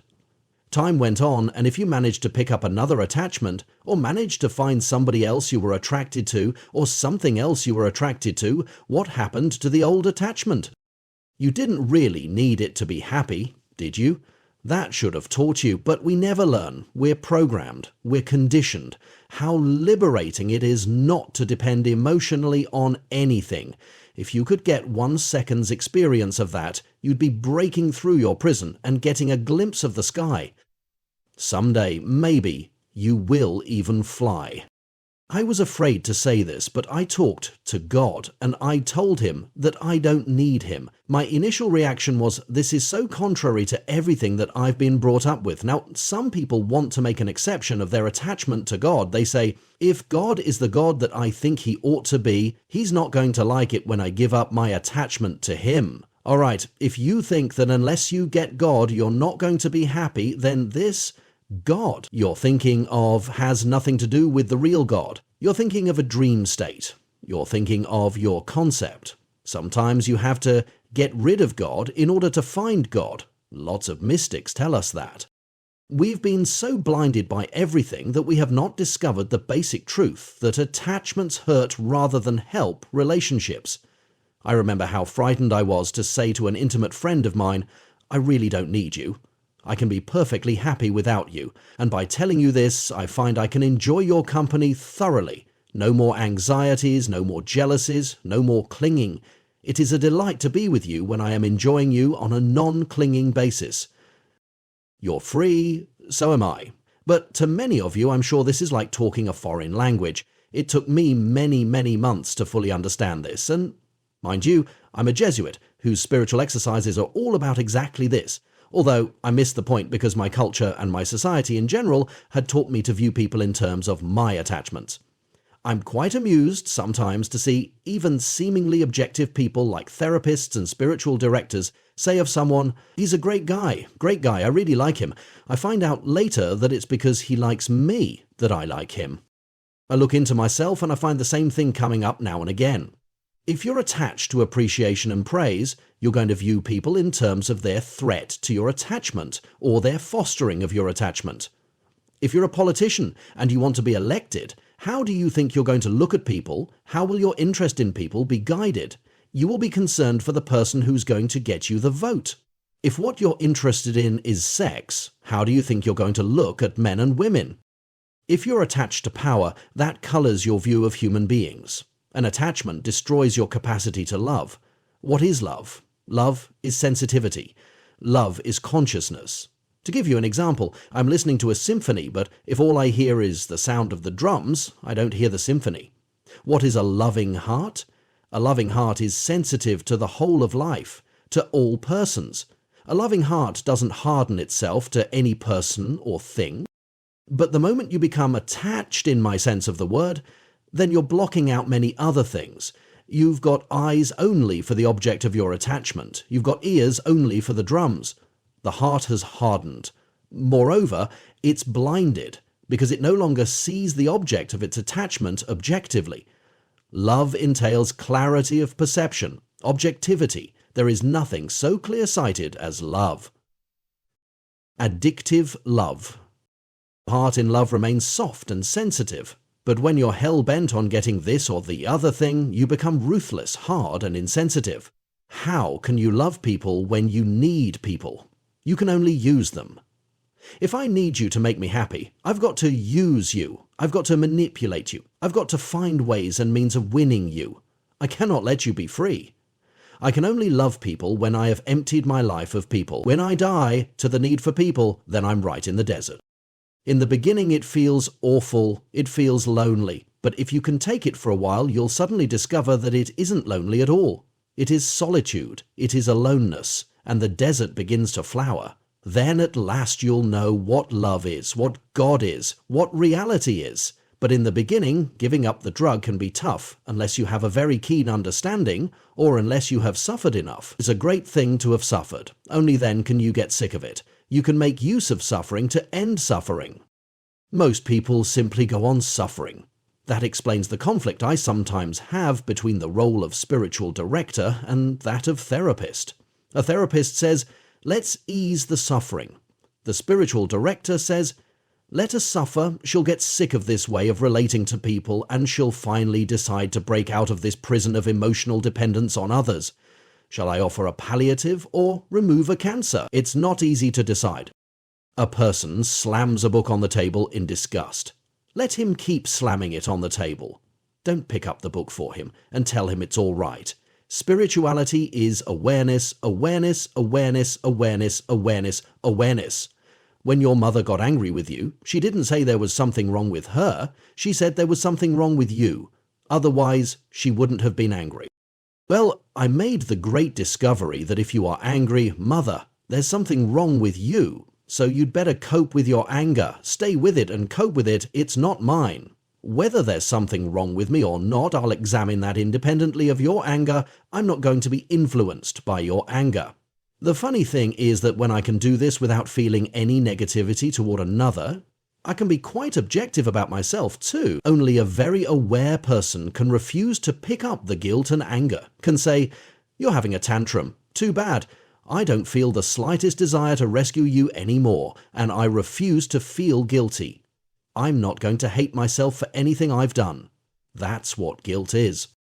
I'm not going to give myself a bad feeling and whip myself for anything I have done, either right or wrong. I'm ready to analyze it, to watch it and say, well, if I did wrong, it was in unawareness. Nobody does wrong in awareness. That's why theologians tell us very beautifully that Jesus could do no wrong. That makes very good sense to me, because the enlightened person can do no wrong. The enlightened person is free. Jesus was free, and because he was free, he couldn't do any wrong. But since you can do wrong, you're not free. More words. 42. Mark Twain put it very nicely when he said, it was so cold that if the thermometer had been an inch longer, we would have frozen to death. We do freeze to death on words. It's not the cold outside that matters, but the thermometer. It's not reality that matters, but what you're saying to yourself about it. I was told a lovely story about a farmer in Finland. When they were drawing up the Russian-Finnish border, the farmer had to decide whether he wanted to be in Russia or Finland. After a long time, he said he wanted to be in Finland, but he didn't want to offend the Russian officials. These came to him and wanted to know why he wanted to be in Finland. The farmer replied, "It has always been my desire to live in Mother Russia, but at my age, I wouldn't be able to survive another Russian winter." Russia and Finland are only words, concepts, but not for human beings, not for crazy human beings. We're almost never looking at reality. A guru was once attempting to explain to a crowd how human beings react to words, feed on words, live on words, rather than on reality. One of the men stood up and protested. He said, "I don't agree that words have all that much effect on us." The guru said, "Sit down, you son of a bitch." The man went livid with rage and said, "You call yourself an enlightened person, a guru, a master, but you ought to be ashamed of yourself." The guru then said, "Pardon me, sir, I was carried away. I really beg your pardon. That was a lapse. I'm sorry." The man finally calmed down. Then the guru said, "It took just a few words to get a whole tempest going within you, and it took just a few words to calm you down, didn't it? Words, words, words. How imprisoning they are if they're not used properly." Hidden agendas. There is a difference between knowledge and awareness, between information and awareness. I just said to you that one cannot do evil in awareness, but one can do evil in knowledge or information when you know something is bad. "Father, forgive them, for they know not what they do." I would translate that as, they're not aware of what they are doing. Paul says he is the greatest of sinners because he persecuted the church of Christ. But, he adds, I did it in unawareness. Or, if they had been aware that they were crucifying the Lord of glory, they would never have done so. Or, the time will come when they will persecute you, and they think they are doing a service to God. They aren't aware. They're caught up in information and knowledge. Thomas Aquinas puts it nicely when he says, every time someone sins, they're sinning under the guise of good. They're blinding themselves. They're seeing something as good, even though they know it is bad. They're rationalizing because they're seeking something under the pretext of good. Someone gave me 2 situations in which she found it difficult to be aware. She was in a service industry where many people were lined up, many phones were ringing, and she was alone and there were distractions coming from a lot of uptight, angry people. She found it extremely difficult to maintain serenity and calm. The other situation was when she was driving in traffic with horns blowing and people shouting 4-letter words. She asked me whether eventually that nervousness would dissipate and she could remain at peace. Did you pick up the attachment there? Peace. Her attachment to peace and calm. She was saying, unless I'm peaceful, I won't be happy.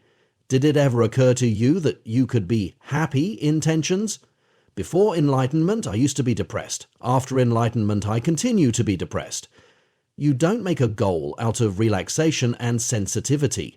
Have you ever heard of people who get tense trying to relax? If one is tense, one simply observes one's tension. You will never understand yourself if you seek to change yourself. The harder you try to change yourself, the worse it gets. You are called upon to be aware. Get the feel of that jangling telephone. Get the feel of jarred nerves. Get the sensation of the steering wheel in the car. In other words, come to reality and let tension or the calmness take care of itself. As a matter of fact, you'll have to let them take care of themselves because you'll be too preoccupied with getting in touch with reality. Step by step. Let whatever happens, happen. Real change will come when it is brought about, not by your ego, but by reality. Awareness releases reality to change you. In awareness you change, but you've got to experience it. At this point, you're just taking my word for it. Perhaps also you've got a plan to become aware. Your ego, in its own cunning way, is trying to push you into awareness. Watch it. You'll meet with resistance. There will be trouble. When someone is anxious about being aware all the time, you can spot the mild anxiety. They want to be awake, to find out if they're really awake or not. That's part of asceticism, not awareness. It sounds strange in a culture where we've been trained to achieve goals, to get somewhere. But in fact, there's nowhere to go because you're there already. The Japanese have a nice way of putting it. The day you cease to travel, you will have arrived. Your attitude should be, I want to be aware. I want to be in touch with whatever happens, happen. If I'm awake, fine. And if I'm asleep, fine. The moment you make a goal out of it and attempt to get it, you're seeking ego glorification, ego promotion. You want the good feeling that you've made it. When you do make it, you won't know. Your left hand won't know what your right hand is doing. Lord, when did we do this? We had no awareness. Charity is never so lovely as when one has lost consciousness that one is practicing charity. You mean I helped you. I was enjoying myself. I was just doing my dance. It helped you. That's wonderful. Congratulations to you. No credit to me. When you attain, when you are aware, increasingly you will not be bothered about labels like awake or asleep. One of my difficulties here is to arouse your curiosity, but not your spiritual greed. Let's come awake. It's going to be wonderful. After a while, it doesn't matter. One is aware, because one lives. The unaware life is not worth living, and you will leave pain to take care of itself. Giving in. The harder you try to change, the worse it can get. Does this mean that a certain degree of passivity is all right? Yes, the more you resist something, the greater power you give to it. That's the meaning, I think, of Jesus' words. When someone strikes you on the right cheek, offer him your left as well. You always empower the demons you fight. That's very oriental, but if you flow with the enemy, you overcome the enemy. How does one cope with evil? Not by fighting it, but by understanding it. In understanding, it disappears. How does one cope with darkness? Not with one's fist. You don't chase darkness out of the room with a broom, you turn on a light. The more you fight darkness, the more real it becomes to you, and the more you exhaust yourself. But when you turn on the light of awareness, it melts. Let's say this scrap of paper is $1 billion check. I must renounce it. The gospel says I must give it up if I want eternal life. Are you going to substitute one greed, a spiritual greed, for the other greed? Before, you had a worldly ego, and now you've got a spiritual ego, but you've got an ego all the same, a refined one, and one more difficult to cope with. When you renounce something, you're tied to it. But if instead of renouncing it, I look at it and say, hey, this isn't $1 billion check, this is a scrap of paper, there is nothing to fight, nothing to renounce. Excessive landmines. In my country, lots of men grow up with the belief that women are cattle. I married her, they say. She's my possession. Are these men to blame? Get ready for a shock. They aren't. Just as many Americans are not to blame for the way they view Russians. Their glasses or perceptions simply have been dyed a certain color, and there they are. That's the color through which they look at the world.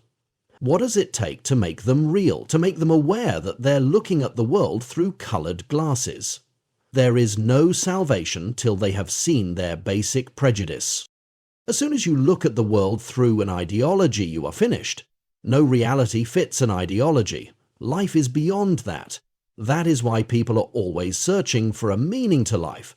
But life has no meaning. It cannot have meaning because meaning is a formula. Meaning is something that makes sense to the mind. Every time you make sense out of reality, you bump into something that destroys the sense you... Meaning is only found when you go beyond meaning. Life only makes sense when you perceive it as mystery, and it makes no sense to the conceptualizing mind. I don't say that adoration isn't important, but I do say that doubt is infinitely more important than adoration. Everywhere people are searching for objects to adore, but I don't find people awake enough in their attitudes and convictions.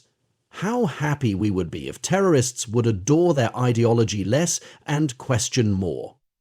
However, we don't like to apply that to ourselves.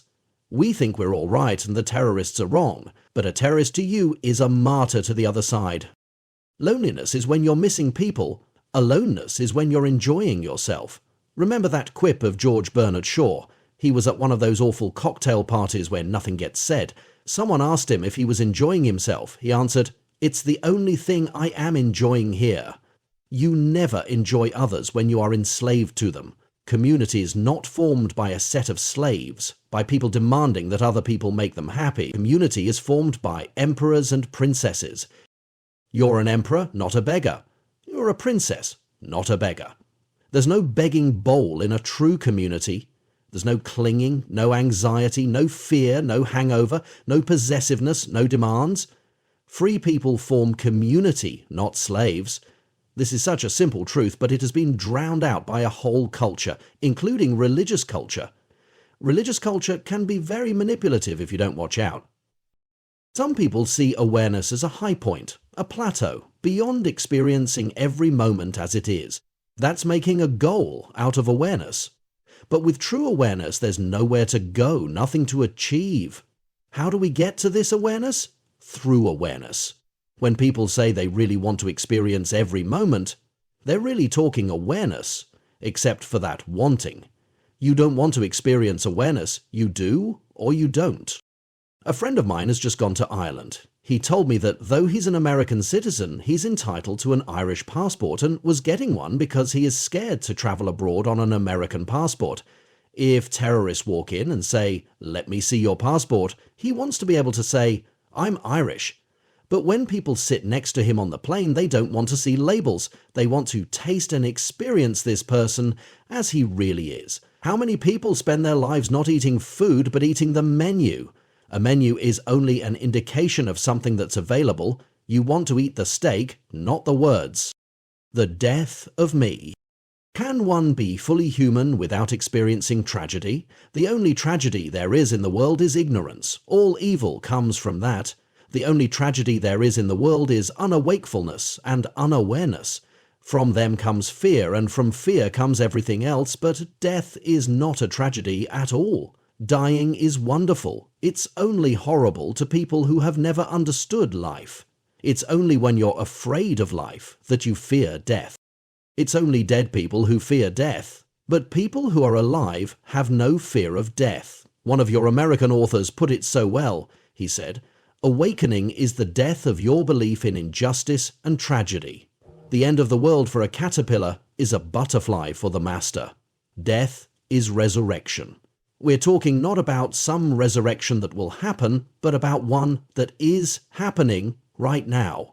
If you would die to the past, if you would die to every minute, you would be the person who is fully alive, because a fully alive person is one who is full of death.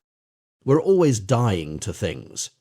We're always shedding everything in order to be fully alive and to be resurrected at every moment. The mystics, saints, and others make great efforts to wake people up. If they don't wake up, they're always going to have these other minor ills like hunger, wars, and violence. The greatest evil is sleeping people, ignorant people. A Jesuit once wrote a note to Father Arupi, his superior general, asking him about the relative value of communism, socialism, and capitalism. Father Arupi gave him a lovely reply. He said, "A system is about as good or as bad as the people who use it. People with golden hearts would make capitalism or communism or socialism work beautifully. Don't ask the world to change, you change first. Then you'll get a good enough look at the world so that you'll be able to change whatever you think ought to be changed. Take the obstruction out of your own eye. If you don't, you have lost the right to change anyone or anything. Till you are aware of yourself, you have no right to interfere with anyone else or with the world." Now, the danger of attempting to change others or change things when you yourself are not aware is that you may be changing things for your own convenience, your pride, your dogmatic convictions and beliefs, or just to relieve your negative feelings. I have negative feelings, so you better change in such a way that I feel good. First, cope with your negative feelings so that when you move out to change others, you're not coming from hate or negativity, but from love. It may seem strange, too, that people can be very hard on others and still be very loving. The surgeon can be hard on a patient and yet loving. Love can be very hard indeed. Insight and understanding. But what does self-change entail? I've said it in so many words over and over, but now I'm going to break it down into little segments. First, insight. Not effort, not cultivating habits, not having an ideal. Ideals do a lot of damage.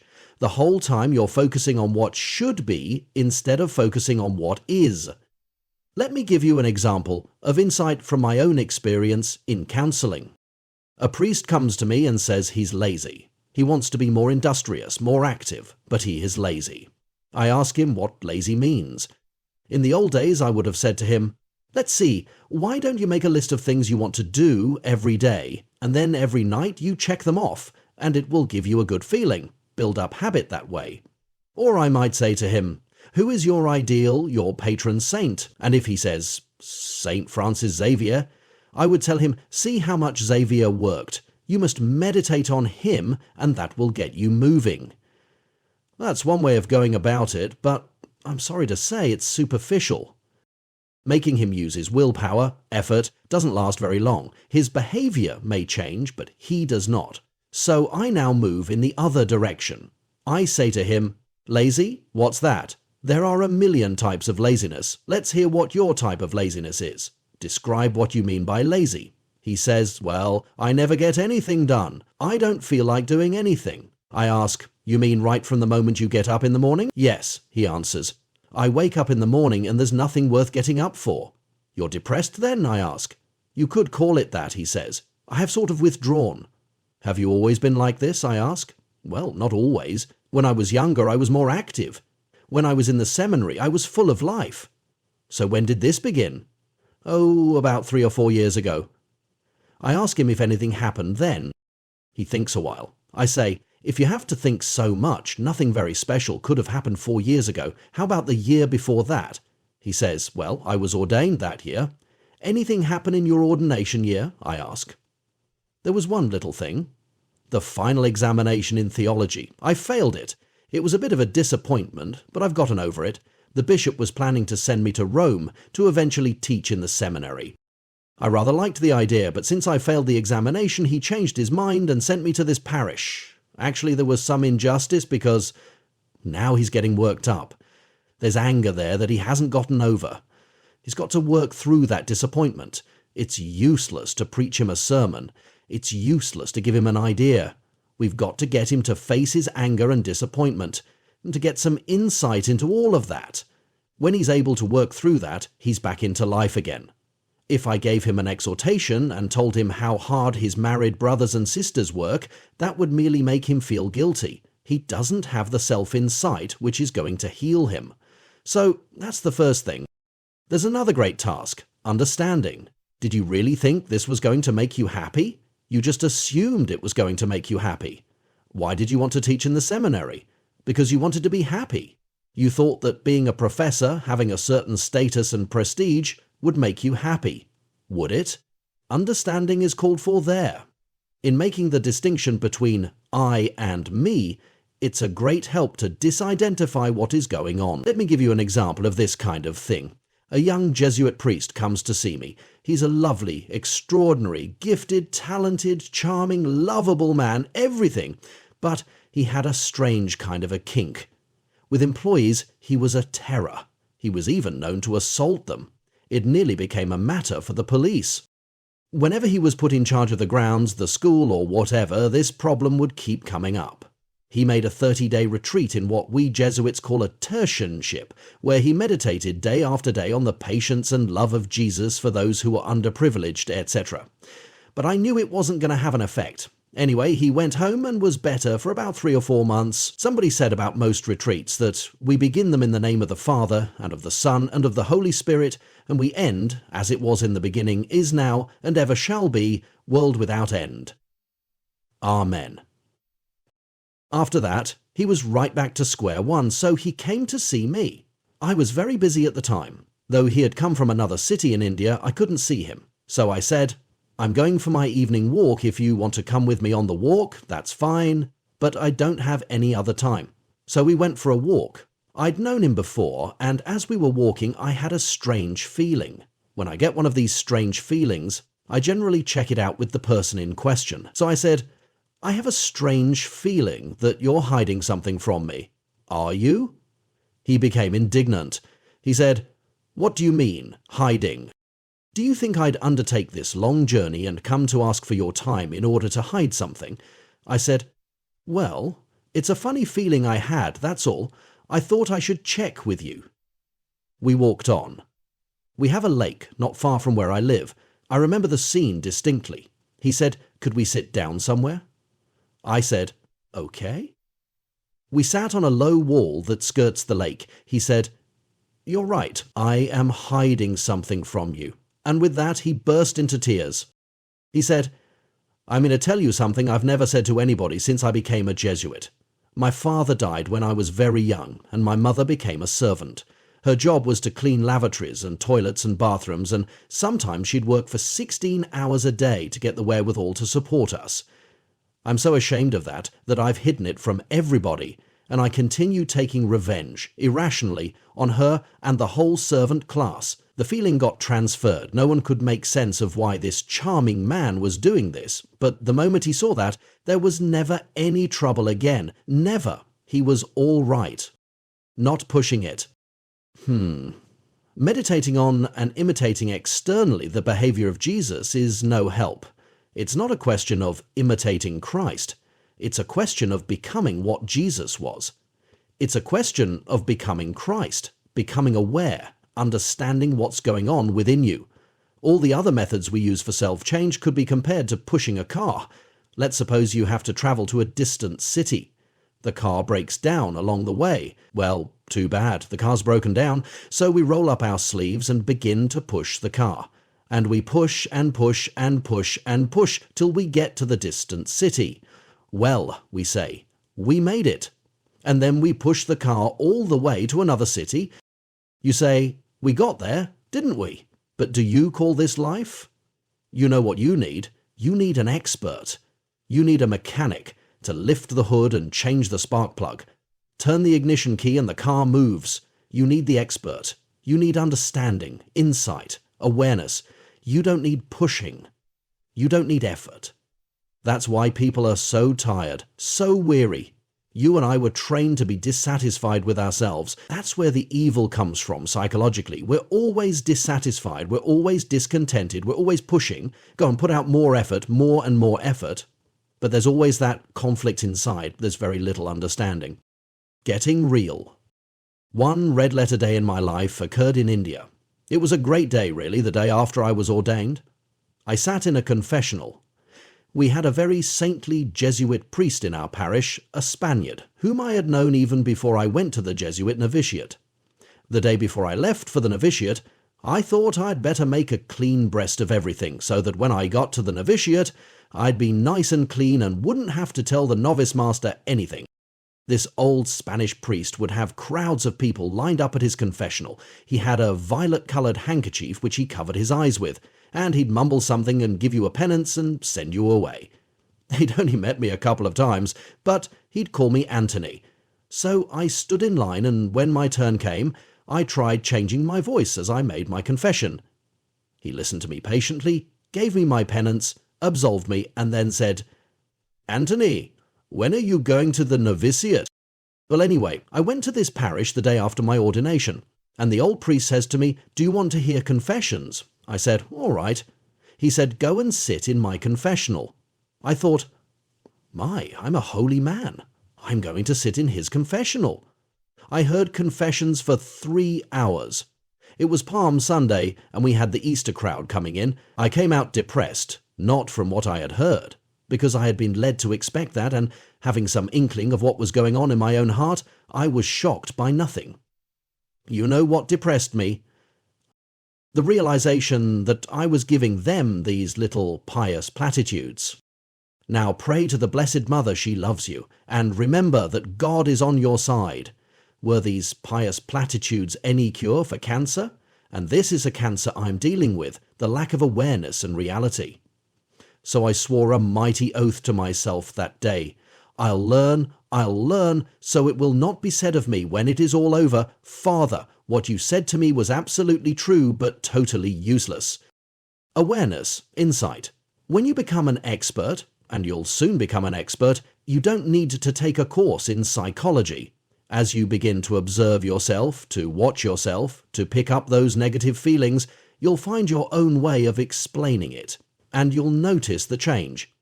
But then you'll have to deal with the big villain, and that villain is self-condemnation, self-hatred, self-dissatisfaction. Inexplorable images. Let's talk more about effortlessness in change. I thought of a nice image for that, a sailboat. When a sailboat has a mighty wind in its sail, it glides along so effortlessly that the boatman has nothing to do but steer. He makes no effort. He doesn't push the boat. That's an image of what happens when change comes about through awareness, through understanding. I was going through some of my notes and I found some quotations that go well with what I've been saying. Listen to this one. "There is nothing so cruel as nature. In the whole universe there is no escape from it, and yet it is not nature that does the injury, but the person's own heart." Does that make sense? It isn't nature that does the injury, but the person's own heart. There's the story of Paddy, who fell off the scaffolding and got a good bump. They asked, "Did the fall hurt you, Paddy?" And he said, "No, it was the stop that hurt, not the fall. When you cut water, the water doesn't get hurt. When you cut something solid, it breaks. You've got solid attitudes inside you. You've got solid illusions inside you. That's what bumps against nature. That's where you get hurt. That's where the pain comes from." Here's a lovely one. It's from an Oriental sage, though I don't remember which one. As with the Bible, the author doesn't matter. What is said is what matters. If the eye is unobstructed, it results in sight. If the ear is unobstructed, the result is hearing. If the nose is unobstructed, the result is a sense of smell. If the mouth is unobstructed, the result is a sense of taste. If the mind is unobstructed, the result is wisdom. Wisdom occurs when you drop barriers you have erected through your concepts and conditioning. Wisdom is not something acquired. Wisdom is not experience. Wisdom is not applying yesterday's illusions to today's problems. As somebody said to me while I was studying for my degree in psychology in Chicago years ago, frequently, in the life of a priest, 50 years' experience is 1 year's experience, repeated 50 times. You get the same solutions to fall back on. This is the way to deal with the alcoholic. This is the way to deal with priests. This is the way to deal with sisters. This is the way to deal with a divorcee. But that isn't wisdom. Wisdom is to be sensitive to this situation, to this person, uninfluenced by any carryover from the past, without residue from the experience of the past. This is quite unlike what most people are accustomed to thinking. I would add another sentence to the ones I've read. If the heart is unobstructed, the result is love. I've been talking a great deal about love these days, even though I told you there's nothing that can be said, really, about love. We can only speak of non-love, we can only speak of addictions, but of love itself nothing may be said explicitly. Saying nothing about love. How would I describe love? I decided to give you one of the meditations I'm writing in a new book of mine. I read it to you slowly. You meditate on it as we go along, because I've got it put down in short form here so I can get it done in 3 or 4 minutes. Otherwise it would take me half an hour. It's a comment on a gospel sentence. I had been thinking of another reflection, from Plato. One cannot make a slave of a free person, for a free person is free even in prison. It's like another gospel sentence. If a person makes you go 1 mile, go 2. You may think you've made a slave out of me by putting a load on my back, but you haven't. If a person is trying to change external reality by being out of prison in order to be free, he is a prisoner indeed. Freedom lies not in external circumstances. Freedom resides in the heart. When you have attained wisdom, who can enslave you? Anyhow, listen to the gospel sentence I had in mind earlier. He sent the people away, and after doing that, he went up to the mountain to pray alone. It grew late, and he was there all by himself. That is what love is all about. Has it ever occurred to you that you can only love when you are alone? What does it mean to love? It means to see a person, a situation, a thing as it really is, not as you imagine it to be, and to give it the response it deserves. You can hardly be said to love what you do not even see. And what prevents us from seeing? Our conditioning, our concepts, our categories, our prejudices, our projections, the labels that we have drawn from our cultures and our past experiences. Seeing is the most arduous thing that a human can undertake, for it calls for a disciplined, alert mind, but most people would much rather lapse into mental laziness than take the trouble to see each person, each thing in its present moment of freshness. Losing control. If you wish to understand control, think of a little child that is given a taste for drugs. As the drugs penetrate the body of the child, it becomes addicted. Its whole being cries out for the drug. To be without the drug is so unbearable a torment that it seems preferable to die. Think of that image. The body has gotten addicted to the drug. Now, this is exactly what your society did to you when you were born. You were not allowed to enjoy the solid, nutritious food of life, namely work, play, fun, laughter, the company of people, the pleasures of the senses and the mind. You were given a taste for the drug called approval, appreciation, attention. I'm going to quote a great man here, a man named A.S. Neal. He is the author of Summerhill. Neil says that the sign of a sick child is that he is always hovering around his parents. He is interested in persons. The healthy child has no interest in persons. He is interested in things. When a child is sure of his mother's love, he forgets his mother. He goes out to explore the world. He is curious. He looks for a frog to put in his mouth, that kind of thing. When a child is hovering around his mother, it's a bad sign. He's insecure. Maybe his mother has been trying to suck love out of him, not give him all the freedom and assurance he wants. His mother's always been threatening in many subtle ways to abandon him. So we were given a taste of various drug addictions. Approval, attention, success, making it to the top, prestige, getting your name in the paper, power, being the boss. We were given a taste of things like being the captain of the team, leading the band, etc. Having a taste for these drugs, we became addicted and began to dread losing them. Recall the lack of control you felt, the terror at the prospect of failure or of making mistakes, at the prospect of criticism by others. So you became cravenly dependent on others, and you lost your freedom. Others now have the power to make you happy or miserable. You crave your drugs, but as much as you hate the suffering that this involves, you find yourself completely helpless. There is never a minute when, consciously or unconsciously, you are not aware of or attuned to the reactions of others marching to the beat of their drums. A nice definition of an awakened person. A person who no longer marches to the drums of society. A person who dances to the tune of the music that springs up from within. When you are ignored or disapproved of, you experience a loneliness so unbearable that you crawl back to people and beg for the comforting drug called support and encouragement, reassurance. To live with people in this state involves a never-ending tension. Hell is other people, says Sartre. How true. When you are in this state of dependency, you always have to be on your best behavior. You can never let your hair down. You've got to live up to expectations. To be with people is to live in tension.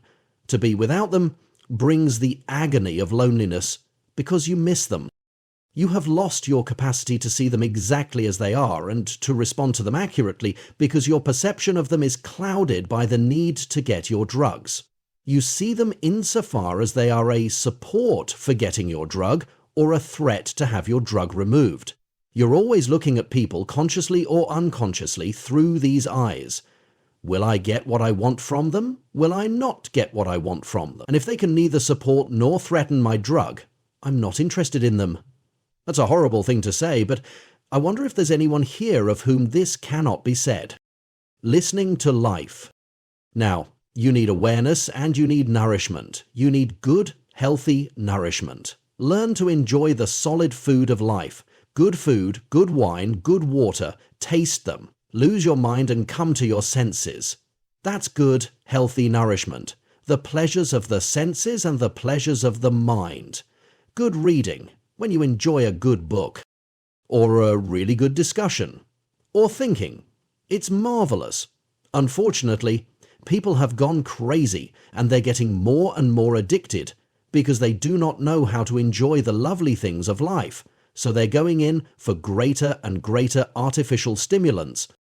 In the 1970s, President Carter appealed to the American people to go in for austerity. I thought to myself, he shouldn't tell them to be austere. He should really tell them to enjoy things. Most of them have lost their capacity for enjoyment. I really believe that most people in affluent countries have lost that capacity. They've got to have more and more expensive gadgets. They can't enjoy the simple things of life.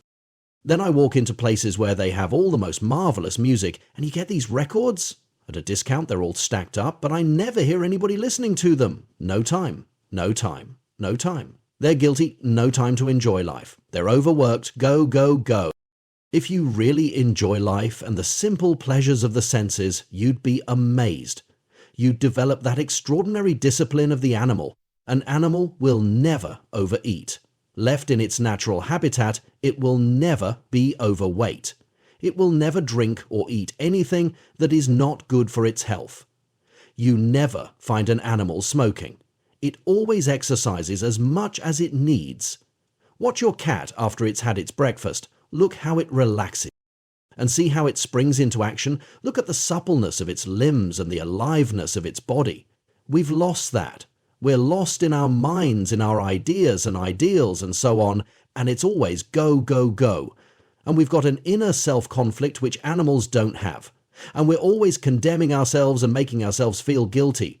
You know what I'm talking about? I could have said of myself what one Jesuit friend said to me some years ago: take that plate of sweets away, because in front of a plate of sweets or chocolates, I lose my freedom. That was true of me too. I lost my freedom in front of all kinds of things, but no more. I'm satisfied with very little, and I enjoy it intensely. When you have enjoyed something intensely, you need very little. It's like people who are busy planning their vacation. They spend months planning it, and they get to the spot, and they're all anxious about their reservations for flying back, that they're taking pictures all right, and later they'll show you pictures in an album of places they never saw, but only photographed. That's a symbol of modem life. Cannot warn you enough about this kind of asceticism. Slow down and taste and smell and hear, and let your senses come alive. If you want a royal road to mysticism, sit down quietly and listen to all the sounds around you. You do not focus on any one sound, you try to hear them all. Oh, you'll see the miracles that happen to you when your senses come unclogged. That is extremely important for the process of change. The end of analysis.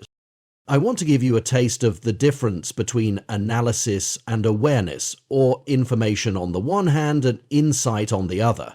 Information is not insight, analysis is not awareness, knowledge is not awareness. Suppose I walked in here with a snake crawling up my arm and I said to you, do you see the snake crawling up my arm? I've just checked in an encyclopedia before coming to this session and I found out that this snake is known as a Russell's viper. If it bit me, I would die inside half a minute. Would you kindly suggest ways and means by which I could get rid of this creature that is crawling up my arm, who talks like this? I have information, but I've got no awareness. Or say, I'm destroying myself with alcohol. Kindly describe ways and means by which I could get rid of this addiction. A person who would say that has no awareness. He knows he's destroying himself, but he is not aware of it.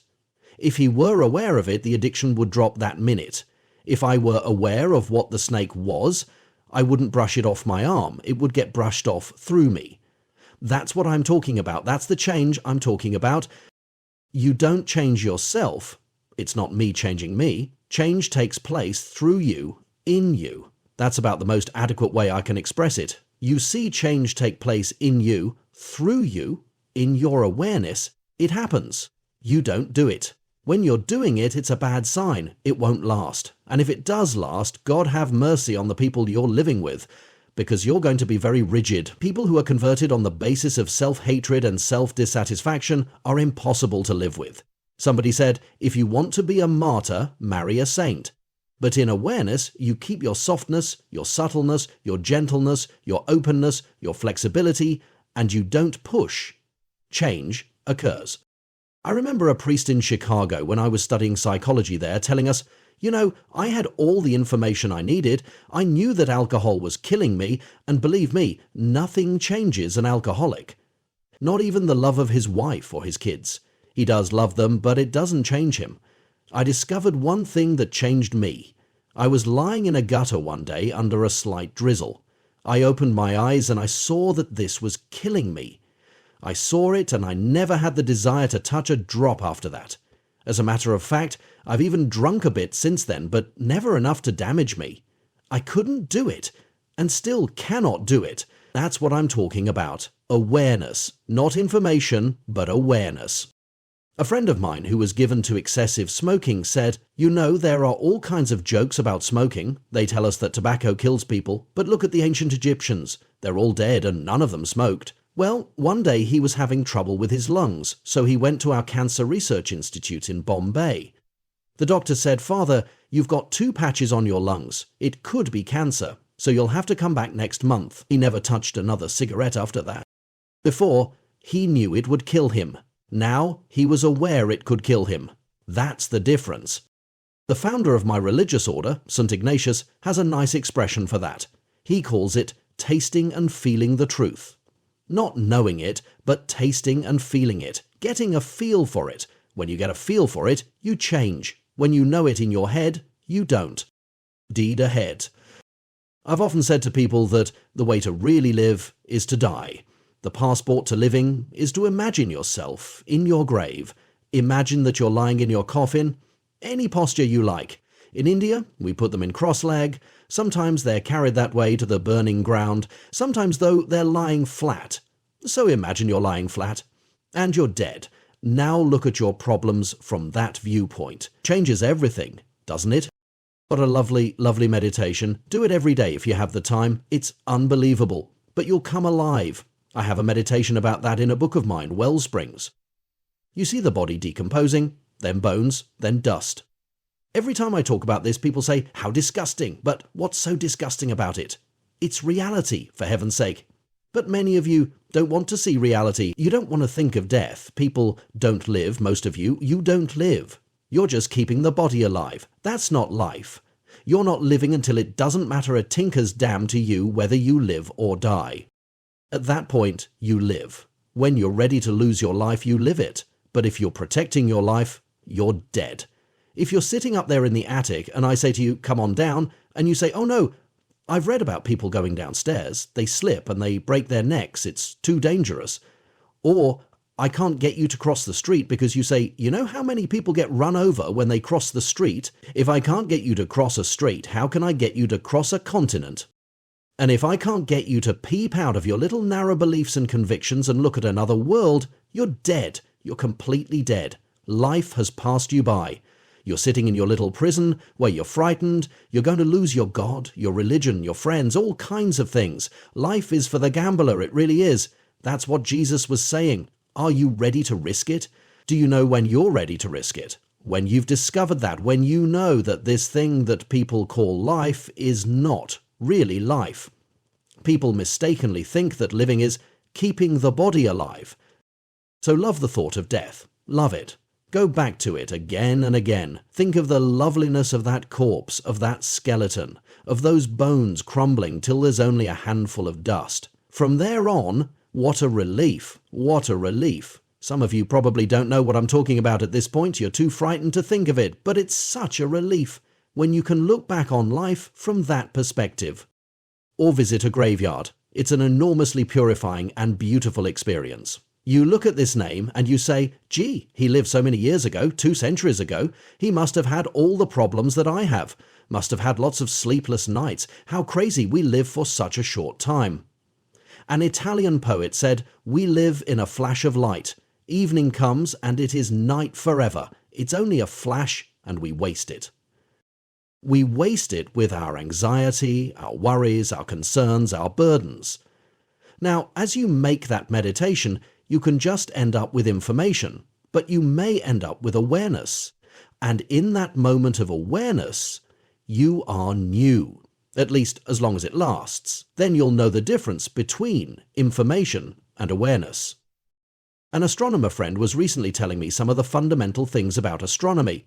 I did not know until he told me that when you see the sun, you're seeing it where it was 8.5 minutes ago, not where it is now, because it takes a ray of the sun 8.5 minutes to get to us. So you're not seeing it where it is. It's now somewhere else. Stars too have been sending light to us for hundreds of thousands of years. So when we're looking at them, they may not be where we're seeing them, they may be somewhere else. He said that if we imagine a galaxy, a whole universe, this Earth of ours would be lost toward the tail end of the Milky Way, not even in the center. And every one of the stars is a sun, and some suns are so big that they could contain the sun and the Earth, and the distance between them. At a conservative estimate, there are 100 million galaxies. The universe as we know it is expanding at the rate of 2 million miles a second. I was fascinated listening to all of this, and when I came out of the restaurant where we were eating, I looked up there and I had a different feel, a different perspective on life. That's awareness. So you can pick all this up as cold fact, and that's information, or suddenly you get another perspective on life. What are we? What's this universe? What's human life? When you get that feel, that's what I mean when I speak of awareness. The land of love. If we really dropped illusions for what they can give us, or deprive us of, we would be alert. The consequence of not doing this is terrifying and unescapable. we lose our capacity to love. If you wish to love, you must learn to see again. And if you wish to see, you must learn to give up your drug. It's as simple as that. Give up your dependency, tear away the tentacles of society that have enveloped and suffocated your being. You must drop them. Externally, everything will go on as before, but though you will continue to be in the world, you will no longer be of it.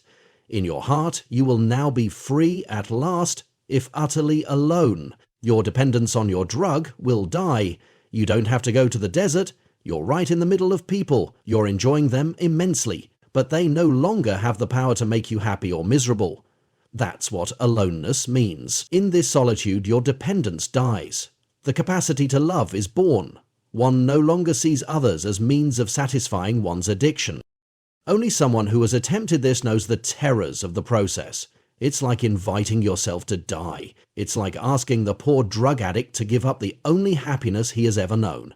How to replace it with the taste of bread and fruit and the clean taste of the morning air, the sweetness of the water of the mountain stream, while he is struggling with his withdrawal symptoms and the emptiness he experiences within himself now that his drug is gone. Nothing can fill the emptiness except his drug. Can you imagine a life in which you refuse to enjoy or take pleasure in a single word of appreciation, or to rest your head on anyone's shoulder for support? Think of a life in which you depend on no one emotionally, so that no one has the power to make you happy or miserable anymore. You refuse to need any particular person, or to be special to anyone, or to call anyone your own. The birds of the air have their nests and the foxes their holes, but you will have nowhere to rest your head in your journey through life. If you ever get to this state, you will at last know what it means to see with a vision that is clear and unclouded by fear or desire. Every word there is measured. To see at last with a vision that is clear and unclouded by fear or desire. The Aesop, you will know what it means to love.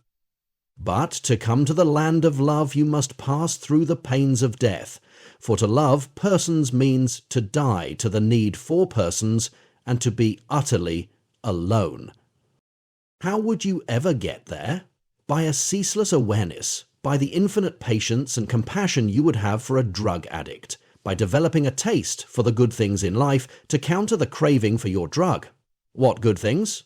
The love of work which you enjoy doing for the love of itself. The love of laughter and intimacy with people to whom you do not cling and on whom you do not depend emotionally, but whose company you enjoy. It will also help if you take on activities that you can do with your whole being. Activities that you so love to do that while you're engaged in them, success, recognition, and approval simply do not mean a thing to you. It will help too if you return to nature. Send the crowds away, go up to the mountains, and silently commune with trees and flowers and animals and birds, with sea and clouds and sky and stars. I've told you what a spiritual exercise it is to gaze at things, to be aware of things around you. Hopefully the words will drop, the concepts will drop, and you will see, you will make contact with reality. That is the cure for loneliness. Generally, we seek to cure our loneliness through emotional dependence on people, through gregariousness and noise. That is no cure. Get back to things, get back to nature, go up in the mountains. Then you will know that your heart has brought you to the vast desert of solitude. There is no one there at your side, absolutely no one. At first this will seem unbearable, but it is only because you are unaccustomed to aloneness. If you manage to stay there for a while, the desert will suddenly blossom into love. Your heart will burst into song, and it will be springtime forever. The drug will be out. You're free. Then you will understand what freedom is, what love is, what happiness is, what reality is, what truth is, what God is. What truth is, what God is. You will see, you will know, beyond concepts and conditioning, addictions and attachments. Does that make sense? Let me end this with a lovely story. There was a man who invented the art of making fire. He took his tools and went to a tribe in the north where it was very cold, bitterly cold. He taught the people there to make fire. The people were very interested. He showed them the uses to which they could put fire, they could cook, could keep themselves warm, etc. They were so grateful that they had learned the art of making fire. But before they could express their gratitude to the man, he disappeared.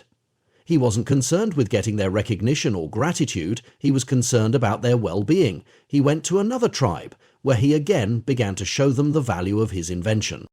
People were interested there too, a bit too interested for the peace of mind of their priests, who began to notice that this man was drawing crowds and they were losing their popularity. So they decided to do away with him. They poisoned him, crucified him, put it any way you like. But they were afraid now that the people might turn against them. So they were very wise, even wily. Do you know what they did? They had a portrait of the man made and mounted it on the main altar of the temple. The instruments for making fire were placed in front of the portrait, and the people were taught to revere the portrait and to pay reverence to the instruments of fire, which they dutifully did for centuries. The veneration and the worship went on, but there was no fire. Where's the fire? Where's the love? Where's the drug uprooted from your system? Where's the freedom? This is what spirituality is all about. Tragically, we tend to lose sight of this, don't we? This is what Jesus Christ is all about. But we overemphasized the Lord, Lord, didn't we? Where's the fire? And if worship isn't leading to the fire, if adoration isn't leading to love, if the liturgy isn't leading to a clearer perception of reality, if God isn't leading to life, of what use is religion, except to create more division, more fanaticism, more antagonism? It is not from lack of religion in the ordinary sense of the world that the world is suffering. It is from lack of love, lack of awareness. And love is generated through awareness and through no other way. No other way. Understand the obstructions you are putting in the way of love, freedom, and happiness, and they will drop. Turn on the light of awareness and the darkness will disappear. Happiness is not something you acquire. Love is not something you produce. Love is not something that you have. Love is something that has you. You do not have the wind, the stars, and the rain. You don't possess these things. You surrender to them. And surrender occurs when you are aware of your illusions, when you are aware of your addictions, when you are aware of your desires and fears. As I told you earlier, first, psychological insight is a great help, not analysis, however. Analysis is paralysis. Insight is not necessarily analysis. One of your great American therapists put it very well. It's the aha experience that counts. Merely analyzing gives no help, it just gives information. But if you could produce the aha experience, that's insight, that is change. Second, the understanding of your addiction is important. You need time. Alas, so much time that is given to worship and singing praise and singing songs could so fruitfully be employed in self-understanding. Community is not produced by joint liturgical celebrations. You know deep down in your heart, and so do I, that such celebrations only serve to paper over differences. Community is created by understanding the blocks that we put in the way of community, by understanding the conflicts that arise from our fears and our desires.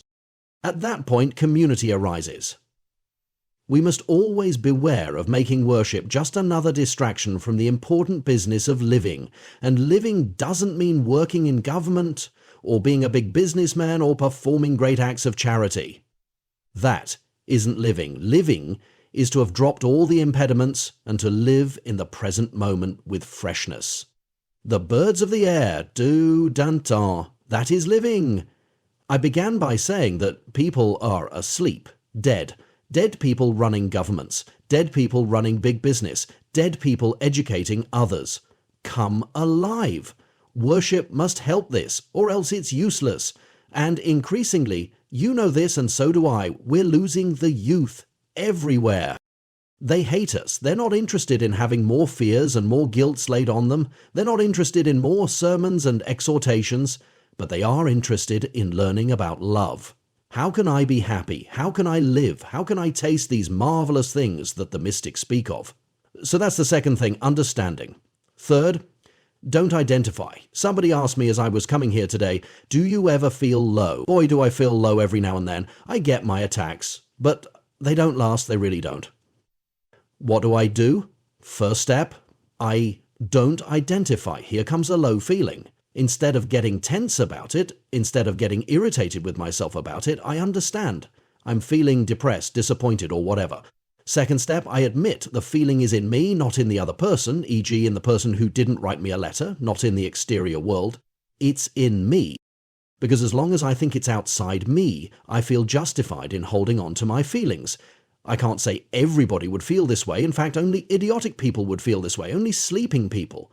Third step, I don't identify with the feeling. I is not that feeling. I am not lonely. I am not depressed. I am not disappointed. Disappointment is there, one watches it. You'd be amazed how quickly it glides away. Anything you're aware of keeps changing. Clouds keep moving. As you do this, you also get all kinds of insights into why clouds were coming in the first place. I've got a lovely quote here, a few sentences that I would write in gold. I picked them up from A.S. Neil's book, Summer Hill. I must give you the background. You probably know that Neil was in education for 40 years. He developed a kind of maverick school. He took in boys and girls and just let them be free. You want to learn to read and write? Fine. You don't want to learn to read and write? Fine. You can do anything you want with your life, provided you don't interfere with the freedom of someone else. Don't interfere with someone else's freedom, otherwise you're free. He says that the worst ones came to him from convent school. This was in the old days, of course. He said it took them about 6 months to get over all the anger and the resentment that they had repressed. They'd be rebelling for 6 months, fighting the system. The worst was a girl who would take a bicycle and ride into town, avoiding class, avoiding school, avoiding everything. But once they got over their rebellion, everybody wanted to learn. They even began protesting. Why don't we have class today? But they would only take what they were interested in. They'd be transformed. In the beginning, parents were frightened to send their children to this school. They said, how can you educate them if you don't discipline them? You've got to teach them, guide them. What was the secret of Neil's success? He'd get the worst children, the ones everybody else had despaired of, and within 6 months, they'd all be transformed. Listen to what he said, extraordinary words, holy words.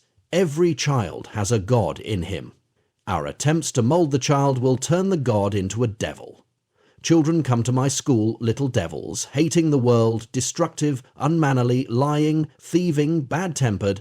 In 6 months they are happy, healthy children who do no evil. These are amazing words coming from a man whose school in Britain is regularly inspected by people from the Ministry of Education, by any headmaster or headmistress or anyone who would care to go there. Amazing.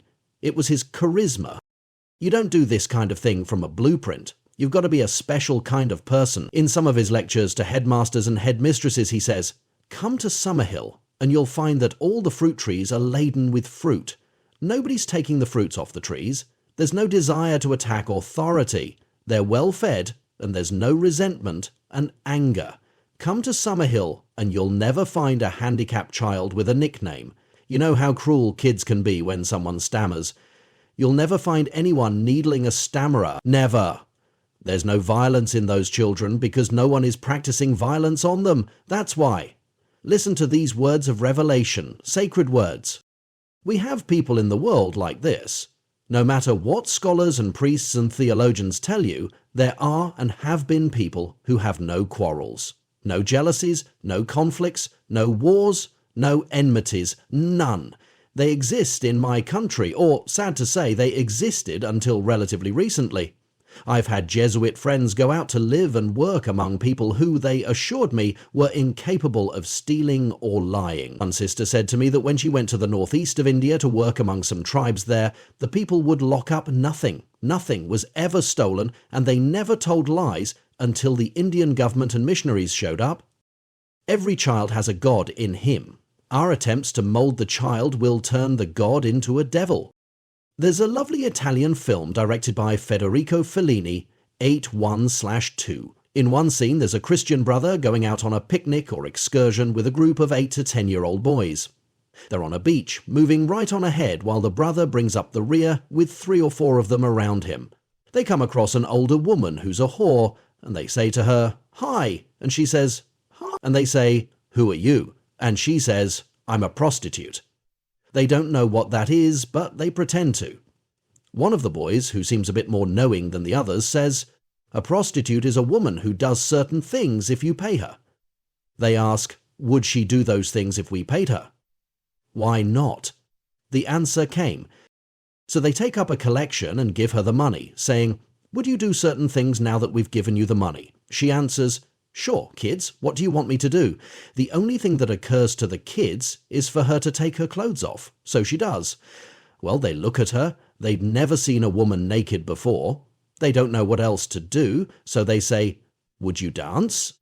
She says, "Sure." So they all gather round singing and clapping. The whore is moving her behind, and they're enjoying themselves immensely. The brother sees all this, he runs down the beach and yells at the woman. He gets her to put her clothes on, and the narrator says, "At that moment, the children were spoiled. Until then, they were innocent, beautiful." This is not an unusual problem. I know a rather conservative missionary in India, a Jesuit. He came to a workshop of mine. As I developed this theme over 2 days, he suffered. He came to me the second night and said, "Tony, I can't explain to you how much I'm suffering listening to you." I said, "Why, Stan?" He said, "You're reviving within me a question that I suppressed for 25 years. A horrible question. Again and again I ask myself, have I not spoiled my people by making them Christian?" This Jesuit was not one of your liberals. He was an orthodox, devout, pious, conservative man. But he felt he spoiled a happy, loving, simple, guileless people by making them Christian. American missionaries who went to the South Sea Islands with their wives were horrified to see women coming bare-breasted to church. The wives insisted that the women should be more decently dressed, so the missionaries gave them shirts to wear. The following Sunday, the women came wearing their shirts but with 2 big holes cut out for comfort, for ventilation. They were right. The missionaries were wrong. Now, back to Neil. He says, "And I am no genius. I am merely a man who refuses to guide the steps of children. But what, then, of original sin?" Neil says that every child has a God in him. Our attempts to mold him will turn the God into a devil. He lets children form their own values, and the values are invariably good and social. Can you believe that? When a child feels loved, which means when a child feels you're on his side, he's okay. The child doesn't experience violence anymore. No fear, so no violence. The child begins to treat others the way he has been treated. You've got to read that book. It's a holy book, it really is. Read it. It revolutionized my life and my dealings with people. I began to see miracles. I began to see the self-dissatisfaction that had been ingrained in me, the competition, the comparisons, the "that's not good enough," etc. You might object that if they hadn't pushed me, I wouldn't have become what I am. Did I need all that pushing? And anyway, who wants to be what I am? I want to be happy. I want to be holy. I want to be loving. I want to be at peace. I want to be free. I want to be human. Do you know where wars come from? They come from projecting outside of us the conflict that is inside. Show me an individual in whom there is no inner self-conflict, and I show you an individual in whom there is no violence. There will be effective, even hard, action in him, but no hatred. When he acts as a surgeon acts. When he acts as a loving teacher acts with mentally retarded children. You don't blame them, you understand, but you swing into action. On the other hand, when you swing into action with your own hatred and your own violence unaddressed, you've compounded the error. You've tried to put fire out with more fire. You've tried to deal with a flood by adding water to it. I repeat what Neil said. Every child has a God in him. Our attempts to mold the child will turn the God into a devil. Children come to my school, little devils, hating the world, destructive, unmannerly, lying, thieving, bad-tempered. In 6 months they are happy, healthy children who do no evil. And I am no genius. I am merely a man who refuses to guide the steps of children. I let them form their own values, and the values are invariably good and social. The religion that makes people good makes people bad, but the religion known as freedom makes all people good, for it destroys the inner conflict, for I've added the word inner, that makes people devils. Neil also says, "The first thing I do when a child comes to Summerhill is destroy its conscience." I assume you know what he's talking about, because I know what he's talking about. You don't need conscience when you have consciousness. You don't need conscience when you have sensitivity.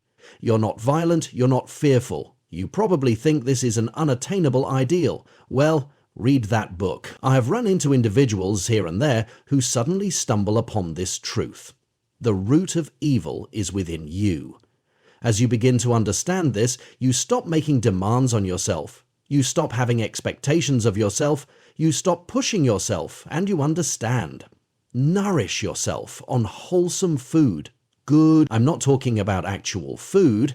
I'm talking about sunsets, about nature, about a good movie, about a good book, about enjoyable work, about good company, and hopefully you will break your addictions to those other feelings. What kind of feeling comes upon you when you're in touch with nature, or when you're absorbed in work that you love, or when you're really conversing with someone whose company you enjoy in openness and intimacy without clinging? What kind of feelings do you have? Compare those feelings with the feelings you have when you win an argument, or when you win a race, or when you become popular, or when everybody's applauding you. The latter feelings I call worldly feelings. The former feelings I call soul feelings. Lots of people gain the world and lose their soul. Lots of people live empty, soulless lives because they're feeding themselves on popularity, appreciation, and praise, on I'm okay, you're okay, look at me, attend to me, support me, value me, on being the boss, on having power, on winning the race. Do you feed yourself on that? If you do, you're dead. You've lost your soul. Feed yourself on other, more nourishing material. Then you'll see the transformation. I've given you a whole program for life, haven't I?